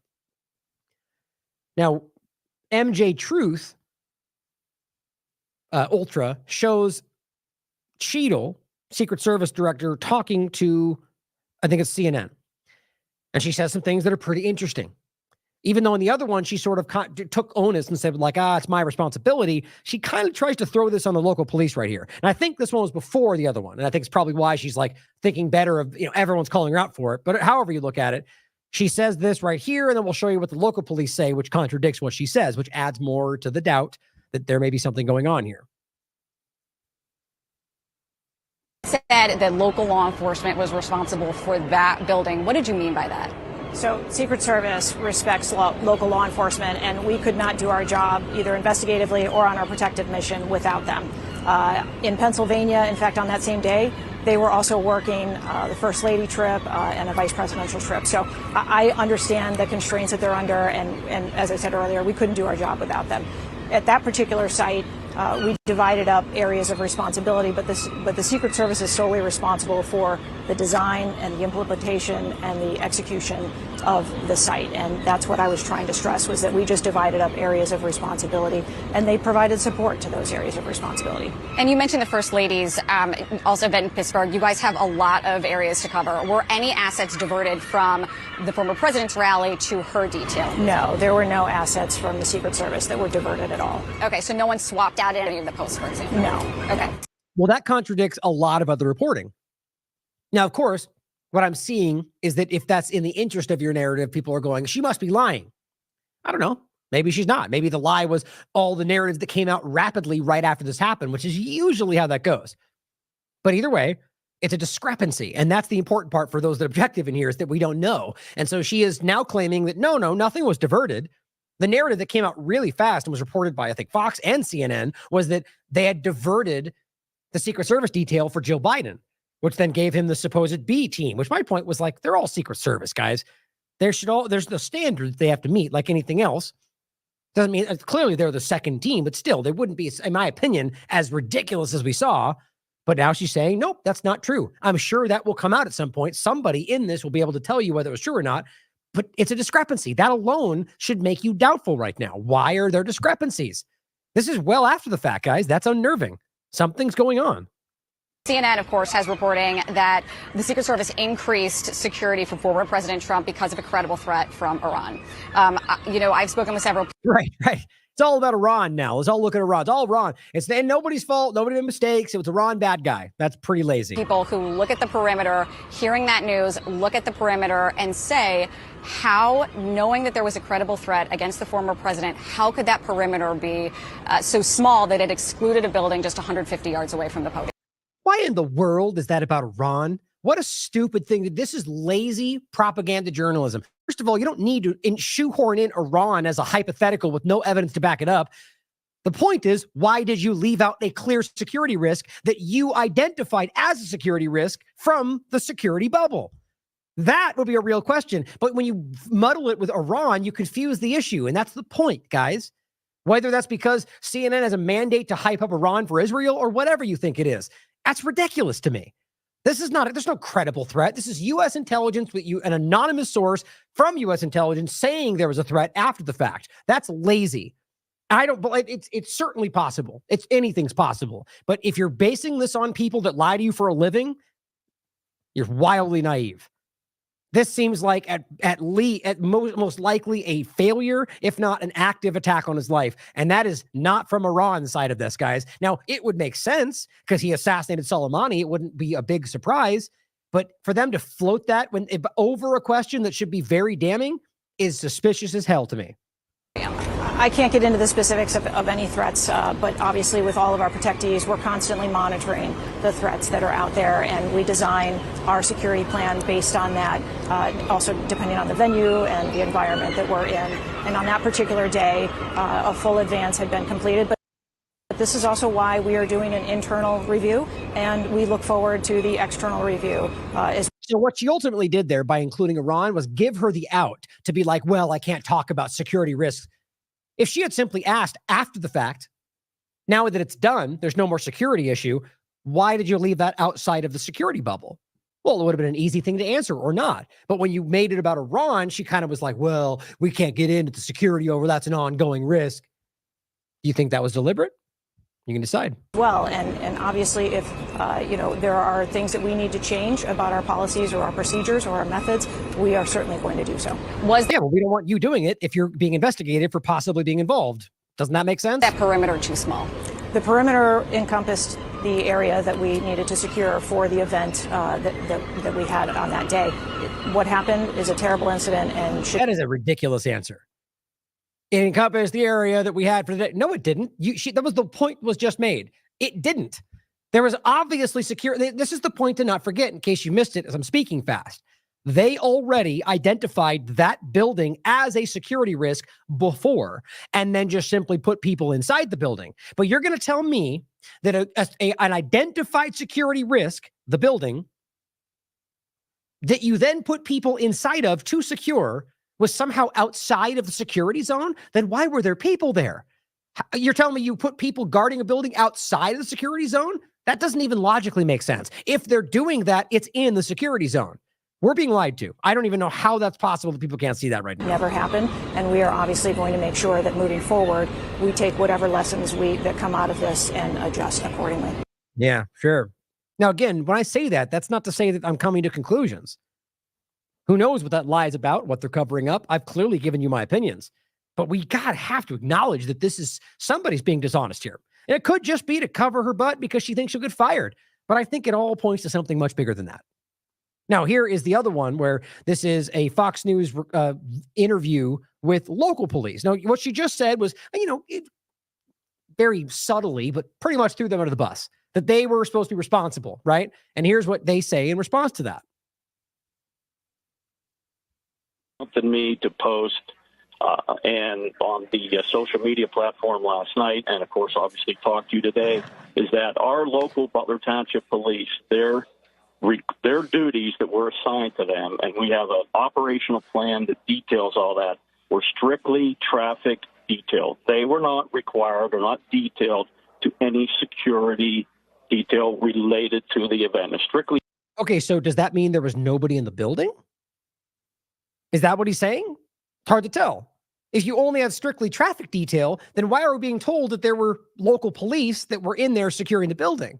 That's what Cheadle highlights. But ultimately, the narrative was that there was Secret Service in that building. But the way she just said it was essentially she gave them the responsibility for it. I mean, it from moment to moment, the inconsistencies are incredible. Traffic to help people coming in and out of the event. If there is an emergency, those type of things.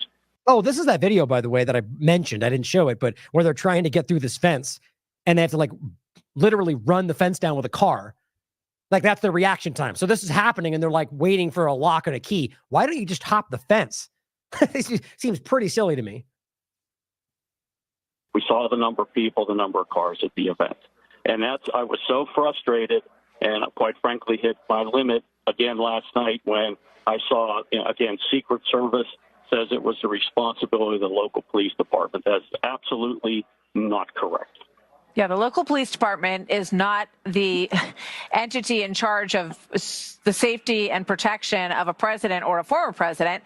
But once this started to happen, once this shooting began to unfold, the local officers did then try to assist, try to see if they could do anything, right? That is absolutely correct. Other than the one that apparently looked up and then jumped down or fell or whatever happened, right? Well, I guess that would be kind of trying to assist. So here is another additional point before we kind of end with some Israel points that I'm going to go through reasonably quickly just because of time. But Josh Walk broke this down. Now, there's already some, Twitter fact checks on there, but I'll show you the overall picture. So what he's highlighting is a company called Austin Private Wealth LLC shorted 12 million shares of Donald Trump's stock, which I guess is related to Truth Social. They shorted it. The filing date is July 12th, which is not necessarily, I guess, the date of the purchase. The filing date is the 12th, the day before the assassination attempt. It says they have around $1 billion in assets under management, and this is by far the largest put placed. It says, according to a source, the trade represents 6% of total shares and over 16% of the float of the stock, given the fact that Trump owns 60% of the company. This is a giant bet when you consider their total AUM, but wait, there's more. But this point, first of all, is simply that, in any context, when you see an unusual surge, which I guess represents 800%, and you'll get that in a second, the day before an event like that, this would suggest to me that somebody thought Trump would be killed, if you believe this is what happened and there's no more to the story, and they shorted the stock, because if he got killed, likely the stock would go down. That's what that would suggest to me. And then this is a fact check saying short volume did not increase substantially before the 13th. This SEC filing, this was filed July 12th, but the investments for the period ending in June 30th. Well, okay, so it's really, a week out. Still has relevance, I think, but I don't know if that's accurate or not. The point is, I'll finish reading his point here. He says, to make things even more interesting, his source tipped him off with the following two images of their Bloomberg terminal. The screenshot on the left shows the put by Austin Private Wealth LLC that was taken earlier this morning. It shows 120,000 puts as in your shorts. As you can see, the position is by far the largest. The next closest is Citadel Advisors with 16,770. Here is where it gets interesting. The screenshot to the right was taken later in the day, and poof, Austin Private Wealth LLC is nowhere to be found. Now, they do argue an explanation for that. Depends on what you think or whether you believe him. But he says, while you were here, remember to give me, oh, that's just saying follow him. Where was it? He's saying here, Austin Private Wealth amended their filing on 7/16 and removed their put option. So as this was building, it was seeming even more suspicious because they were removing it, but they claim that this was a mistake. I'll show you what he means. Another interesting thing about the amendment filed into 7/16 is that it is the only one to have ever had, that they ever had. He searched their first filing, which was on 2/12/2020. And this is Kyle Becker highlighting that Vanguard and BlackRock are among the largest holders in Austin Private Wealth, which really, it's the same point as like a Rumble thing. This is saying that they basically saying this doesn't indicate that they hold any stake in the company, which, I mean, I disagree with generally. It's the same point to make with Rumble, is that they're the top two holders, right? That's what he's showing you here. Funny how these people don't point that out about Rumble, though. Isn't that funny? But showing you that they're the top two holdings in the conversation here, which I think it's a relevant point. But he simply then goes, the plot thickens. Now, I am not a fan at all of Crowdsource the Truth. In fact, in the past, he's been very hateful towards me for unjustified reasons. Regardless of that, very partisan. That's not the point. The point is he's the one that has this video, actually here, let's just listen to it. I find this to be sort of suspicious, to be quite honest. He calls this guy, which I guess is, I can't verify the veracity of this phone call or if it's actually the right person. I don't know. I'm only saying that to be objective because I just don't know. I can't verify it personally. And I also just don't think I don't like his work in general. But here is a phone recording, we're told, of him with the head of the company we're talking to. Cold calls him, and the guy just gives him this information. And some other information I think is kind of interesting. Where am I? Here we go. Let's close this.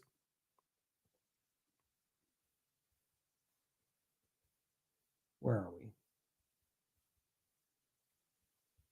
Hold on. There we go. Okay. So the point here is this is where it apparently came from, where the excuse came from, which I also kind of find. So this whole thing's laid out. Then I guess Crowdsource the Truth randomly calls this guy and gets all this information out of him and just happens to get the excuse, which makes it all make sense. Let's listen. There's also an interesting overlap with Israel, which I find very telling. Hello? Alex? Is this Mr. Wagner? Yes. My name is Jason Goodman. We don't know each other, but I was calling to see if you're aware of this information that's going around the internet about Austin Private Wealth shorting 12 million shares of Trump media stock. Is there anything to this? There's a lot of information about your company going around right now. I can't comment on it. Who are you? Now, my first gut reaction is, why in the world would this guy be talking to anybody? Especially when this is something that you're clearly aware of, whether it means you're guilty or that it was a discrepancy. I think that's odd. Why would this guy which comes next, just give up information to some random person that calls him on the phone? I don't know. I mean, it doesn't mean it didn't happen. Like, I actually, all my feelings aside, if this is genuine, good work, Jason. I think this is good. This is exactly what we should be doing. But something about this just feels off to me. My name is Jason Goodman, and people are saying that the Texas investment firm Austin Private Wealth, LLC, shorted 12 million shares of Trump's Truth Social stock. I think it's called Trump Digital Media World or something like that, the day before the assassination attempt. And the thing that's got me concerned is that people on the internet are publicizing, here are some of the organizations that receive donations from the investment firm. The ADL, the ACLU, Hadassah, Shalom, Austin, Camp. I mean, the thing that bothers me is that people are obviously focusing on these Jewish charities. I'm Jewish, and I walk around New York City. The climate is that people attack me because they say you look like a Zionist. So now again, do you think that's what's going on? I mean, it's certainly possible. I mean, but the point is that most of this over this time frame has been very clearly broken down to show you that this is being misrepresented. That there are people that are clearly protesting against Zionism in Israel, but this dark looming cloud of anti-Semitism, which, by the way, in some cases is real, not the looming cloud, but just that there are racists out there, I don't believe is the fact that we've seen far more narratives get broken down as absolute manufactured lies than we've seen otherwise tells you something, or the protests and how they frame that. So to me, it's a very self-serving narrative right there. Maybe he believes it, maybe he doesn't. It's up to you to decide. But why does that even get overlapped in this? Like saying they're accusing you of doing this for Israel, and I think that's racist. And, I don't know. You get what I'm saying. Everything about this kind of seems off in some weird way. I'm interested to know, first of all, how your company could have this prescient foresight to short 12 million shares of this stock the day before the assassination attempt. That's obviously very suspicious. But I just also wanted to ask you if it's true that these charities are charities that your company is donating to. I don't really think it's particularly important. You're free to donate to whoever you want. But there's a narrative building around your company that's dangerous for people like me. Right. There's a narrative building, that he's donating to Israel-connected companies, and that's dangerous for you because you frame that as being against Jews. Certainly could be in some people's minds, but that's the conflation I'm always worried about. Always point that out. So it was a reporting error. So if you go back and look at that same filing, right, I understand. So it was a reporting error. So if you go back and look at that same filing, you'll see it was a clerical error in the filing. Okay, so he suddenly, even though he already said he can't comment, suddenly it's an error. It was a mistake. I just think that's an interesting claim. After all that we saw, it certainly could be the truth. Well, how did that occur? I mean, were you trying to short fewer shares than that? How could such an error like this, it seems like a remarkable coincidence for that dramatic of an error to occur the day before this historic incident, doesn't it? I agree. So the reporting is generated June 30th, and it was a clerical error. I do believe we'll be releasing something to our website with more detail on it, but if you go look at the updated filing, you'll see. I don't understand how it can show up on the overall volume if it was a reporting error. How does that even make sense? The proper. And again, I'm not an expert when it comes to stocks in general, but I think that just doesn't line up for me. Data in there. Okay. And is it true that these are charities that you donate to? Would you care to answer if your discretion? I can't comment on that, sir. Sorry. Okay. I think you got to get in front of this on the social media platform because, as I said, I think it's horrible PR for your company. It's dangerous for Jewish people who are experiencing hatred online and in public. And it's very, very difficult to understand how this could have happened, but I appreciate you speaking to me. Understand. Thank you. Have a nice night. Yeah. If this is actually what it looks like, this is exactly what we should be doing. Calling, but I don't know why this guy would have put up that information. Maybe because he felt a connection with him. Maybe because he thought this would be good. I don't know. But at the end of the day, clerical error, just seems pretty flimsy to me. And again, even if it was a clerical error, you're still shorting the stock. But his point was, it was just it wasn't 12 million, it was 12,000 or whatever the ultimate narrative comes down to. And he's what he's saying. Just in, Austin Private Wealth released the following statement. And I don't know if that was because of that conversation or that conversation came after. I don't know. Also consider the point that, especially he's very pro-Israel Zionist, just so it's clear. And I think what's important to think about is whether that might have been done so it makes you think somebody's worth being trusting. That's always something to consider. But he says, statement on incorrect filing on the SEC. The SEC filing, which showed that they were shorting a large number of shares, was incorrect. And we immediately amended it as soon as we learned of the error. Apparently, a week and a half later, no client of APW holds or has ever held a put on this stock, the DJT, in the quantity initially reported. The correct holding amount was 12 contracts or 1,200 shares, not 12 million shares. Still shorting it, by the way, as was filed in error. In submitting the required report for the second quarter of 2024, a multiplier was applied by a third-party vendor that increased the number of the shares by a multiple of 10,000 for all option contracts, not just that one, which I'm sure could be confirmed. We did not catch the error before approving the filing. We filed the report on July 12th to reflect our positions on June 28th. We amended it on July 16th. So shorter they're claiming and a little bit before that. Still short on the stock.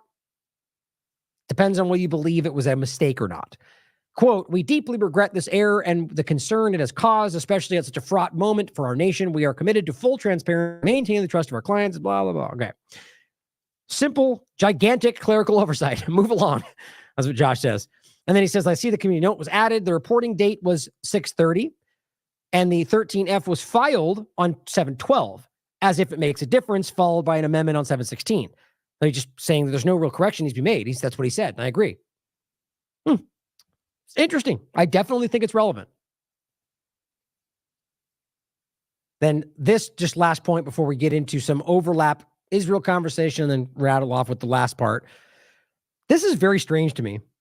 Like, I was almost going to post this earlier, then I got busy. But like, the point is, this is a bunch of people at the RNC wearing ear bandages, I guess, in solidarity with Trump. I don't know, but I find that very odd.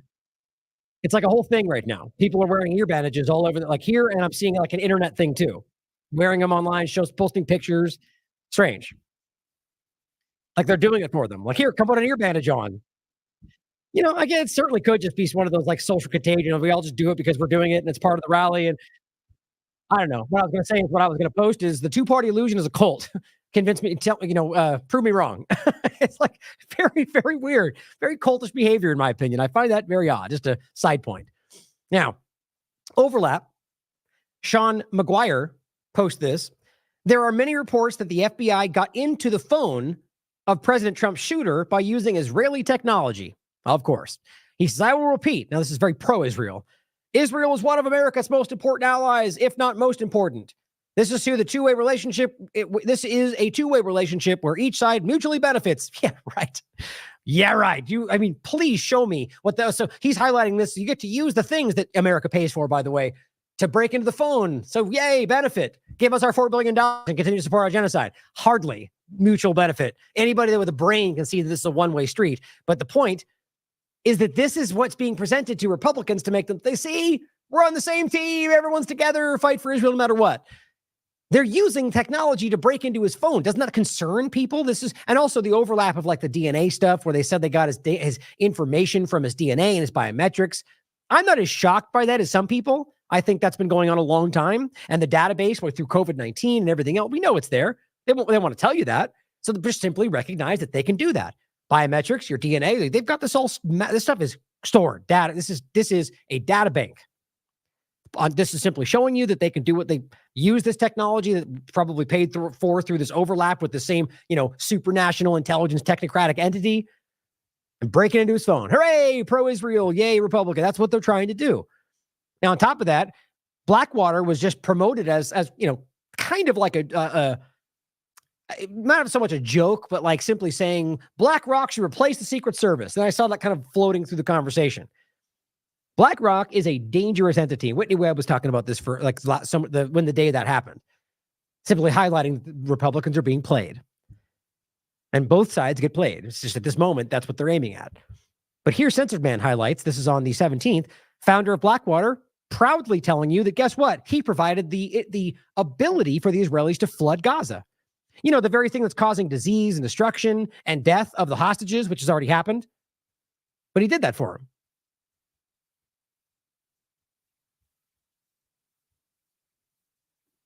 The Navy has been ineffective in Yemen. U.S. has given very bad advice, very mixed advice in Gaza, preventing the Israelis from finishing it, or even preventing from ending that war in a clever way. I provided the Israelis a fully funded, donated ability to flood Gaza with water, with seawater, to flood the 300 miles of tunnels blocked by the Pentagon. We have a leadership apparatus that is truly the most sclerotic and literally obese.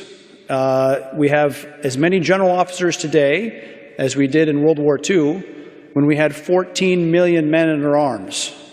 And of course, that's only under Biden's administration. It somehow magically changes when Trump's in office, which is kind of the point. This is being used to say Biden bad, Let's fix it. It's interesting. It's not going to change. It's going to only get worse, I argue. Either way, we don't need more military presence. We don't need more of anything they're talking about. All of this is leading in the very, neocon, neoliberal, this neo-dangerous government position here. These are extremists. They're constantly rationalizing more regime change, more war, more technocratic action. And so in an era of video conferences, emails, and instantaneous communication, we have a super bloated, super top-heavy, and clearly not very effective security apparatus. Now, if you think for 1 second he's trying to tell you that we need to cut back on that, you're wrong. It's simply about trying to reposition themselves as what you should be leaning into. And a lot of people are making that point right now. Very concerning. These people are not on your side. Now, Roz. Oh, that's weird. I don't think I ever noticed that it was Roz. I thought it was Raw Alerts. Roz Alerts points out the point we made earlier about the Iran overlap. And this simply says, Secret Service has ramped up security after receiving an intel of an Iranian plot to assassinate Trump on the 16th. So this is just, I think, a desperate and lazy effort to either derail the conversation or simply just take advantage of what's going on. Because bad guy Iran, right? U.S. authorities obtained intelligence from a human source in recent weeks. That's it. Anonymous source says, we got something from somebody that says this. How much you want to bet it's an Israeli government person? Or that it doesn't even exist. He says there's no indication that Thomas Matthew Crooks, the would-be assassin who attempted to kill the former president, was connected to the plot. The sources said it's not clear whether they're just floating this idea based on nothing.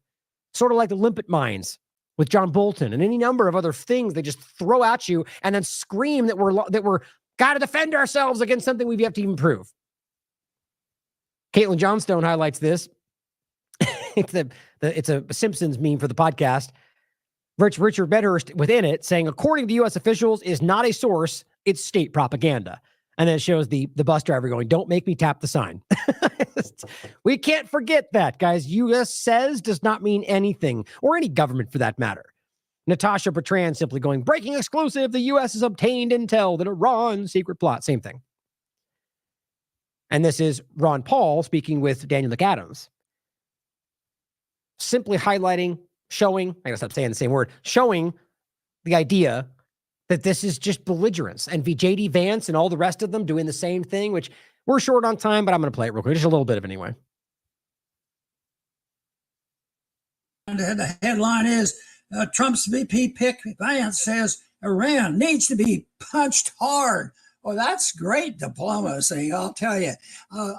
There's a lot of problems in the world, and if you're sincere in changing it, you stick to principle, and you have an open door for at least a discussion. If people will not discuss and will not talk and aggravate, and some people interpret that's our foreign policy. We do it our way or not, or it won't do it.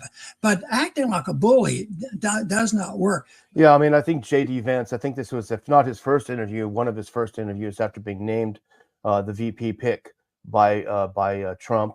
And I think it just shows that he's, in terms of foreign policy, he's not ready for prime time. We are cautiously optimistic.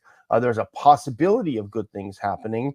With Biden's people, there's no possibility of anything good happening. So cautiously optimistic. But this was a dumb interview, and it shows that he doesn't understand the world very well. The idea that he's calling for an all-out war with Iran. Now, that may please some of his donors, his mega donors, like Miriam Adelson, these people who they claim to be Israel first, and a lot of these people in the Republican Party are. But I would say, this is not the world of 10 or 15 years ago. You can't just go around with this cost-free bombast where you're threatening everyone around the world. The world is tired of hearing threats from people like J.D. Vance and the neocons.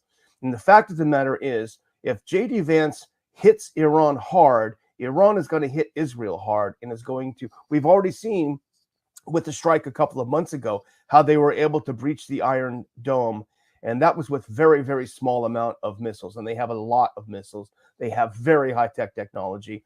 They're sending technology to Russia. That's how good it is to fight against Ukraine. The people who profess to love Israel in pushing for a war with Iran, they are going to see Israel decimated. The people who actually care about peace are the people who care about places like Israel and want them to live in peace. So Vance is way, way off the mark in this. He needs to assemble a better foreign policy team. My guess is he won't, because you know how it works, Dr. Paul. There are think tanks filled to the brim of so-called experts, the people who have done the same thing year after year after year. Who are in no way experts. Robert and plenty of others have made this point. They've never even been to these locations. They're experts on what they're supposed to know about Iran from U.S. narratives. Year, even as it fails, 20 years in Afghanistan, another surge in Iraq. We need to occupy Libya. Everything they've touched is gone to garbage, yet somehow they stick around, they slink around, they hang out at the think tanks, they get very, very good salaries. And then when it comes time, when a Republican is elected, they will pretend to be the flavor of the day until they get back in power. Boom, there you go. You have the same old dumb policies. And so it's very disappointing, but this is a different era. This is not the era where the U.S. can throw its weight around. The fact of the matter is, you want to put in a lot of China hawks? Well, here's a wake-up call. Here's a rude awakening. If the U.S. starts war with China, we will lose. The U.S. will lose. And not only will we lose the war, but probably lose half the country in a nuclear explosion. Is that really what we want? Aren't there better ways of approaching the world than this kind of absurd bombast and threats? Man, if only we had a Ron Paul, Daniel McAdams 2024, huh? Wouldn't that be something? I'm sure they would never allow that. But what's important to see is that this is what somebody who's actually about, the idea is that this is reality. The idea of pushing conflict and war as some kind of a means to an end. It's illusory, to say it very kindly.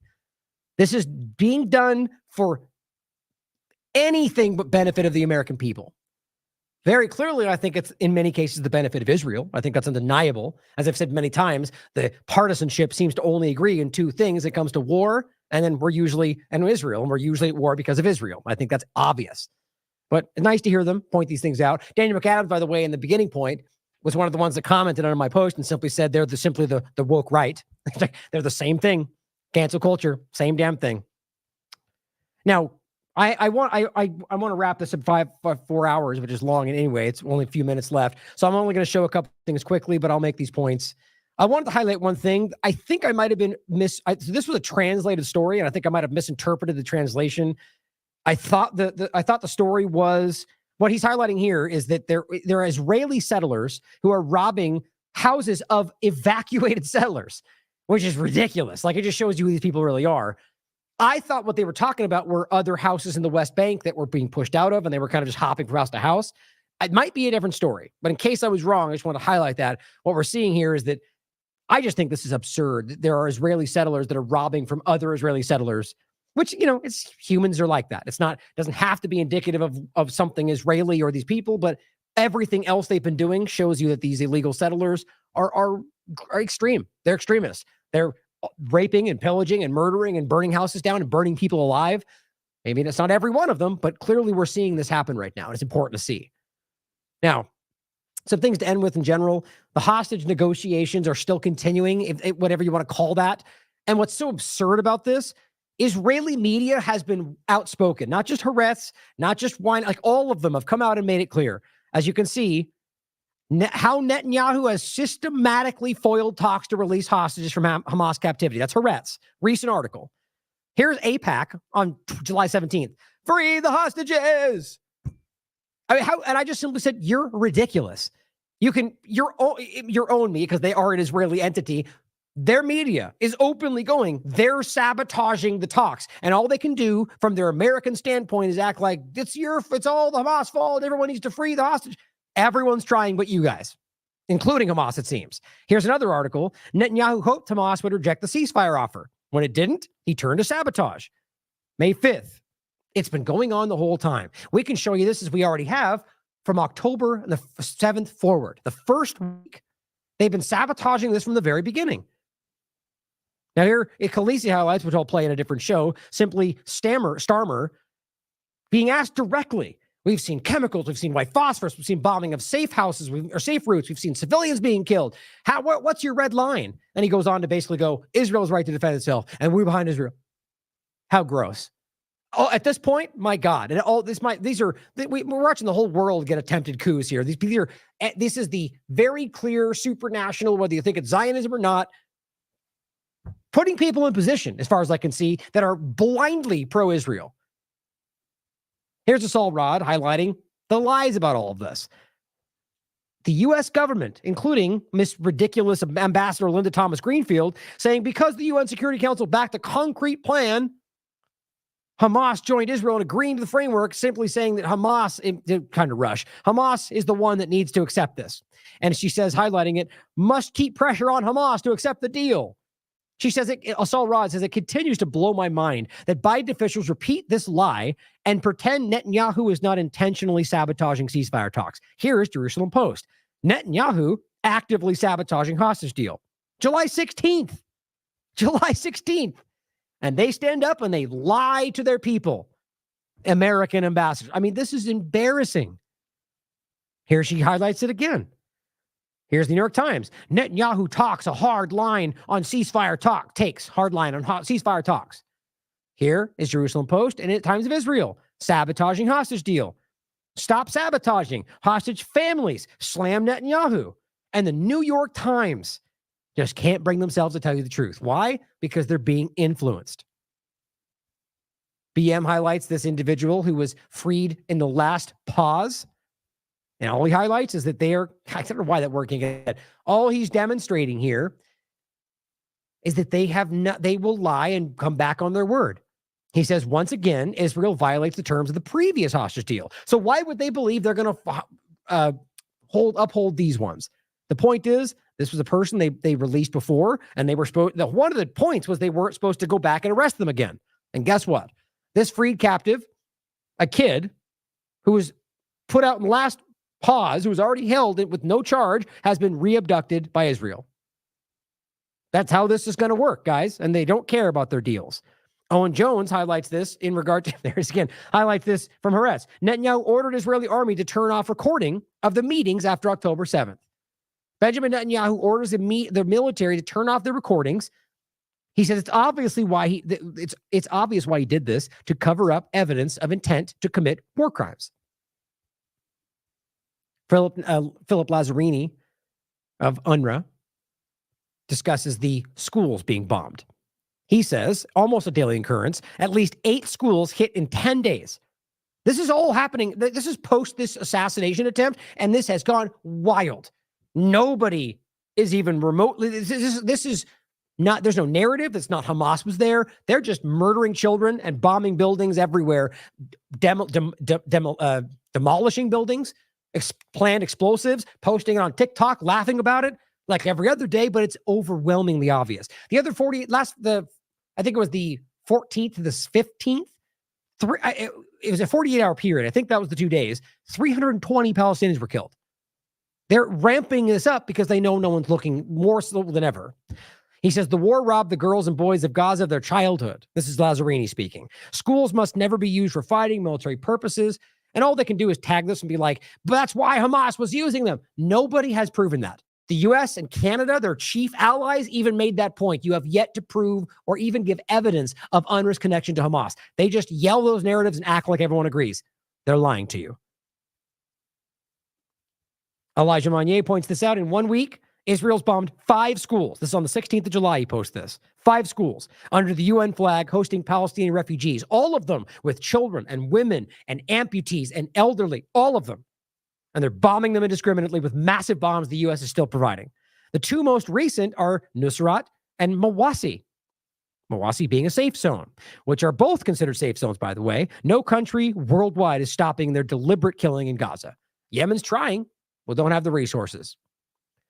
Muhammad Safa, now I'm probably going to use this image in another show. I can't tell if this is AI or not, but I just think it's a good image to demonstrate what's going on. UNRWA school on fire, broken down. He says, remember when Israel bombed the first UN school in Gaza? I mean, that was post-October 7th. It was a big deal. Remember when I was counting? Oh my God, another one. And they didn't have a narrative at first. They tried to hope you weren't paying attention. And then it became, oh, Hamas is there. And then it just became, we do whatever we want. Back to usual, I guess. He says, and the world wouldn't believe it when that first happened. Israel has now destroyed all schools, all hospitals in Gaza. Mohammed Shihada, same thing. Here's Lazzarini highlighting UNRWA headquarters in Gaza turned into a battlefield and now flattened. Not long ago, the White House would call it totally unacceptable and totally indefensible if the IDF dared to scratch a UN facility in Gaza. Israel would go out of its way to deny and whitewash. That was the point we were trying to highlight. They would pretend. They would go, no, it wasn't. It was a Hamas missile, and they would lie to you. Today, Israel wipes out the UN headquarters. Biden gives them bombs and doesn't utter a word. Chairman of the Euromed Human Rights Group, Rami, highlights this. For crying out loud, I'm going to say it anyway. The Israeli occupation forces surrounding their homes executed their father in cold blood in front of his deaf and mute children. Just one of many horrific stories that are continuing to be told that no one wants to talk about. Not in the corporate media, at the very least. Owen Jones discusses this on his own, on a show on their corporate media, which I'll play in another show. He simply shows that they're talking about the spray painting in front of this thing in UK that just says 186,000 people have been killed. And the story is about how insulting it was that they would do this. Owen Jones makes the point by saying, if you're more angry than paint and than a genocide, there's something wrong with you. He says that right to their faces. It's a good discussion. Jewish Voice for Peace says the Israeli government's genocide is accelerating with full support from the U.S. In the past week alone, hundreds of Palestinians were killed in designated safe zones. Their military continues to deliberately attack places that it has forced them to go to. Nowhere in Gaza is safe. Heartbreaking. Absolutely heartbreaking. Here's a donkey cart with civilians on it getting bombed because no one's paying attention. Posted on TikTok. Now, here's an important thing I want you to think about. Now, first read it. He's saying he's trying to make it. Please share to get out the word. Arrest Netanyahu. Surround the Capitol, July 24th. So, if you're in D.C. and you want to coordinate with TLAV, reach out to me. Do so DM on Twitter, or maybe try to email me, Ryan at thelastAmericanVagabond.com. But it seems like everything important these days goes to spam or just doesn't show up. I wonder why. Reach out to me in some way if you'd like to work, some kind of platform is probably the best way. Reach out like Twitter, DM, or on one of the other platforms. But the point is, I'd like to coordinate with somebody who might want to be there when this is happening. I want to see what goes on here, and I want someone there. I think something might happen. I think there's even people in the government who might try to make an action here. And how are you going to defend not doing this when you know that the word you could defend if nobody did anything, just simply saying that was not our play, whatever, that we don't think it should happen. But if somebody tried to arrest him with police and they stopped him, how would you defend that from a world position when you know that they've put out arrest warrants for them? The reasoning should be, well, we arrest him and then we in court defend that he's innocent, not just block the action. But that's what the U.S. government is. They're illegitimate at this point when they act in interest of Israel. Or pretty much what they're doing is around the world is against the interest of Americans. What else do you call that but illegitimate? It's not an attack on the country. It's an attack on the government pretending to be in your interest. I want someone to highlight this for me, but if you can, I'll be pointing it out from here. But I think it's interesting. If you can make it to D.C. on the 24th, the point is, and this is what I always thought the trucker convoys and the rest should be, surround it. Don't bother people just trying to go to work. Affect the politicians who aren't doing their job. Or rather, the job they tell us they're supposed to do, not the job that they are doing, which is to obfuscate and lie for other people. But Barak Ravid simply says the Israeli Knesset has passed a resolution. It's on the 17th, it's yesterday, a resolution opposing the two-state solution, which is what they've always believed. That's as far back as you can look, you can prove it, despite the narratives of our government screaming out loud that they want to fight for this. Even to this very moment, the manipulators like Blinken and Biden pretend that they're agreeing on a two-state solution. That's going to be coming. The only thing they'll agree on is some fake agreement like the Abraham Accords from Trump, which simply call the same situation today a two-state solution. They're lying to you. Now they just committed it to law, or rather through legislation, which is not the same thing. 68 members of their Knesset all voted in favor of never giving them a two-state solution. Only 9 voted against it. They're also trying to pass legislation that blocks all openings to this area, which that's just, if you thought it was bad before, imagine permanently blocking these openings.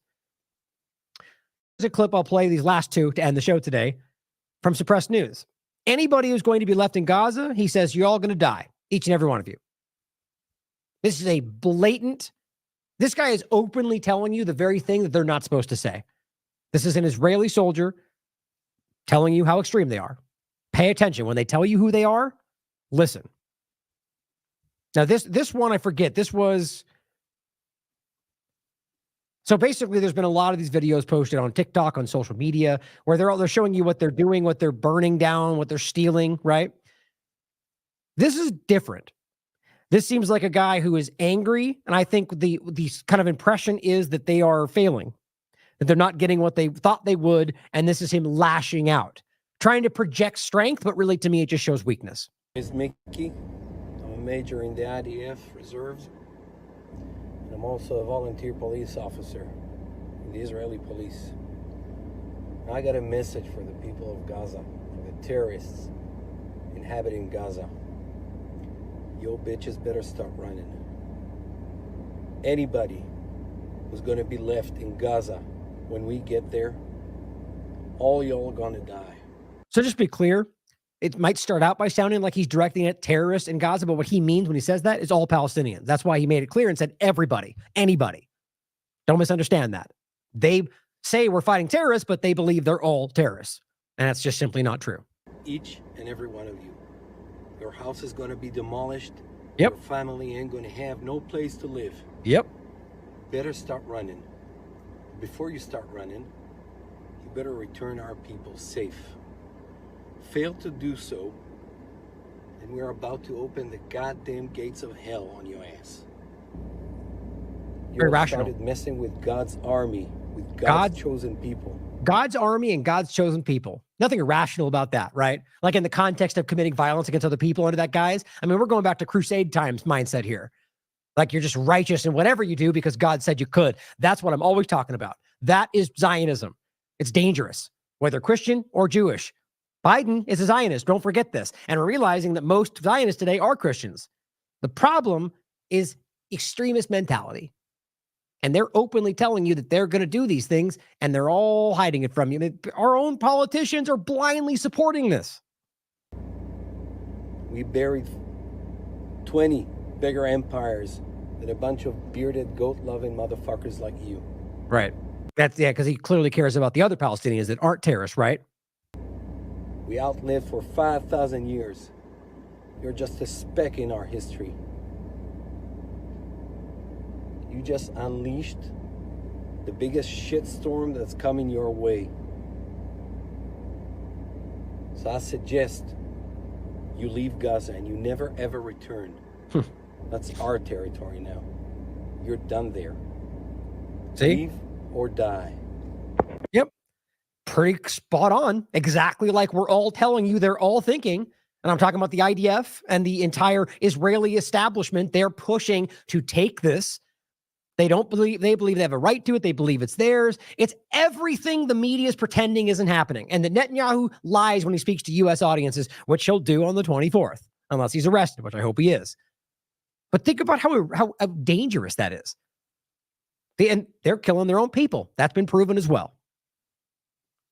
So I'm going to end with a pretty sad video from James Elder from UNICEF saying disease is on the ground, death from the skies. It's everywhere. Now, Robert is working on an article now, probably for tomorrow, overlapping with the idea, basically, apparently polio has popped back up, which is interesting in the idea of what they might push for vaccine conversations. But this is deliberate. This has been highlighted by many people just in the last 24 hours, that this is being done to them. And the idea of whether it's flooding the area, causing disease, not letting trash out. I mean, everything about this is like a 1, 2, 3 step guide on how to create famine and disease. And the problem is that they are letting it happen. They're cheering it on. So Robert's going to work on an article that kind of overlaps what's currently happening, the diseases popping up that we haven't seen forever, and then overlapping it with past experimentation on them, as well as deliberate use of diseases like this to attack them. So thank you for tuning in today. I'm going to leave you with this. Make sure you watch this. For the podcast, it's more, it's kind of hard. For the podcast, it's not as much. It's all, music and in writing and so on. But what you're going to see, if you watch it, is just the hard to see images of what they're dealing with. The open sewage, the trash everywhere, rashes on children, and one really sad clip of a child who's he's smiling. He's trying to give an interview about what he's suffering about, by the way. And then you hear these jets over top, and just the fear, how he runs screaming and hides, and it breaks your heart, because this is what they're living through. And, that's if they're not murdered when that happens. So thank you for tuning in. We're going to be making sure we cover this more as well. I'm going to include my conversations of medical freedom overlaps and where that goes as well. It's just day by day, as you well know, there's things that happen that we have to cover, and it gets, things get pushed off, but there's plenty more coming. Oh, and Courtney and I have our next pirate stream coming up, I think in the next couple of days. We kind of pushed it up because we want to talk about what's going on with the shooting attempt and so on. And, we'll be breaking this down with I really enjoy your overlap because Courtney's got such an interesting perspective that it's definitely from a different angle from what we talk about. And I think we just have this really interesting kind of new, exactly like we talk about, right? The idea that we're together with our different opinions and same as well, kind of coming to a new conclusion. And I think it's important. So I really enjoy our conversations, and we will be having more people join as a third mic. So you can look forward to that.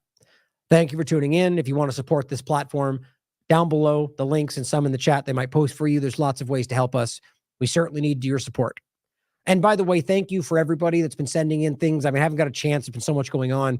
Actually, interestingly enough, somebody sent in some Palestinian soaps. These are soaps from Palestine. And I just, literally emotionally, I hope you guys know how much this stuff means to me. I often get, so buried in this work that I forget to thank you. But we've got people just sent us some silver coins, money, cash donations. We got a surge through the Give, Send, Go recently. I just, it means the world to me, guys. It truly, truly means more than to me.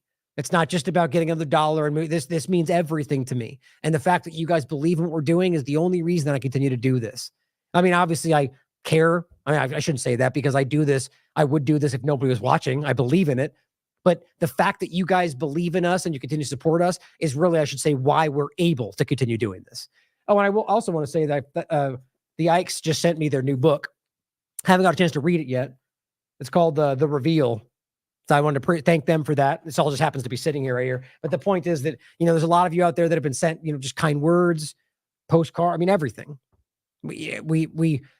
I plan on, my whole thing is I respond to people in usually handwritten and get back to everybody, but sometimes it takes a long time because everything's going on. But it means a lot to us. So thank you for reaching out and continue to support us. Like we said, the Give, Send, Go. We have our autonomy program down below in the show notes beneath every video for our objective reporting program. That's a good way to support us. The different channels, platforms on whether Rumble or Locals. You can do donations right on the chat. You can send us in, but a lot more happening. We need your support. So thank you for being here. I love you all. As always, question everything. Come to your own conclusions. Stay vigilant.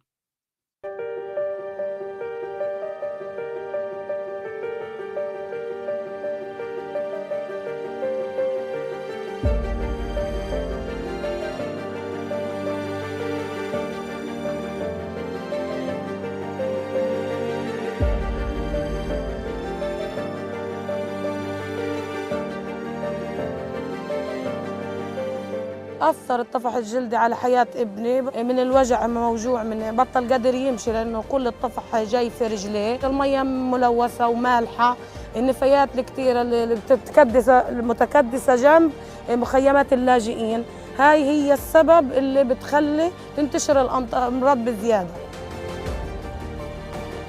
بدأت ألاحظ ظهور الطفح الجلدي على ابني كان الولد عنده حرارة يضل يحك في جسمه ما يقدرش ينام المي نفسها مش نظيفة ما فيش مواد تنظيف إنه زي الشامبو زي الصابون الخاصة إله